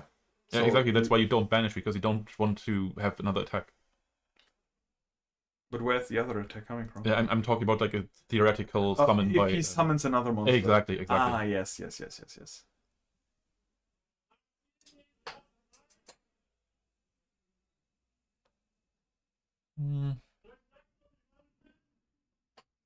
can hear the judge yell again. Okay, like these are. Okay, somebody touched the camera. Oh, I think we just lost the feed. No. Yeah, it's It's it doesn't move. No, They no. gotta move. Is it? Yeah, it doesn't. Oh, No, now it does again. no. Okay, we just had a little hang up, but somebody nudged the camera. Gotta fix that again. Yeah. You wouldn't even believe the setup we have. It's like postal boxes, and there's a camera on a like something tagged on it. It's incredible. Yeah. And there's a summon. Yeah. There's a summon, and he. That's exiled, right? Yeah. Oh, exile you're right. And for- now he connects its game, but I don't think he does. I mean, he connects for 3,000. Yeah, but I don't think this goes through. Yeah, there. Yeah. Scapegoats. Yeah. Scapegoats are game yet. Yeah. Yeah. Okay. So we need Boner wins. to fix the camera, and it's already time out. So we are once again not doing an interview with the players, but round 6 is around the corner, and we will be right with you in like 10-ish minutes when the next round is starting. So yeah, we are right back.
So, and we are back immediately. The stream game was in fact the last game that needed to be finished. So we are immediately back, and I hope the camera is fine again. Because, yeah, we should be fine, right? I have to zoom out again. No, it's... You still see the postal boxes. Okay, I will fix the camera and then we'll be right back.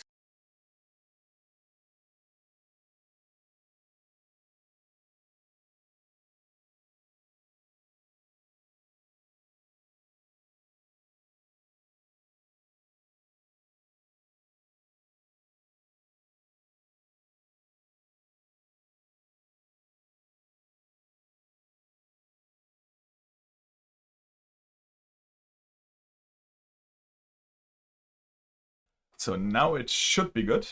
And yeah, while I fix the names, you can just tell us something about these people. All right.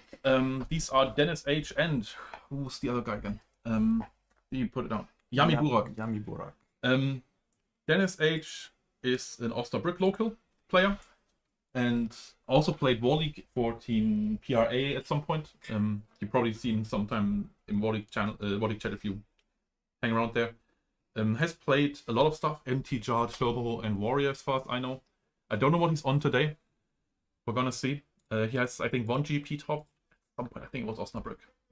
And Yami Burak on the other side already has an invite this season. He got top 4 in Osnabrück. Yes.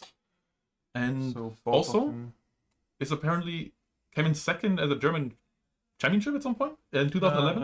That might be true. Yeah. Return winner told me to say that, so I said it. I'm not sure if it's true. Probably is. It probably is. He knows all the finals of every German national by heart. What a guy.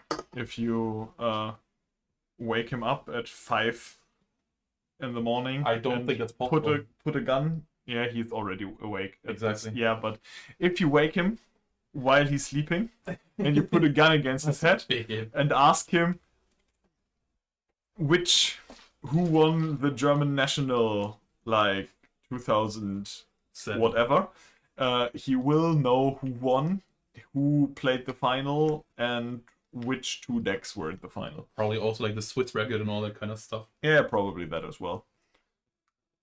Like, that's his...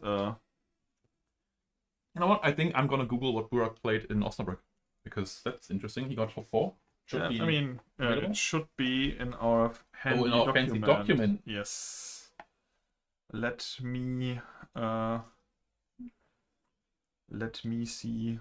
I have to scroll up in my chat with return winner because he spams me quite a bit.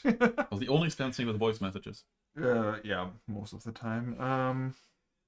Got in the habit as well because of him. He played Chaos Turbo. Okay. He got his invite with. Wasn't he the guy with 41 cards and upstart? I think that's him, right? That might be him. That's him. He doesn't know anything to cut, but it's enough to get top 4 in one of the biggest offline events that Gold has. Yeah, I mean, the 41 card makes you less likely to open 2 Thunder Dragons. Amazing. Also, both of these players are X1. They're both kind of fighting for top cut. I think and Dennis also had his top cut in Munich with Chaos Turbo. So then he has 2 top cuts. Yeah, he had 2 top cuts. Both with Chaos Turbo.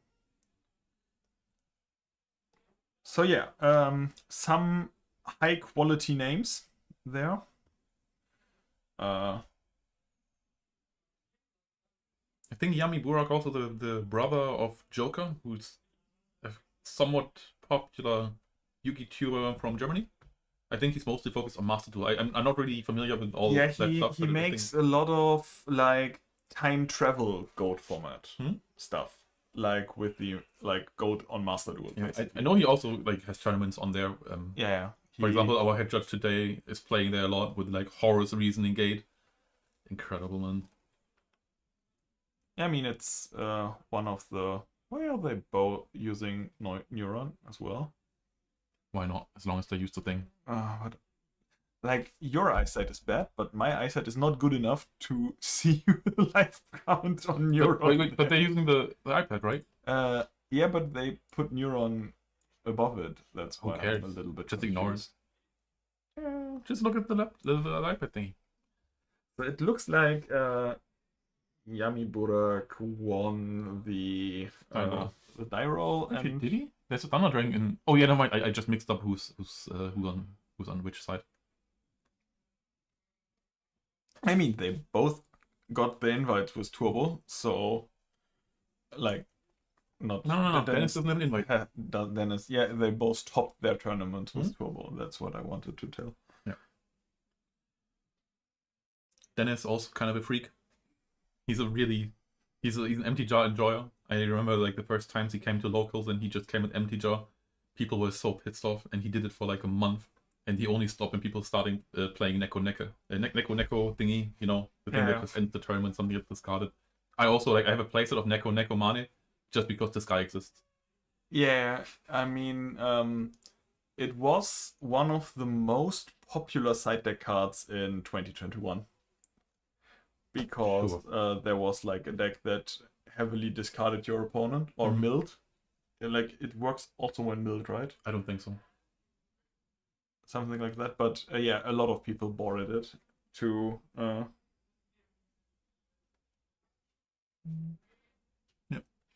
Right. So what do we see here? Thunder Dragons by Dennis. Probably the first Turbo Mirror of the day. Probably the first Turbo Mirror of the day, and I mean we played. It's like round 6, so yeah, first Turbo Mirror in round 6 is kind of a good record. I'm also supposed to update you on the Iron Goats records.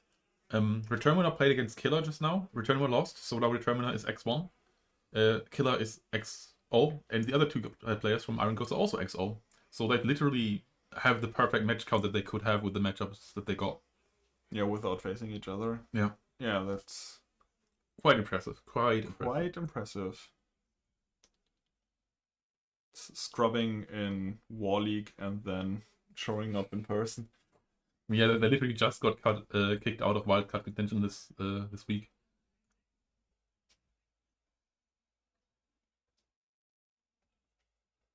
I think it was against the Serbs even. Serbs were like they all brought like fun decks. I think they had like 3 Stein decks this weekend. They won anyway. Yeah. Imagine back in the day, you and your homies show up to an event and every one of you is playing Stein. I mean, back in the day when there was like 10 Steins in the world. Yeah. No, yeah. That would be great. Like, imagine if a team could just like monopolize it and like they have all the Stein. I played. I think it was 2019. I played an event and there was like the new Chaos Emperor Dragon as a prize card, and it had there were like 4 or 5 events where people handed it out, so there were like very few in the world. And then I played against a Brazilian player, and he special summoned the new Chaos Emperor Dragon. I was like, I really need to read the card. I've never read the card, but the card is like $1,000, and I really don't want to take it into my hands because it's so expensive. Yeah, then I read it and I won the duel. So speaking of Brazilian players, we're about to have the first South American GP in Buenos Aires. Oh, that's nice. Yeah, it's still this season. We've started to make some contacts down there. Hopefully, both can grow globally. I hope Paolo plays it. Paolo? Paolo is the Brazilian player I won against in YCS Dortmund. Okay. The one with the prize card. He just made top 4 in the Master Duel World Championship. Ooh. And he, after I kicked him out of YCS Dortmund, he won 3 YCS back to back to back. Whoa, that is brutal. Yeah. So, like he's like the nicest guy I know. It's like such a cool guy, and yeah, he's like very good. And from what I know, he plays like a lot of a lot of fun projects. Okay. So if there is a GGP in Brazil, Argentina this year. Maybe there's something in Brazil next year. I don't know. maybe? Yeah, I'm not sure if he travels to Argentina for a Basically fun next tournament. door, isn't it? These countries are so small. Yeah, sure. It's like a 12-hour drive through there. To the next city. To the next city.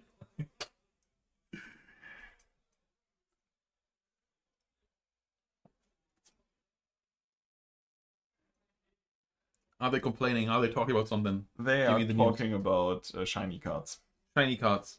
Do you like shiny cards? We are looking at a few shiny cards on board here. Mhm. Like most of them are common, I believe. But there is another Ultimate Red Dekoichi. Okay. I think Dennis is the 4th person today who revealed that he owns Ultimate Red Dekoichis. It's important. To show. Yeah, it's important to have an Ultimate Red Dekoichi. Like, it deals that 1 extra damage Yeah. that could come up. Absolutely. I also just love like the bonus text on the Koichi that is completely irrelevant. Like the Koichi one. Yeah, but Bekoichi is like such a good card. It's amazing. It actually worked with machine duplication. Yeah, You summon Bokoichi, you play machine duplication, you flip Deco, and you draw 4. yeah. It's a good combo. It is amazing. That's why it's so common in Go. Yeah. We have actually so many cards that like they're so obviously busted if you just read the card, but it's not quite there because like they don't have the support. Like machine duplication is one of them. If we had something like Cyber Valley, it would be amazing. I think. Yeah. Stuff like limiter removal. If we had a little more machine support, Yeah. or if for salvage, if we had better water cards. Last Will, even to some extent, I think is kind of like it's already like viable in some decks, but I think it's so obviously broken, but it's not quite there. Yeah, it's like in the OCG at the time, Mhm. there were a lot of cards like released for 1 or 2 years that we just don't get until like 2010 or something like that. Like, wasn't it like Obelisk was legal I have no idea. and was a real card in the OCG, and it's like the best card ever. Like untargetable 4K beta that can just Raigeki your opponent's board is kinda good, I guess. Yeah. I also know that the OCG had Victory Dragon, which I think never made it over here because it's kind of pointless. Yeah. I think like the thing is that Victory Dragon it wins you the match if you win the game with it, but it's kind of You kind can of just, useless. You can just forfeit the game before it deals the lethal damage, and then it didn't. Yeah, then it didn't kill you. So the difference to OCG is in OCG you are only allowed to surrender in your own turn. So Victory Dragon actually had some uses. And then it got banned. Probably. It is banned. I'll trust you on that one. Yeah, but we had it last year in GGP Osnabrück where someone played Skelengle. Yeah. And Skelengle is Legends of Blue Eyes card in the OCG. It's in the very first booster pack. It was like one of 4 or 5 equip monsters there, and it just didn't make it into the TCG until like the set after Goat format concluded. But it's kind of funny, and it would have seen play. Maybe. I think even today, like maybe Trevor would play like 1 instead of Deco because lights are harder to come by. Yeah, that's what I was thinking. Like having a good light is always. We haven't spoken a single word about the game, right? I know, but it's like it's just been a lot of Trevoring, and like there's Decos, there's Sorks, and yeah, they are playing like the. If you imagine a Chaos deck with a Chaos Turbo Mirror with closed eye, you would see this game. No, because if I close my eyes and imagine Turbo Mirror, there's 3 spies on each side. But if you close Your eyes, it almost feel like nothing changed at all. Yeah. One of those like 2010s indie fluke hits. Actually, I think like Bastille actually has like a proper fan base now. Yeah, he just recently was featured on the soundtrack for the hit series Arcane. I haven't seen season 2 yet. I watched season 1, but also like the problem is when season 1 came out, I was still playing League of Legends, and now I haven't in a while, and I feel kind of disconnected. Still like a very good series. So Yeah. we are shuffling back the Night Assailant. Okay. We are not afraid of any spies here because we have a monster with more than 2k attack. And yes, Thunder Dragons in hand are Kind of not pointless. doing that much in this situation. People say that Thunder Dragon is a +1. I think it's a -1. I mean, it deals psychic damage to yourself. It's a -1 that lets you not pay discard cost for a while. Yeah, I mean, playing Thunder Dragon is like pointless. Okay, we are normal summoning Gravekeeper Spy. And we are just crashing into the other spy. So Like my favorite thing about this is just like sometimes I just like hear somebody yell "Judge!" and it's amazing. yeah, Judge. There's like this very specific cadence that every Yu-Gi-Oh player has. It's like almost aggressive, like kind of aggressive, but not like this. You know? Yeah. Do you know what I mean? And no one likes to Call them.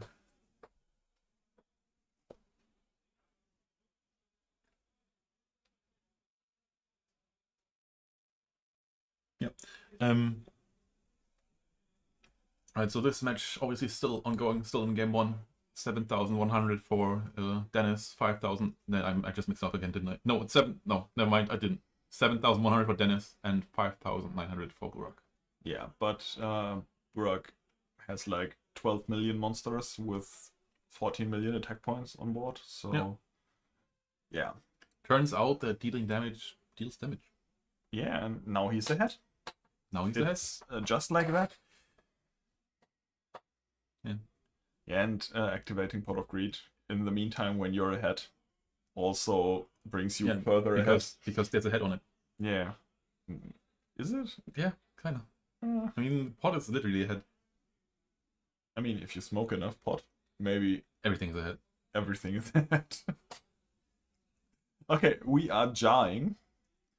And we now draw into... We need something. a This good card. game on field, right? Like you have to answer this field or you're done. Yeah, you need to draw into something. But what is something? Okay, we draw into... More draws. A draw that draws you maybe into something. I want card destruction right now. Give me card destruction. Card destruction would be a good move here. It would be a lot of draws. Because all the cards in your hand are like dead. So... And I mean, he might have drawn something because he's thinking. And thinking is a skill you need to win games. And we activate Duo. This might just be for info before he surrenders. Yeah. He knew about the Duo, Serpent Mirror Force. Also, some people think that draws aren't actually a thing in GOAT, but we've seen a lot of draws. Yeah. Just don't comment on it, it's fine.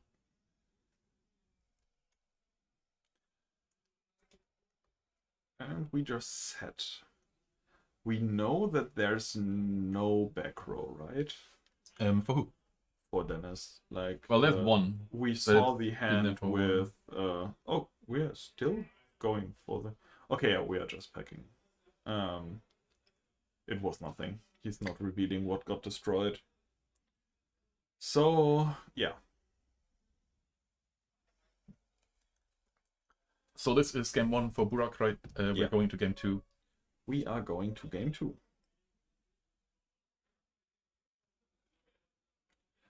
So, what are the typical cards you bought into the Turbo Mirror? Mindcon. There's also Trap Dust Shoots, depending on like what your main deck ratio is for that one, which you could do. There's some like more exotic stuff like Golem Sentry, which I kind of like. I'm also actually a fan of Desert Sunlight because you expect your opponent to draw to side into Mindcons as well, and then you have more answers to it. A lot of people like to side in Kaikus. That's bad. Don't do that.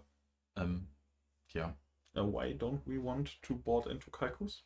Because the Turbo Mirror is decided by who gets to draw more, and like basically like it's decided by whoever gets the starter through first, and a Deco is better than a Kaiku for that reason, and a Kaiku is basically just a beat stick unless it isn't. Which I know that sounds silly, but like most of the time it's just like vanilla beat doesn't hit over a spy, it just sits there. So you kind of just like delay the chaos if you don't actually get a hit in, and you're not that likely to get a hit in even if you do this.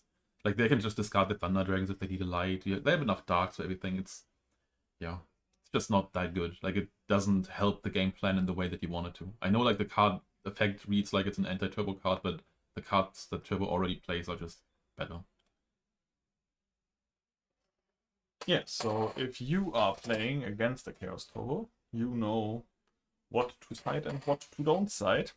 Yeah. Like the interesting part is actually what you side out. Because people do wild shit, man. People side out Heavy Storms, MSTs, Mirror Force. I'm serious. Like people do that all the time. Yeah, I mean, you don't need good cards if you play better cards. Kind of depends. Like stuff like Heavy Storm, for example, like why do you need it if you just never commit to the push? Like you can just like grind them out. Like you don't have to play into it. It's also just like a dead card for most of the game. With Mirror Force, it's kind of same. Yet you don't expect too much aggression. So like might as well just kick it if you don't see your opponent getting punished by it. Yeah, that makes sense. Okay. I'm still siding here. Dennis seems undecided. I mean, he has like 3 cards he wants to board in, I believe, but only 2 cards he wants to board out. So maybe he's committing to the Heavy Storm. Possible. You never know. It's also kind of part of the reason why Turbo is so good is that there aren't many good side deck cards for it. Like we have Shoot and we have Mindcon. And they both have their own risks. Like they're not just ideal cards that do something. Like there's still a risk to Mindcon. Like it could be Serpent, it could be Sang, it could be Tsuk. And with Shoot, you might just draw it too late and your opponent doesn't have the cards in hand anymore. Yeah. Like not drawing your side deck cards or drawing them too late is always a risk of boarding in any way. Yeah.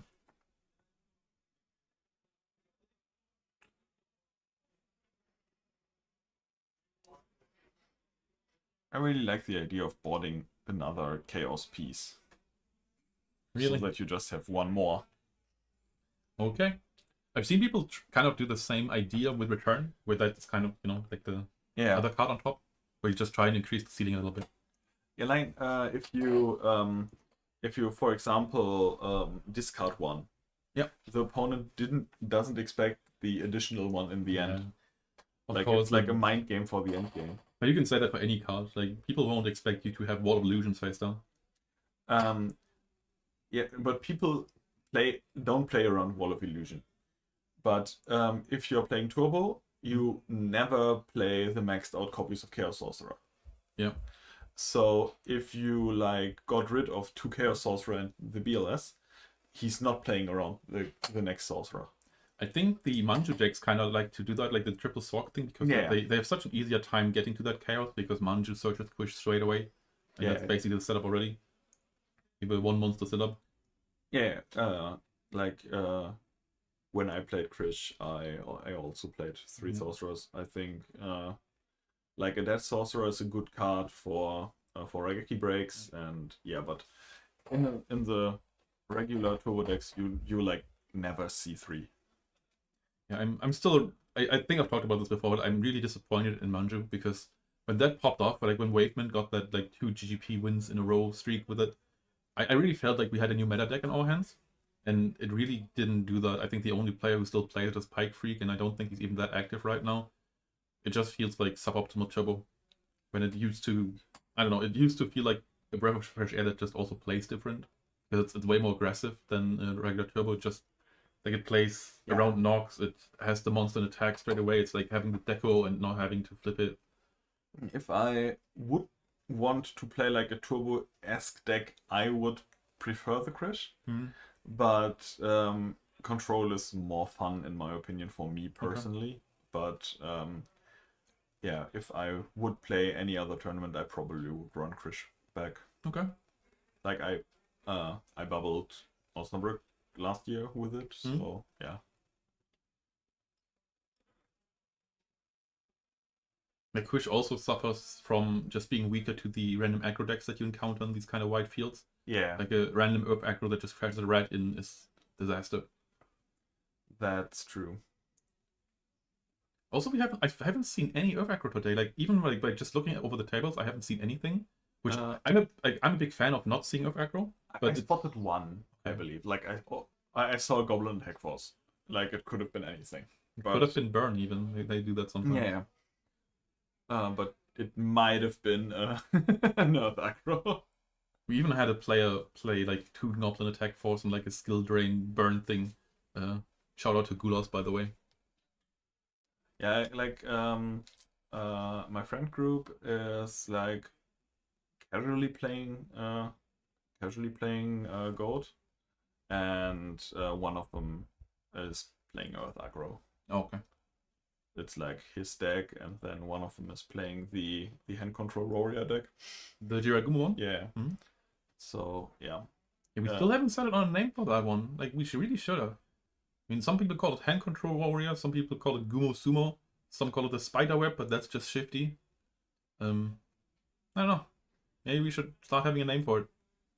I mean, I think hand control warrior makes the most sense. Because it's like Chaos Warrior, it's Control Warrior, it's Hand Control Warrior. I just feel like it's not really a warrior deck. It feels more Earth aggro-y to me, so that's like I kind of want to refuse to call it a warrior, even though like yeah, there are warriors who play roller. But yeah, maybe like I will come up with a good name. All right. I'll give you until the end of this match. Yeah. Okay. I will come up with a good name. Be quick. Let's go over quickly. Yeah, I had a good idea, and then we talked, and then I forgot it while talking. Oh god. Oh hi Noah. Nova, by the way, Nova Ethos won I think the last American GP with a really wild deck with Robin Goblin in it and Zaborg and Mithaza. It was a joy. I love Robin Goblin. Yeah. Honestly, I think that card is a little underplayed because I also like you can just attack, have like the Saku window pass and then flip Robin Goblin, and and you basically get your benefits straight away. The first GGP I played in Nuremberg, I played Robin Goblin in my Benkei. I feel like that doesn't make sense because the Benkei stuff, like when it attacks multiple times, it already OTKs. It makes more sense for Matazas, I think. Yeah, I mean, I played Matazas as well in it. Nice. I played like Benkei, Mataza, and like a little mini warrior engine. And then I had like the Robin Goblins because generates you advantage, but I'm getting spice ideas. You know Flame Sprite, right? It's the one that gets bigger every time. Yeah, but it attacks directly, so you could use that as a Robin Goblin outlet, and then you could use like I think it's called Command Knight, right? The fire warrior thing, and then you can combine that with UFO Turtle and the Mataza, and that'll be fun. Would it be good? Probably not, but it would be very fun. I mean, it loses against a lot of the cards. You can just like stop already it loses and just stop. It loses. Yeah. Yeah, it's like playing the energy dot left again. Yeah, we forgot to charge it.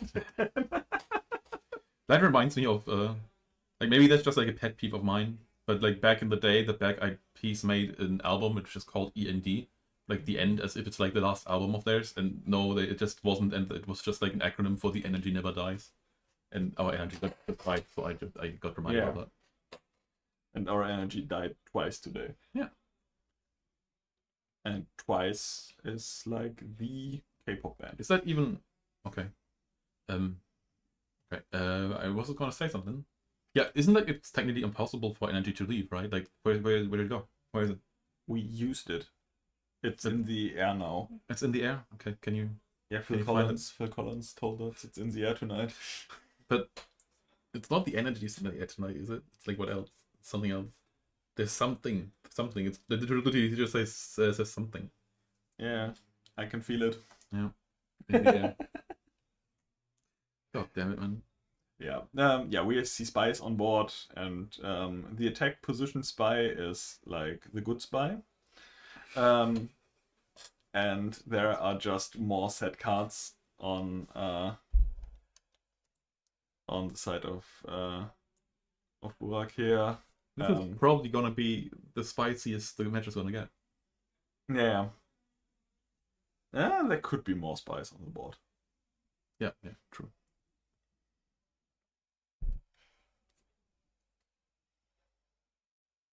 Somebody just said entropy, and I don't know why. Isn't entropy just like things falling into chaos? Maybe I don't know. Maybe my English just isn't advanced enough. Like, what does it mean? Or is that maybe a suggestion for the Jiragumo deck? It's called entropy. I don't think that's... I don't think so either. Oh man, I had such a good name, and then I just... Arachnophobia. My... It's spiders. Spiders. No. No? No spiders?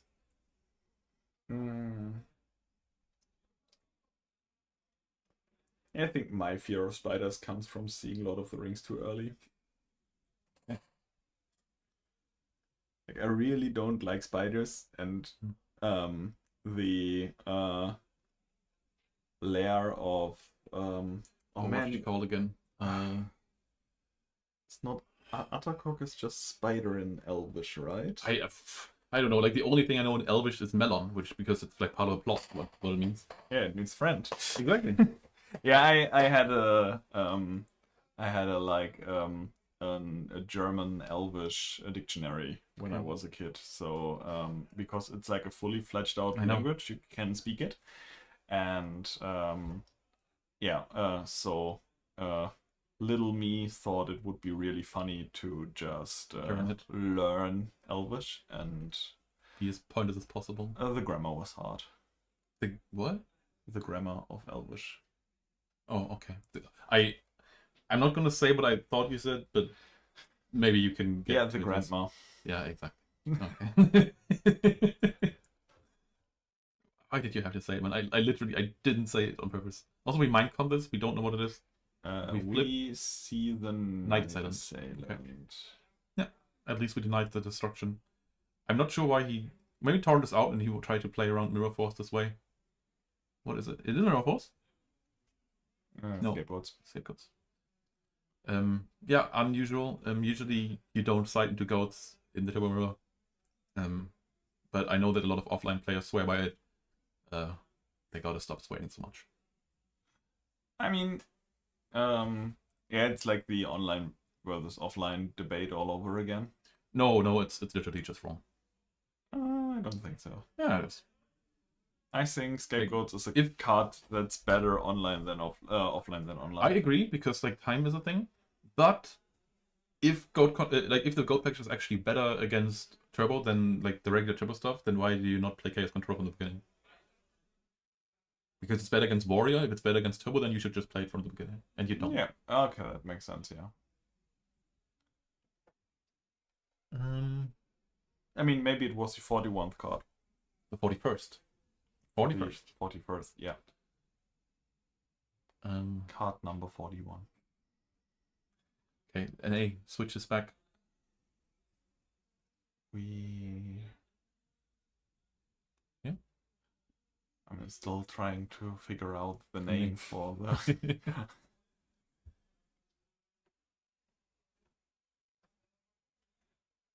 Like, I'm thinking about, like, we have the regular warrior, then we have a chaos warrior.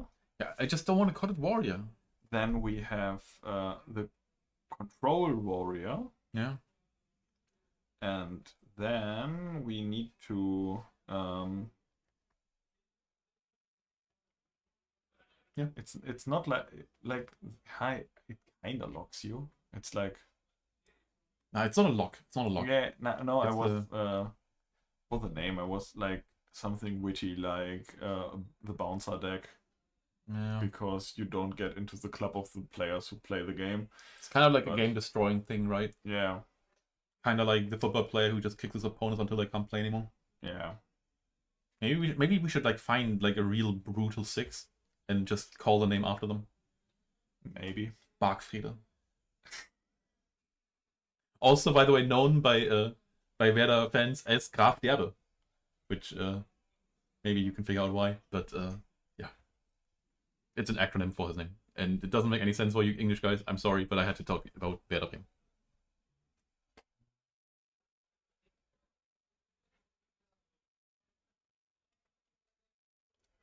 I think if all the cards would be error printed, that would make it unnecessarily expensive. Yeah, it would be very expensive, and some of the decks wouldn't even be able to be played. And what's the point of making that a requirement? Yeah, it's like a very like if you want to play it that way, Go ahead. good for you. I'm not gonna stop. But it makes it very very uninter. Active. Unenterable for new players. True. Like, yeah, you want to play it? What deck do you want to play? Oh, Reasoning Gate. So you need like an OG Prince. Okay, so suddenly you're convincing that's a good idea. Imagine like having an OG print of Stein. Yeah. Okay, cards changing sides again. Was Tear suck on Spy, probably just crashing. You should crash, by the way. Don't wait until next turn, so you can suck straight away. Actually, never mind. You can also just wait because then they can't set, because then you can suck the. Never mind. Doesn't matter. Doesn't matter. Actually, just attack. Doesn't really matter at all. No. Nelly Furtado would say. Underrated, by the way. I really liked her. Like, I think that most of my favorite pop songs of the 2000s Oh are yeah, by Nelly. Dark Beginning 2 is already out, right? I forgot about that. It's still unnecessarily expensive. Yeah. Why pay much when you can pay little? Yeah. I like pay little. I think my first gold deck cost me like $12. What? That's...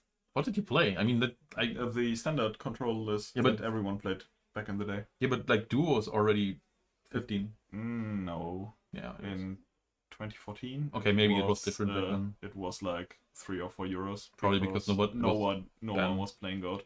Yeah. Or maybe I had it already. Like some of the cards I needed to buy. I paid like €2 or €3 per meta. I remember the first time I went to locals in Osnabrück, I didn't even have a ring, and people somebody just like tossed it to me. Here, will take mine. Have it. Yeah. It's like a 2-cent card. Yeah. But like back in the day, everyone played the exact same list. Yeah. It was cool. We had a phase like that in early online Goat as well. It's called the Detox list, the Detox Mirror. Still played Power Shot in Guild Control.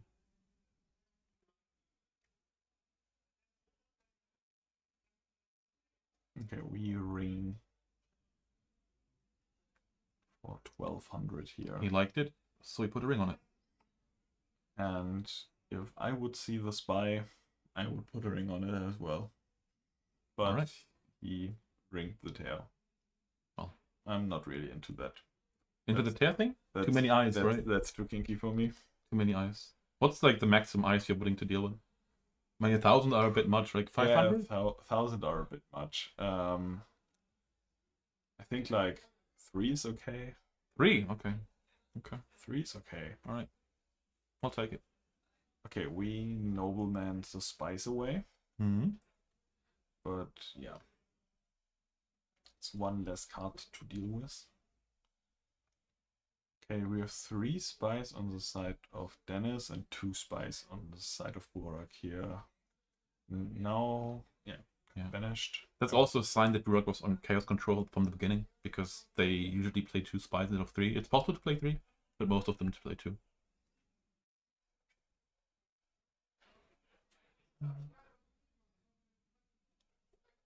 But isn't Yugi Kyber format like kinda boring because it's like glorified war? You just put cards with bigger numbers on the board. I don't know.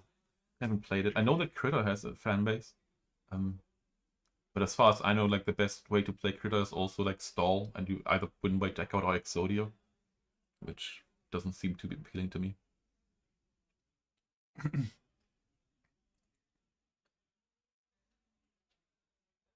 Like I think the first format that I'd try after Goat would be Perfect Circle, because that doesn't quite have the synchros yet. But it's far enough removed from Goat that it's a different game. Yeah. I really like the concept behind Perfect Circle as well.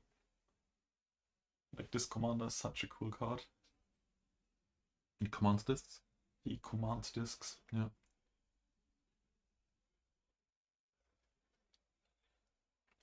Yeah, like some of those cards that I really wish we had in Goat. I know like it would break the game and stuff, but I find like Allure of Darkness a really like cool fair card, because you still have to like deck build for it, but like when you do get the thing, it's just strong. Yeah, there are a lot of cards like the one or two cards that would elevate other playstyles. Also Like Trade-in, for example. Yeah, Trade-in, but I was thinking about like Desert Twister and What is the Frost and Flame Dragon. It's like Chaos Sorcerer, but you have to banish like fire and a water monster, or a wind and an earth. Okay. And then you have like 2100 bodies that you can special summon for free and that have conditional effects. They are not good by any means, but they would like be options for like a fire and water deck, or a earth and wind deck. Yeah, like stuff like that. Like they and it doesn't sound as game breaking as a Cyber Dragon would be. Yeah, no, it's like a Chaos Sorcerer for earth and water with a worse effects than Chaos Sorcerer. Stuff like that. It's like, and these cards never saw any play. Okay, we are committing for a chaos here. Yeah. And it's no. It's okay. BLS would be game here. That's why I got excited all of a sudden.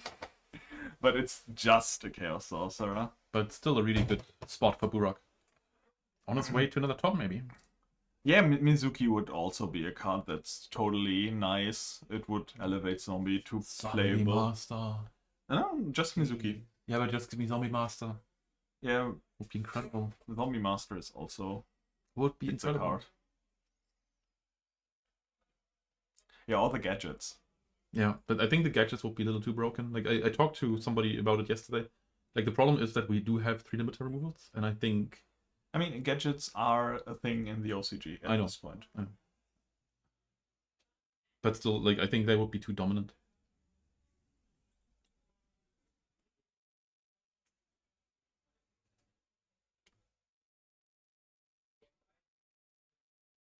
What? I don't know what that means, baby. What is the ADM? And what do you mean about play? Like, yeah, you can play like online, like this tournament. You can't join anymore because we've already been playing for a couple hours. But yeah, you can just play Goat, man. Play Goat. Any way you can. Play Goat. You know what? Go into the description. We have a link in the description. It has the sign-up link for GGP Berlin. There's still spaces. Go there. Sign up. Come to Berlin. Play. Alright? Anywhere. Like, I don't care where you're from. You go to Berlin. It's worth a vacation. I don't know what you mean by ADM. If you could type that out, that would be very nice. Oh yeah, Goblin Zombie is also very nice. Like, Goblin Zombie is one of the worst designed cards I've ever seen in my life. Like, it can still be abused today. Okay. It's like totally ridiculous. Okay, we Mind Con the Chaos Sorcerer to banish it for itself. So now we have like 3 gold tokens and the back row, and now we are in the chilling phase. In general, like if you want to play Goat, also like in the description there should be a link to the Goat for my Discord where you can like find other places to play. You can play online. You can find your locals wherever you live. Oh, okay. Well, I'm not gonna say that.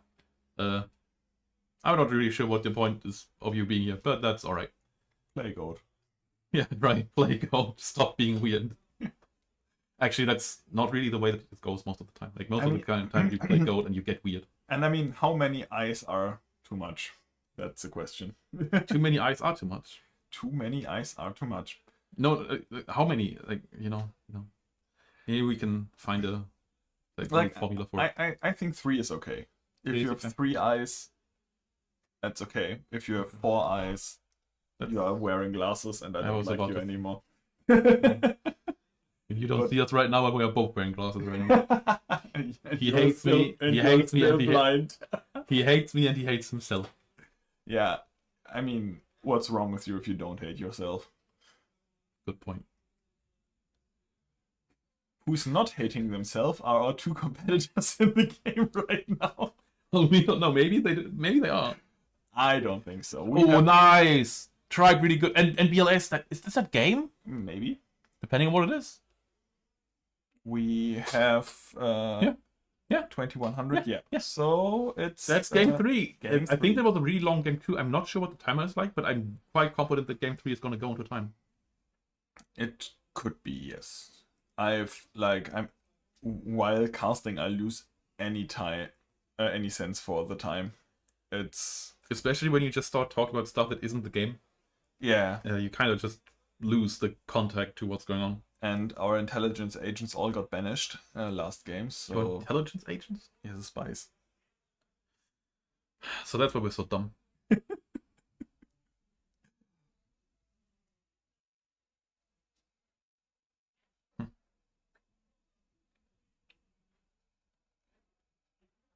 Yeah, so now it's time. Okay, I'm not saying it again. Wait, what? It's time for the all-important game number 3. It might not be. We might go to game 4. What if it's a draw? No, it's like one of the most famous content creators in the Yu-Gi-Oh sphere is Lithium, Okay. and he every time he comments games and it's game number 3, he's like, and now it's time for the all-important game number 3. It's like his catchphrase, Okay. and that's why I'm using it like every time we go into game 3. But I think Speaking of lithium, Batterymen are actually allowed in gold. Batteryman. Yeah, Batteryman AA. And I think there's another one that we have. And we have like the revival thing, which is nice. Oh, yeah. Like, I think, is it Microcell? Microcell would also be a funny card in Gold. What does it do? It's a flip monster. Hmm? And I think it special summons a Batteryman from deck or something like Well, that. I don't think we have that. No, it's a Light of Destruction Okay. card. But it Why would, do you know that? it would be a funny, because that's probably the booster pack I opened the most in my life. Okay. Yeah. If only we were able to moderate the chat. That would be great. Spooky, get on it. Yeah, that's great. All right. About to start game 3. I think they're still siding. I don't know Yeah. what the time is like. Yeah, I see a lot of traps in the side deck of Dennis. Yeah. Mirror Force and Sakus, so there might be no traps left. Maybe. We're just going for gas. Going for gas. It also depends, like, at this point in game 3, I think time is a thing. I think I would side out my my upstarts and maybe put the Mirror Force back in. Maybe, yes. I think he does that. Yeah, I It looks think he's like it. on it now. He also has a Vok in his deck. There's also a good chance he sides out Duo. I'm not sure if that's maybe overkill, but yeah. I would side out Duo. Depends on, like, how close to time you are. Madai is out. He went 1 and 2, I believe. He gave away 2 displays because he had a bounty. So everyone who won got a free display. I mean, now that he's out, we can spoil his deck, right? Yes, of course. Alright. So he just shoved 3 limiter removals into a gold control deck with Jinzo and Stein because he figured that that's enough. Actually, no, he didn't even play Stein. He just wanted to, like, reach Gatling Dragons via meta, I think, and try and OTK that way. Well, he went 1-2. Yeah, and his one win was a buy. Amazing. So yeah. But he didn't believe me. When we tried to set up the stream, he wanted me to type down his deck list, which I obviously didn't do. So I told him I'll look at the deck list and I'll make it better for you. And I looked at it and I was at a And he loss. told us that we should be meaner to the players. Yeah. And if someone is stupid, we have to call him out that he's stupid. Yeah. So yeah, this is our spot to tell that Madai is stupid. But I would make, like, an excellent Wardic player. Yeah. I just He has a mentality for it. yeah. Like there's some people in voting that I'd really like to have some discussions with the guy. I'm not sure how long he would last without getting banned, but it'll be a fun week. Yeah, definitely. The short Okay, week. we Thunder Dragon. Wait, did he start? Probably. But he lost. He won the last game, right? I think they just noticed as well.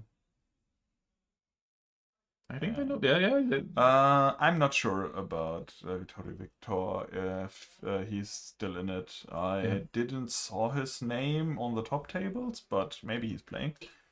I'm not sure. Okay, I'm not sure. Maybe time got called, and that's why they're hesitant. That might be like I saw Or maybe someone reflecting on the There's also a chance that they simply like that Dennis just drew the 6th card when he wasn't supposed to. Now they're trying to figure out if he just puts it back or if he shuffles it in. Like by the way, the correct ruling is to put it back on top, but what most people do is they shuffle it in because it just seems fairer, and I agree. Yeah, but they like he shuffled his hand after. Oh, okay. So that's like no way to. It might be a game loss. Oh, that would be annoying. Yeah. I mean, in the end, like it's on him obviously, like for drawing a card when he wasn't supposed to, and activating a Thunder Dragon when it's not his turn. Yeah. But it might be a communication issue, but there's no point for us to know yet. But yeah. I kind of want to figure out what it is. Is it okay if I just leave you for a second? I don't want to bother them, to be honest. Like, it's the judge's call, and I want to bother the judge. You want to bother the judge? Yeah. I don't think you should bother the judge. The players are bothering the judge. So they put a card back on top of the deck. Yeah. So I think that literally just happened that he wasn't supposed to start and he started. Yeah. And now they're just waiting on what the judge says. I was confused because Burak also drew 6 cards, and they both picked up 6 cards. So yeah. But it's kinda obvious that if you lose, you go first. Well, and if you don't, then you ask the opponent. Yeah. It's...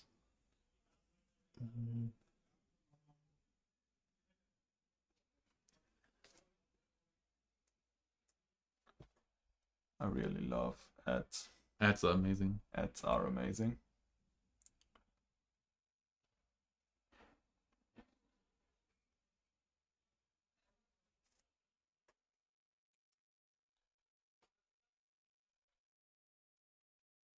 But I kind of like it that you get like localized ads. So now that we are in Hanover, we are getting like ads for specific companies localized in Hanover. I didn't even pay attention to what it was. And it's like for solar energies, like in Hanover specifically, and it was like, yeah, that's the most useless ad.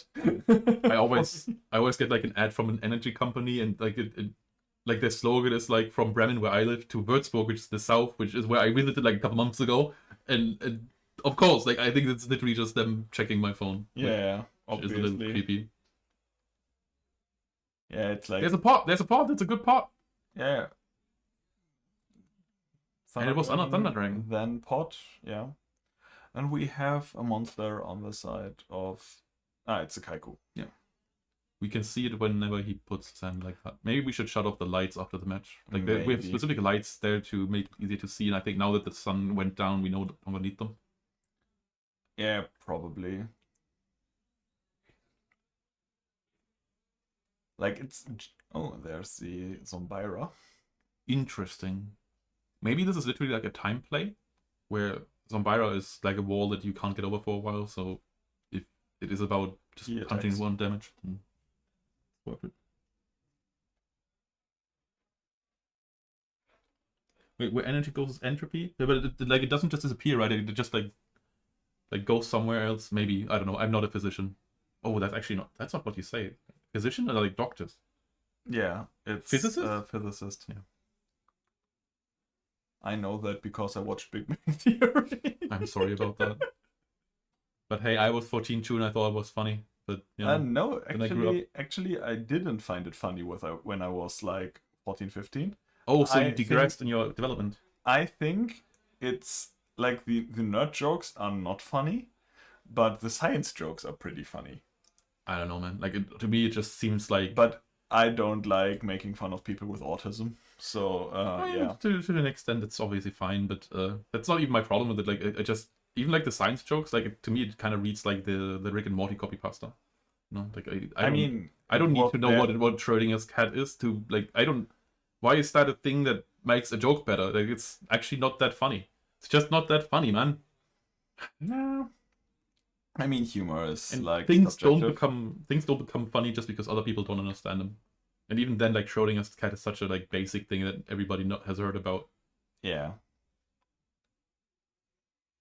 So we are just putting a lot of pressure on board. Yeah, not respecting mirror force. We are the die on board. Is it signaling I don't know. timeout turns? I didn't catch it quite. But if it's turn 3 of the timeout, then this is the last turn for Burak. Then this is the last turn for Burak. And we have a light and a dark engrave on the side of Dennis. Yeah. Yeah. And 2 back row. Doesn't look too good for him, does it? Like, this Kaiku is going to stop him. There's no Kaiku. Where did they take a Thunder Dragon and oh right, he's tributed to get to summon it. Okay. Yeah. There used to be a Kaiku and it had the same glare, so I just thought it was Kaiku. Yeah. No, it's a Thunder Dragon. It's not because I'm blind this time. No, it's fine. I can definitely make out the Thunder Dragons, so well. Yeah, but yeah, he is forced to use the Raigeki break onto the Thunder Dragon. That makes no sense, right? Depends. Maybe he has Snatch, but even then I think it's probably Sork. Oh, actually, wait, did he banish maybe with the Sork? I don't think so. I don't think he would have it in attack. There are no banished cards on. No, he's just attacking. Magic Cylinder, come on. Okay, ring. Okay. Ring on Sork. Alright, so now a summon by Dennis could just win the match. Yeah, but there could also be goats from Burak's side. Like, honestly, in overtime, goats are obviously very, very good.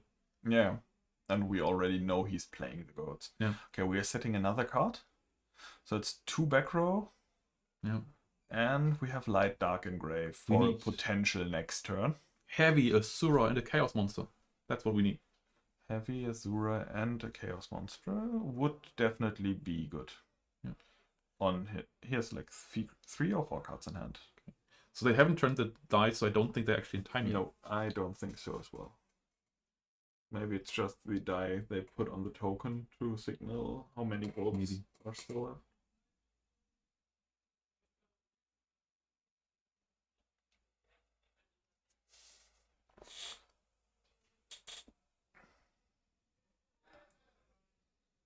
Okay, we are banishing for a Chaos Monster here. Mm-hmm. Which one? He's thinking. So he might have both in hand. We are playing the Chaos Sorcerer. I honestly normal summon the Magician of Fate. This seems more and more. What? He held TT on the Sork and waited for the Morph summon? What the hell? And we do it again? Yeah, we knew he had a BLS in hand. Oh no, and second Chaos Sorcerer. Okay. Right. Wild. I think like the way that he's playing it, they're actually in time because like usually you don't commit a Sork to the field like this, and this is what we have a ring. Normal summon is out. What is it? And he has a Chaos Sorcerer's Letter. Does he have lights? Yeah. Okay. All right. Yeah, we were in time. They just didn't turn the die because they are lazy. Sudden death, maybe. Yeah. Okay, so Yami Burak won the game, and we are in time again. So sadly, we can't give you an interview at this round as well. And if we are lucky, it's again the last game, match, yeah. So that the next round starts rather soon. So yeah, we will be back. Yeah. One second still. This means that Dennis is no longer in top card contention, and Burak still is, and he has to fight for his life in the last round of this. Yes, definitely. Right. So we may see him again. Right, and we will see you again in a couple of minutes. Actually.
So, and we are back with the last round of Swift. We again had the the last game on stream. And now the camera froze? Possibly. Or are they just not moving because there's speech? I hope the camera is not frozen. Kind of think it is. Do you want to try to fix it while I edit the names? Sure, I'll see.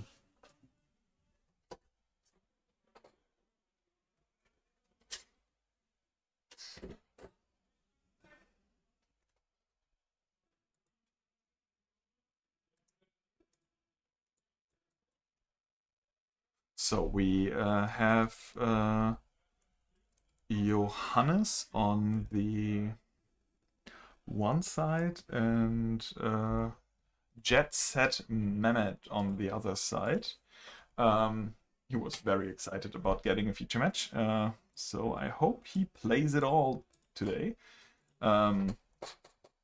Yeah, both of them are X1, so yeah, their tournament lives are on the line, and the video feed will be back up. Surely Grumple is on its way to fix it.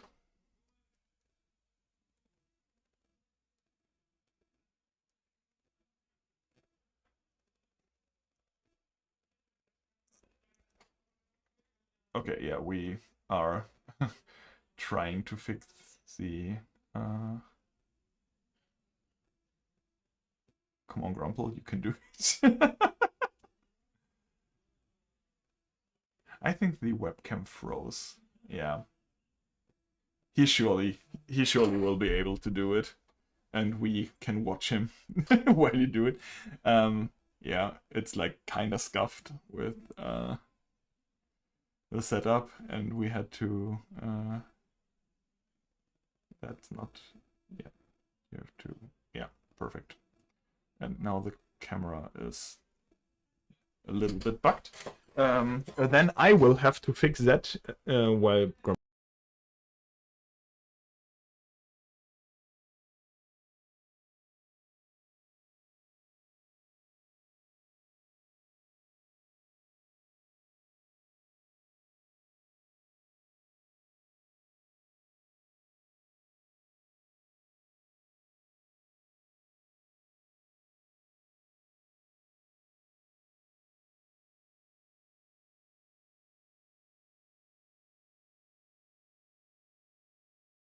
okay, it should be good now. We have a little bit of visual. Grumple didn't.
And we are back. Only some technical difficulties. Basically, the video feed froze for a while.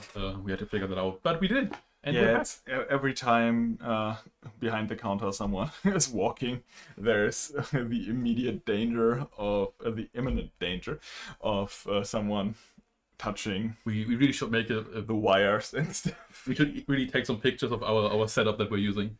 It is, yeah, it's something. Anyway, we got Johannes versus Jet Set Mehmet. I don't know either player. They're both X1 though, so they're fighting for Top Cut. Whoever wins probably in Top Cut, and whoever loses is out. Yeah, I also have never seen any of them prior, but Mehmet told us that he attended Munich, and I never attended Munich, so That makes sense. yeah. So we had a ring that met a breaker, and now we activated Giant Trunade Ooh. and encountered 2 jars and scapegoats, so 3 chainables. So what could it be? Could be burn. It could be reasoning And gate. we have a reasoning. Oh no! Why did we have to get that on? Because it's a deck in this format. I don't like your answer. And there's a Fusilier. Yeah. That did not get called with reasoning. Yeah. 7 is not something you really call out. So it should be a Machine Gate, maybe. Could be, but And also Fusilier is sometimes played in regular reasoning. And someone in the chat wanted to see a Machine Gate today, earlier. No. Who was it? So it's like 4 hours ago. Oh, okay, okay. Someone wanted to see Machine Gate. So if you're still watching, here's your Machine Gate. If you're watching the VOD, I hope you're happy. Is it a machine gate if there's 1 machine in it? It's Also, technically, there's probably 2 in it. yeah, probably here's a Jinzo as well. Yeah. Is that a grace? Yeah, that's a grace. That's a grace. See, you're not that blind. And there's a limiter removal in the grave, so that indicates machine as well. Okay, on Mehmet's side. Yeah, on Mehmet's Yeah, side. then it's machine gate. Yeah, 100%. Also today, Escaroda is not here, who's like the The Machine Gate guy. of Germany at least. I think the machine gate guy right now is El Mago from Greece, of course. I mean, Escaroda had back-to-back tops with Machine Gate Yeah. for a GGP, so that's also something. I'm not sure if you know El Mago, but he's a guy who likes to post highlights of his matches with like royalty-free music and stuff. Like it's like this 2000s throwback thing. Oh, Where- it's kind yeah. of funny. He has the catchphrase "Trust the gears," and he's a big fan of the Scorpion thing. I don't know what it's. I think like Needleburrow. Yeah, Escaroda played it against me in Dortmund as well. Trust the gears, vroom vroom. It lost him game 2, if I remember correctly. How did I get into grave? The tribe? He normal summoned the tribe. Okay, that makes sense. Discarded the spy. I was afraid for a second that they didn't play it as a 2800, even though it is. No, okay, we mind control the tribe, Interesting. and now we can attempt to cool. destroy beasts. What did we discard? Limiter removal.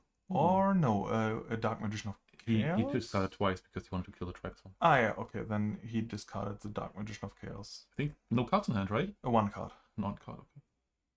So 1 card, he's like slightly bending. Bending the rules. But yeah, both of them, it's like the first feature match for both of them, and they are, I believe, kind of nervous. Yeah, it's the like this match literally decides if you're in Top Cut or not. Yeah, And I don't think I've seen either player in Top Cut before, so this is a big deal for both of them. yeah. And we just push for a little bit of damage with normal summon spy and premming for the tribe. Yeah, very important to push Machine Gate under 5000 so they can't use Stein anymore. Yeah. Yeah, sadly, 720 is the maximum of the camera that's recording the games.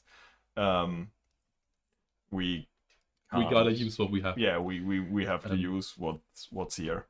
But yeah, that's I think one of the things that we can upgrade these streams in the future, like if we had better cameras, but that's no, who has the money? Yeah, and everyone has like the kinda semi-nice. Okay, we premmed for Demog, got a spell back, and then Megamorph. we megamorphed the Jinzo because How we did are Jinzo hit low. the field? He tributed over the Oh. Emog that got. Oh, that's it, done. that's it. And we got back the limiter, and Megamorph limiter Jinzo Vroom, is vroom. vroom vroom vroom game. And Shout out to El Mago. Can you make a clip out of this one? I mean, it was Jet Set Mehmet that Jet Set Mehmet with the vroom vroom. vroom vroom vroom. Vroom vroom to the doom. Yeah. Because that joke's El Mago's like full nick is El Mago to the doomed. Yeah. There you go. Yeah, Jet amazing. Set I Mehmet love it. goes vroom vroom boom, and the impending doom for Johannes is The impending doom was vroom. catching up. Yeah. Maybe it wasn't the impending doom, maybe it was the impending Yeah. vroom. After dumb comes stupid. It's every time the same. But yeah, I'm happy that we are here and we are having a lot of fun. The more I think about this whole thing, about the whole Machine Head thing, the more I like them, because I like with the vroom vroom thing, I feel like they might just be Charlie XCX friends. Maybe. Maybe. R.I.P. to Sophie. I'm not that into the girl pop music. Sophie was like a producer for Charlie XCX who also made her own music. Basically okay. the hyper pop thing, but very industrial stuff. Oh. She died a couple of years ago. Oh, that's Which is a shame. unfortunate. She made some good stuff. Yeah, hyperpop is like a decent music genre. Where is it on your tier list? Like, let's say A I to would S. say it's like a B tier music. Okay, that's high. That's high. Do you have an S tier? Metalcore. Okay, then I'm just like asking in general, like, is there an S tier? Because that kind of puts B into perspective, right? Like, if there's no S tier, then B is even better.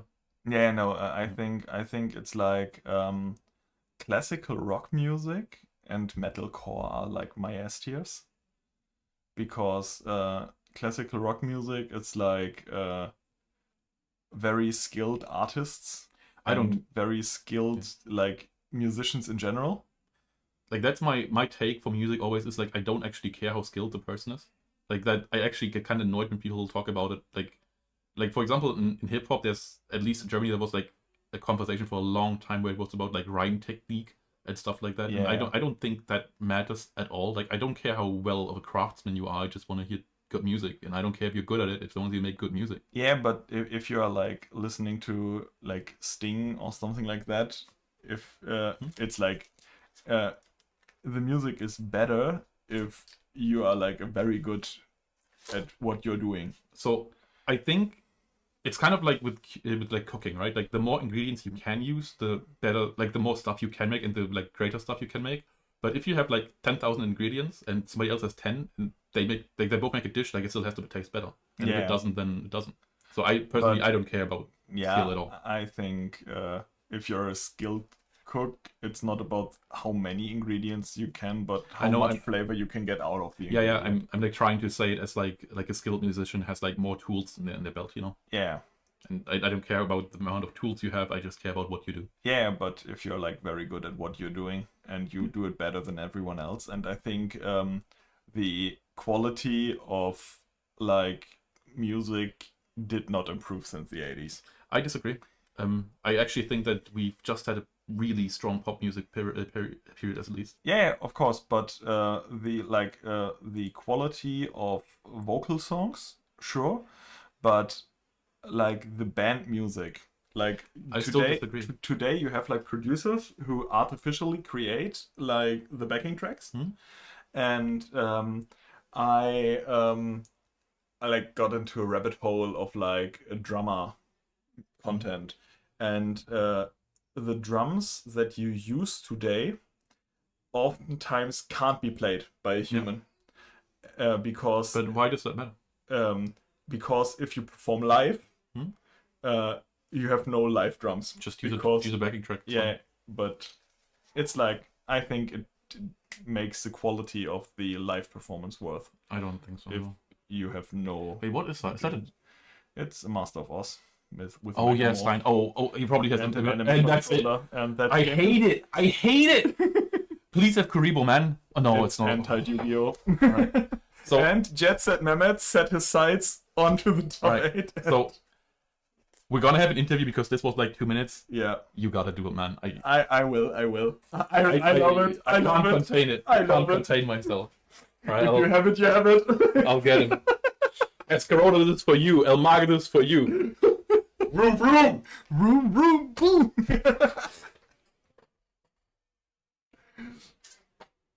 Yeah, we'll be right back with the interview.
Okay, a short update. There will not be an interview, but yeah, we will come with Top Cut news in near future.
So, Ist Bracket hast du jetzt richtig? we are back. Yeah, bracket. Yeah, whatever. We'll do it on the Yeah. fly. So we are back with the top cut. Who's playing? This is Who's the big B? Who's the small B? Who's the small B? well, one of them is Daniel, and I'm gonna ask who's the big one, I guess, unless we can figure out. The small one has tattoos, and the big one doesn't. Okay, yeah. Doesn't really help, but- I don't know. Yeah, Grumple is figuring out who's on what position. We are in the top 8 now. And yeah. We have to see. We have a lot of control decks. Like 4 control decks, and Small B is Roland. small B is Roland. I think overall I just want to recap Top Cut for a bit. Yeah. Because out of Team Iron Goats, 4 players attended, 3 made Top Cut, Roland being one of them, also known as Joker88 online. I think also like German national champion at some point. Who's the big B? Daniel. Daniel is the #1 seed after Swiss. Ah, Daniel was the #1 seed after Swiss. Okay, yeah. So we have Daniel and Roland, who, yeah, are our pairing for. Right now. I have to adjust the round number for our top 8. Top 8 and top 4 will be regular timeout rules. The final, obviously, is played without time. Because we want. Say obviously, but we've had GGP champions being crowned by timeout. I mean, that's why it's obvious for me. Right. So, even in modern, there are time for top cut, and we have YCS champions and national champions that are crowned by time. It's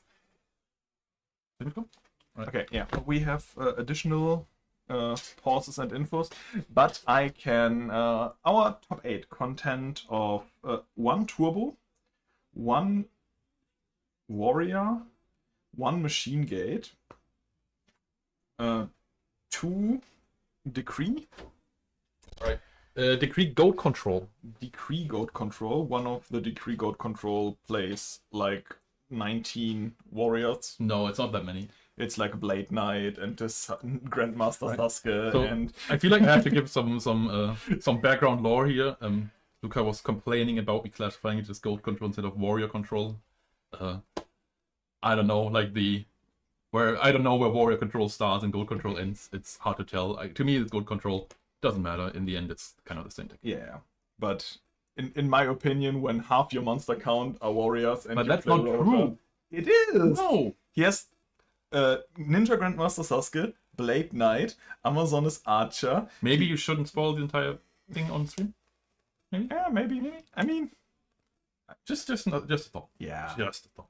I mean, there like half the monster count is warriors. So Whatever, dude. in my opinion, it's a He warrior literally plays 12 beasts. in 3 cards. Yeah. It's not a beast control. It's beast control. It's, Just following your logic here. If you come to that conclusion, that's all on you. Yeah. Okay. The round for top 8 starts now. We got Roland versus Daniel. Yeah, Daniel is on Turbo and No, Daniel is on Ro- CC and Ro- Roland is on yeah. Turbo. Roland is on. Yeah. As far as I know, it is also close to the Ghost Rider list with Mask of Darkness. I'm not sure if there's time seals as well. But we've seen that with Eiko earlier. Yeah, Eiko mentioned that he is playing the same list Alright. as Roland. Okay. So yeah. Overall, did you even go, did you go through the names who made it? No, I left that up to So, you. like, from the people who are known online, Killer made it, IMFBN made it, Joker88 made it, and I think that's it. Everybody else is kind of new. By the way, have we talked about John? No. Alright, because that was the last feature match of Swiss Top Cut.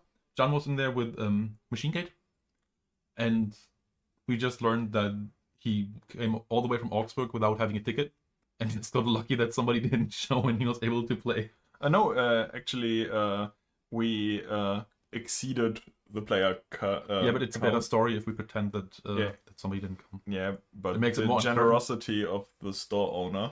Yeah, but of the time, Because he, out of the goodness of his heart, decided that he doesn't want people that showed up to not be able to play. but sometimes you have to stretch the truth for a better story. You gotta learn this as a caster. Come on, man. I think it's a good story It could be without better. stretching. It could be Nah, I don't think so. Who cares about truth if you can have entertainment? Maybe the truth is entertainment.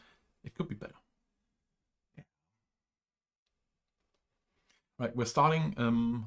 Yeah, we have a pretty good good start on the side of Daniel, who like had Grace and Thunder Dragons. Thunder Dragons, and now he's met with a delinquent duo to diminish his Advantage. and we are sniping the metamorphosis. The LP counter is it's almost inserted, but not quite. Oh, it is. It is. You actually see it. Never mind. It's just on our end. We didn't see it. Yeah, I have to zoom in so that Grumple can see the cards A little bit. and hence why we don't see the whole picture. But yeah, we still have the set monster on the side of Daniel that's not answered yet.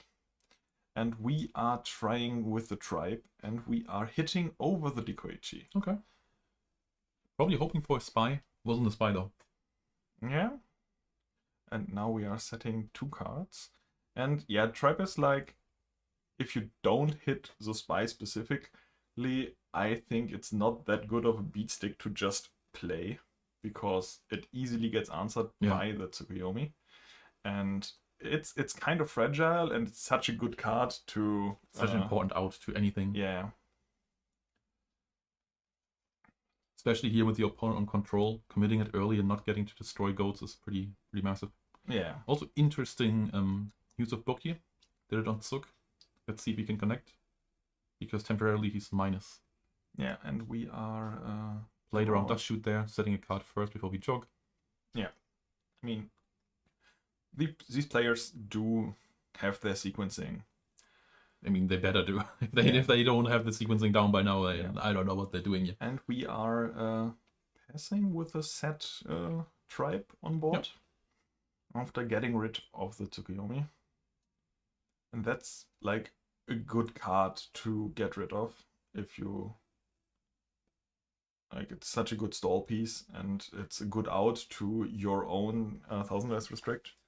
Well, he doesn't have one, that's the thing. But the part is that his opponent could be looping it, which would tear, but Roland does not play matters in the main deck.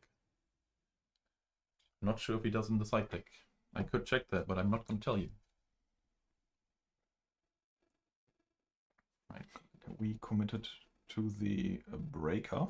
Ooh, that's actually really good. And Breaker can clear both cards on its own, but and it should. We are thinking about doing something on the summon. Maybe he's thinking about TT, and if he does have it, he kind of has to use it, because otherwise he's losing both. I'm not really sure what else he would think about. Maybe that's a Solemn, and he doesn't know if he wants to invest that much LP into not going minus. It actually reads like a Solemn. Yeah. And I mean, he has to activate it at this point. I know. Solemn, it's still way too early for Solemn, but I often don't like these early Solemn sets, because like my question is like, what are you trying to negate? Okay, well, it's a Wing Blast. Okay. Oh, he was thinking about bouncing it, because then it also comes back. So he was measuring that one. The Breaker contested both cards on the field, and is met with a Tsukuyomi of Roland's side. So yeah, Roland thinking maybe he has something. I think if you have an out to Tsuk, you take it just because it's important to get rid of with your tears. Yeah, and it destroys the Breaker here as well. If the monsters with 1000 death. Yeah. They are all afraid of Tsukuyomi. Well, who isn't? If you have like 1100 death, you're not afraid of Tsukuyomi. Good point, good point. Right, but the attack goes through, breaker to the grave, Tsuk back to hand, and we pass. And now we duo. And what is it, like 4 cards in hand? Yeah, 4 cards in hand. And we are losing the Magician.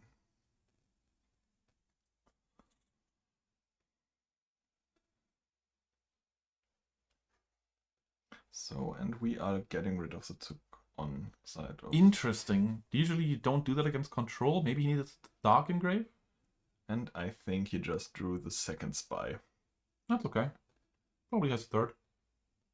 Yeah, I hope he has a Silver third. plays 3. It's like second spy in hand and an unknown card that I couldn't make out. Was it Mask of Darkness? I believe it wasn't. I think it was a spell, but I'm not sure. Okay, we spy and we summon from deck. And now it's interesting. Which Gravekeeper is it gonna be? Oh, it's another spy. Interesting. And he ran into a spy, and now it's an It's a espionage party. It's a turbo mirror, even though one of them isn't turbo, but it's a mirror nonetheless. Yeah. Spy, pretty good. I mean, isn't even a goat match if there are no 4 spies on the board. That's what I'm saying. People don't believe me when I say it. Maybe they will when you do. I mean, what's better, 4 spies or 8 goats? Well, in theory, you could have 4 spies on your side of the field. You can't have 8 goats. You know, if there's 8 goats, then your opponent has at least 3. I mean, yeah, ideally both have 4. Yeah, okay. It's not the world I want to live in. You are living in the 4 spy world. Yes. I even go up to 6 spies sometimes.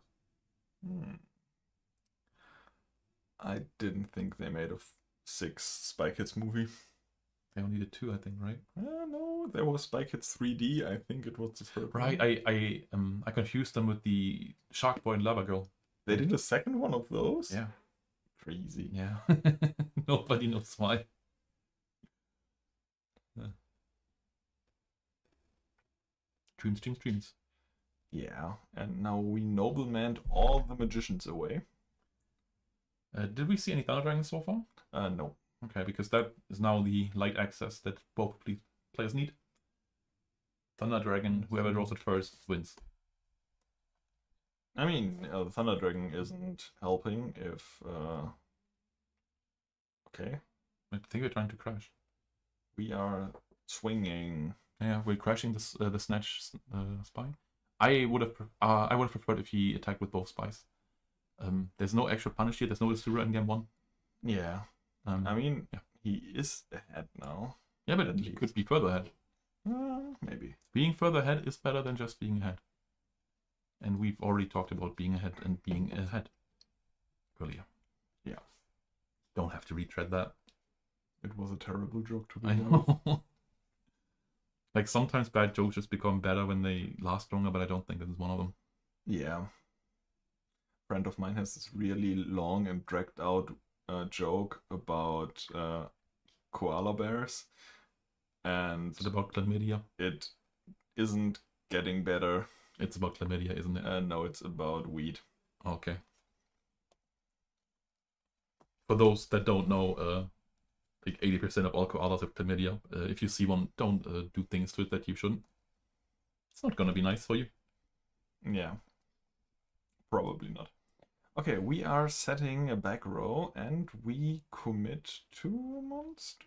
We are not committing to. I'm not sure. You're not committing to anything. We are not committing to anything. Gold players have commitment issues. Otherwise, they wouldn't have the time to play Gold. But I mean, they committed to a 20-year-old card game format. Honestly, for most of Gold players, getting with a 20-year-old isn't even that great. Probably not. We both know what I'm talking about. Yeah.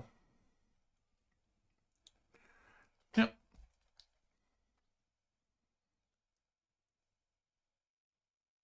Okay, so yeah, what do we? Yeah, we're just playing a little bit cautious, checking the graveyards. Nate, what do you mean who won? We're playing. This is game 1. This is top cut. This is top 8. Game 1. Actually, we should probably change the round thing to top I whatever. already did. Oh, you're You a can genius, see on man. the It's top insane. right. Yeah, To work with competent people for once. Like, this guy can even see. He can see the cards, man. can see the cards. I know how to set up the stuff. Well, okay. I wouldn't go that far. After we plugged in, It took like 2 hours, but yeah. It worked. it took 10 seconds after we plugged in the cable. That everyone told me like, oh no, we can't do it yet because we have to set up the tournament and go through the registration of the people. Like, It's the classic. Like, have you tried just plugging it in? yeah, I mean, on to their defense, I forgot my. Yeah, I know. I forgot my LAN cable. Yeah, it's Is it actually LAN in? Is it LAN in English? Ethernet. Whatever, like the internet thing. Yeah. You know, so you don't have to use wireless. Yeah, we got a machine gate in top 8, and we have a warrior control. Smile. Right, I call it goat control. He says it's warrior control. Yeah, and we have more control than turbo in Yeah. top 8. We have That's also 2 CC, 2 goat control, 2 turbo, 1 warrior, 1 machine gate. Warrior being killer, and Iron FBN is on CC, Oh, it is LAN in English. and Joker 88 is on turbo. So Iron Goat's bringing the diversity to the top cut. Honestly, just very, very control heavy today. Probably just, maybe it's a reaction to Warrior being quite strong, at least like more popular lately. People even said that even the turbo players have figured out that matchup already. So maybe we're gonna see a big, big bounce back on the Warrior Warrior play rate. There you go. Yeah, I just made a bad meta call for Dortmund with my control deck. Yeah. I should have brought it today. Exactly. But there's a good chance because next week there's the GFC, which is an online major, which is free to enter. And you can correct that mistake right there and play it with me. Yeah, I doubt it. No, you can. You can.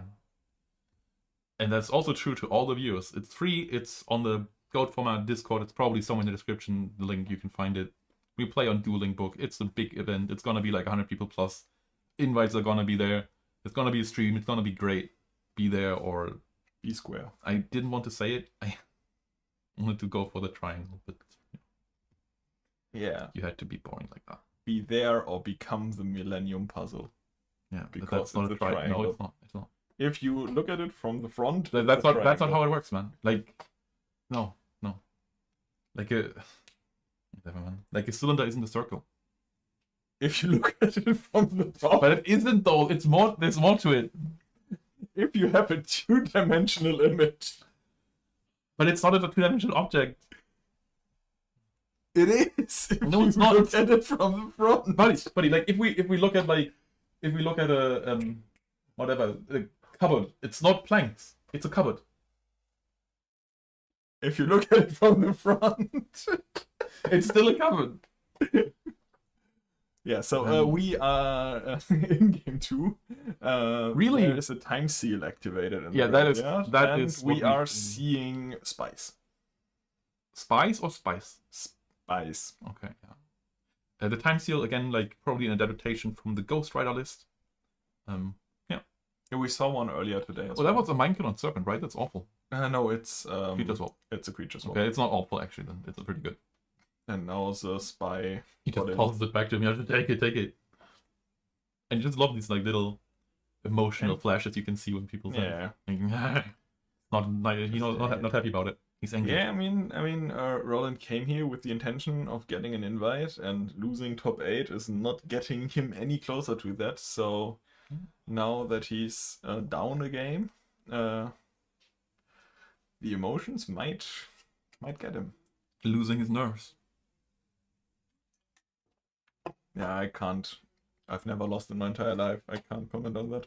You're not even your nervous? No. Okay. Tells me a lot about you. Yeah, playing against cool people is always a win in my book. Whatever.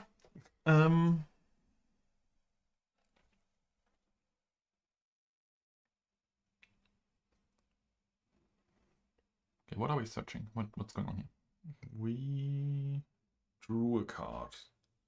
And then we added Serpent to our hand. And And now then Raigeki break. Raigeki break, and then we add Serpent to our hand. Exactly. And we are losing a spy here. That is actually kind of bad news, because now there's a big threat on the field. You can just keep jumping in with spies. What damage? Oh, And there's a heavy storm. okay. What do we do now? Heavy storm is kinda oppressive here. It depends on what he has. If it's chain word, even like you don't even want to use your removal on spies. Yeah. And also this is like double drop. And we he's not are going to be happy. kinda low on life points. Can't even solemn really. I mean, he's on 3,000 life points. Yeah, that's what I'm saying. Like if he Yeah. solemns, he dies to spies. Like, he's dead on board. Like, Honestly, this looks real bad for him. yeah. This is probably over. I'm painted black. I'm what? It's over. Okay. I'm the Doomseer here. You're the fat lady. I'm the fat lady. Alright. Can you sing for us? No. So Aiko just came into the group, grabbed his phone and left again. I don't know what he wanted. Well, he wanted his phone. Actually, I do know what he wanted. And you still haven't sung for us. What do you want to sing? I already sang today. True, we did the Bastille thing. We did the Bastille thing. Wonderful voices, honestly. Yeah, I Amazing. mean... Amazing harmony. Okay, we wing blast the Yeah. spy. Just trying to avoid lethal here. Yeah. It's not something you want to see, but yeah. And we have a Sangan. And a Beelize. Tribe, and that's game. No, that's not enough. Because he can't double summon. Why shouldn't he? Why would he be able to double summon? How did the Sangan hit the field? Because the Sangan was creature swapped. Okay, yeah, sure. Alright. Alright, yeah, That's- alright. That's So that was just a clean 2-0. Well, it was, right? 2-0, it's over. Alright, so who was this? It was Daniel on CC, who was also the first after Swiss. He's up to the semifinals. Yeah.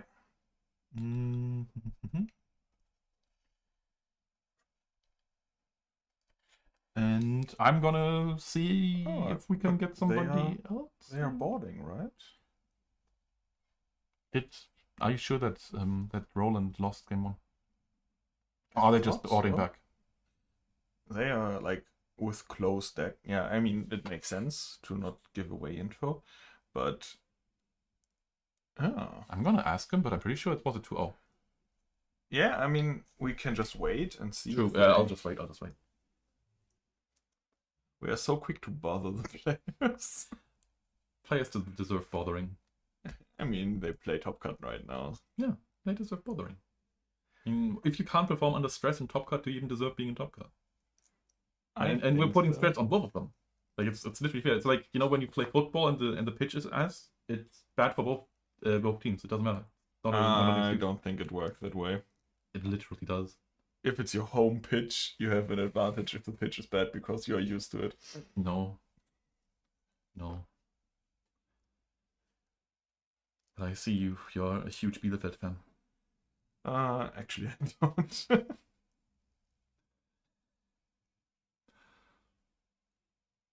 Do you watch football at all? Like, are you interested at all, or are you just completely No, cut off? like I follow like football because it's an easy conversation topic with people, but I really can't be bothered. Okay. And this does look like game 3, doesn't it? It looks like game 3, yes. Why did you lie to me, man? I thought it was over. Yeah, you did, and you told me. I totally trusted you. I totally believed in You're it. literally my eyes, and I can't trust you. Yeah, I mean, you can't trust your eyes. Yeah. And you can't trust me. Do I trust? You have trust issues. Can I trust the chat? There's Nate Dogg in there. He's Yeah. kind of trustworthy. My dog told me "lan" is an English word. I thought it was a river in Germany. What? Where? What? No. Of course. Where? To be honest, I don't know where the "lan" goes, but I've never heard that, man. it's a river in Germany. I'm gonna pretty sure. I'm gonna Google it. I'm pretty sure. I'm gonna Google it. I'm pretty sure Lahn is a river in Germany. I feel like you're trolling me. I can't lie twice during one match. I have to tell the truth at some point. It's in Belarus, man. It's literally a river in Belarus. It's pretty sure it goes through Germany. It's a river in Belarus. Look at where it goes. Yes. It goes down. Down from Belarus is not Germany. It goes into It Poland. goes up from Belarus. That's even worse. And no, it's not. We're west of it. Is there another Lahn? Well, if I type in Lahn River, then there's one in China. Yeah. Want to go there? Is that maybe that one flows to Germany? Go Maybe. Germany after. There is a Lahn river in Germany. I'm telling you. Of course.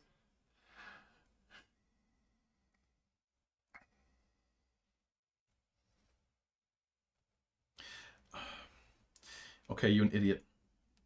There is a Lahn River, but it's written differently. It's with an H. And it goes through Koblenz and Trier. Yeah, but it's a Lahn river. And Augsburg, actually. Which is the home of... the John. Jet Set Mehmet. Jet Set Mehmet, yes.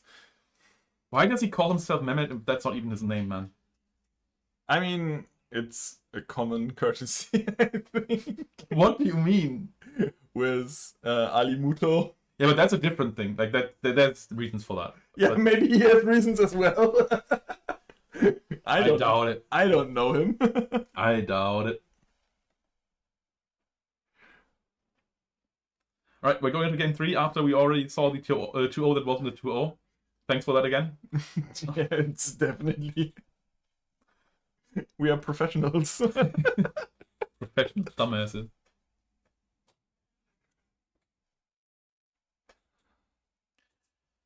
By the way, Nate Dogg, return actually bubbled today. The same player who got 4th in Dortmund went X2 today. I think it was like 11th in the end.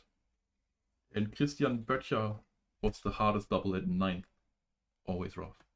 Always rough. Yeah.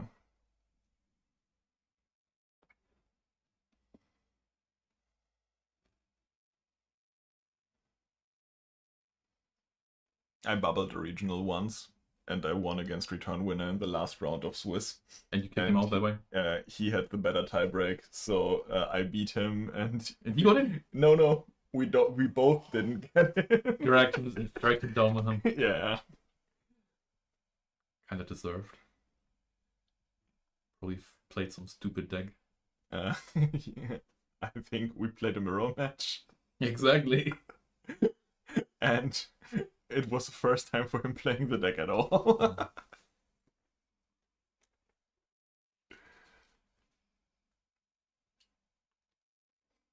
Yeah, I'm a big fan of Paper Goat format as well. It's the superior way to play Goat. I also want to tell you that the guy who you thought played Warrior Control plays 6 Warriors in a 16 monster lineup. Yeah. That's not half. 1, 2, 7. I didn't count 4, 5, 6, 7. Yeah. But there's more on the side. And Breaker, the magical warrior. Don't forget the extra deck. Ryo Senshi is a warrior. Yeah, Ryo Senshi is a This warrior. guy, the Goblin Attack Force. I've already talked about those. Yeah. And the Goblin Attack Force is more than one. True, it's more than one warrior. Yeah. There are more warriors than beasts.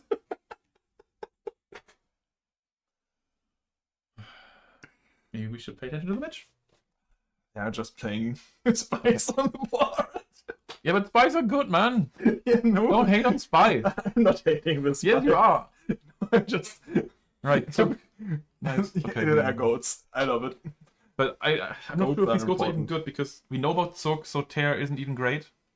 If you creature swap, like what are you going to creature swap? You have to run over the spy first.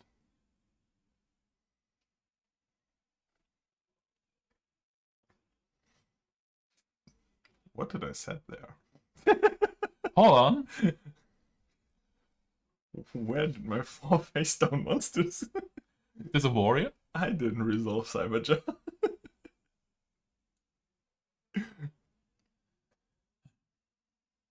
It's Beast Control.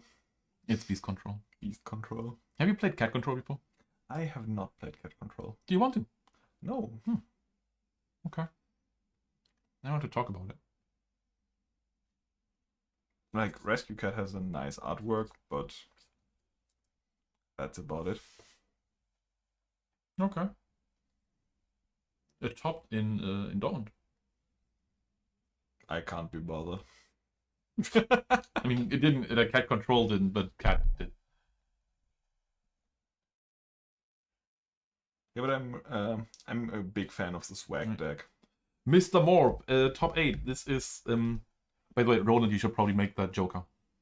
Because then people actually know who that is. Okay, yeah. Okay, top card has 3 Iron Ghost players mob. It has Joker, it has IMFBN, and it has Killer. We don't really know the other guys. Just Joker? Sure, yeah. You can put an 88 behind that, but it doesn't matter. Alright, then we got Burak, which we know, who's like the brother of the other Joker, right? Burak is the brother of the other Joker, yes. If you don't know, like there's also another guy called Joker who does like content stuff for Goat on, no, actually just Yu-Gi-Oh! On Master Duel, but also Goat. And his brother, Burak, made it into Top Card again after getting top 4 in Osnabrück. And got his invite there. Yeah. So he came 3rd, right? Because he got 5th. No, I mean in Osnabrück. Because there was 3 invites in Osnabrück? Osnabrück had 4. Oh yeah, then top 4 is... Yeah. Also, we're probably gonna overtake the Americans today in invites, because I think that's gonna be 3 German invites today. Yeah, there are no non-Germans in Top Card. Yeah. So the Greeks didn't visit, the Italians didn't visit. So no stolen invites, because What that's the hell? Oh, that's the alarm that we after the game we have to restart the stream so that it does not lapse. In case you don't know how this works, YouTube only allows VODs of up to 12 hours of a stream. So in order to not go above that limit and have the finals cut off, we're gonna restart the stream after this match. So top 4 in the finals will be in another stream technically. Just refresh the page. You'll be with us. What is Morb saying? Yeah, Squidward. Squidward. Yeah, that's kind of his thing. I'm a grumpy guy online and also just in general. He doesn't appreciate it. And I also called him Flukador because he had like one good result and then nothing else and kind of just stopped playing. So I thought he called you Squidward because you're like very bad at playing instruments. But I mean that's true, but like contrary to Squidward, I also don't try. Okay, yeah. I only play mayonnaise. Yeah, but it's like you try to play good Goat and that's not working either. So But that's not an instrument, man. So like, you can you stay on topic? I am. There was a Chaos Author and that banished Thunder Dragon. Yeah, that's pretty good. And now we have a Tsukuyomi that booked the... And it ran something over, right? Yeah, it ran a token over. Okay, fine. Yep, the classic took it down so it can't get snatched. Always good.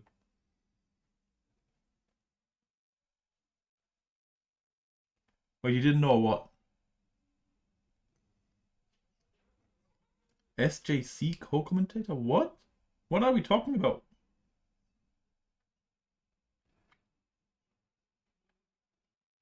Do you know what he's talking about? I try to stay in the game and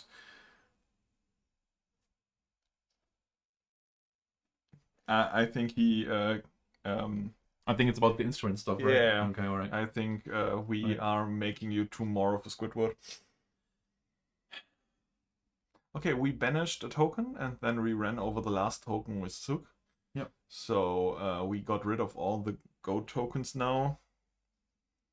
And yeah. Really good for Joker. Yeah, he's trying. Well, he is also succeeding. I mean, it's pretty even. I think the board is definitely in his favor.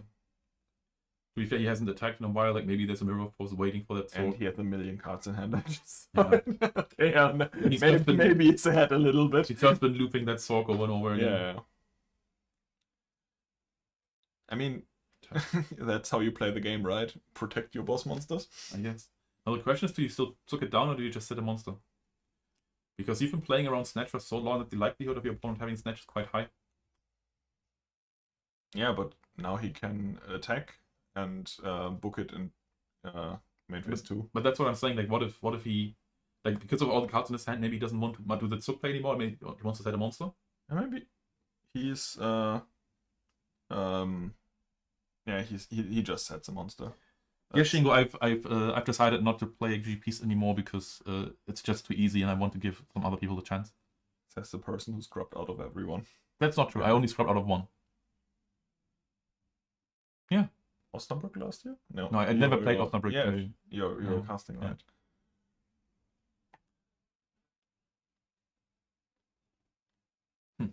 Huh. And we also know that these things can like You turn scrubbed around. out. You scrubbed out of Halle. No, I bubbled. Like I said, you scrubbed out of. That's not scrubbing out. Like scrubbing out to me is like going negative. You know, that's scrubbing out to me. Okay. I bubbled in Nuremberg as well, and I had like a mid thing in Munich once. Oh, that's actually good results. And you also know that it's going to turn around real quick. Yeah. Schwebuna in the last 2 GGPs before his second place in Yeah, I Dortmund know. had a 0-5 Yeah, I know. bracket. So, yeah, and then he just suddenly wins. And Yeah. today he shows up, he goes 4-0 and goes 4-3. Yeah. What a guy. It can happen. Can happen to the best and return winner. Yeah, and return winner. Grace being played, obviously amazing. Always Yeah, long. that's the card that gets you the card you need. I really like cards that are actually other cards. Yeah. Like Jar of Greed, it's not a card, it's the next card. It's the second draw phase. It's the next card. Yeah, I really like if you have 35 cards that are just another card and 5 pieces of Exodia, you win every game. It's that easy. And now we are committing to a heavy storm and getting rid of the torrential tribute. What do we do now?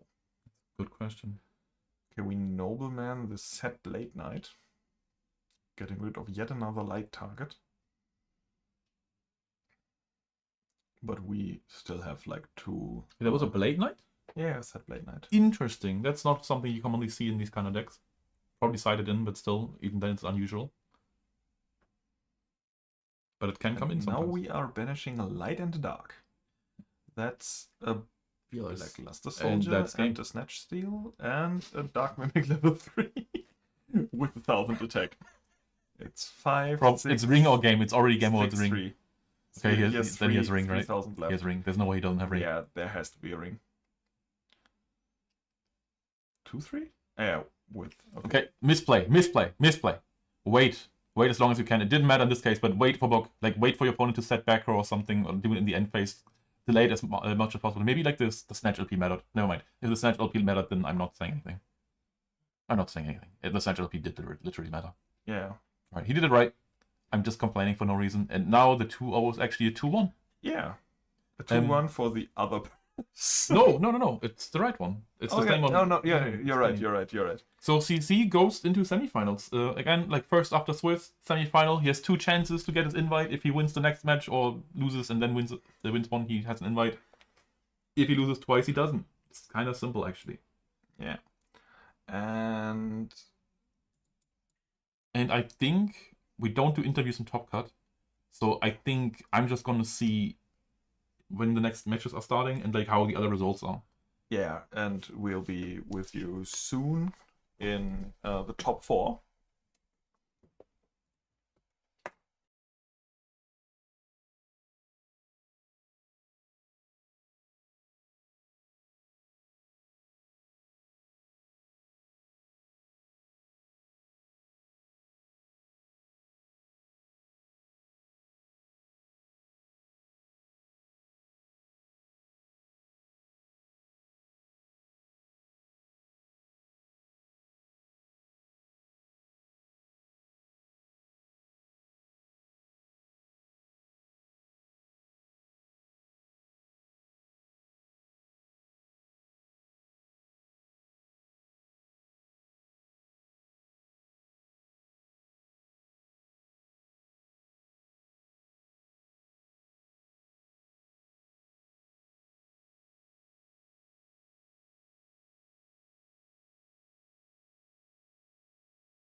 And we are back What was the screen, Sasha?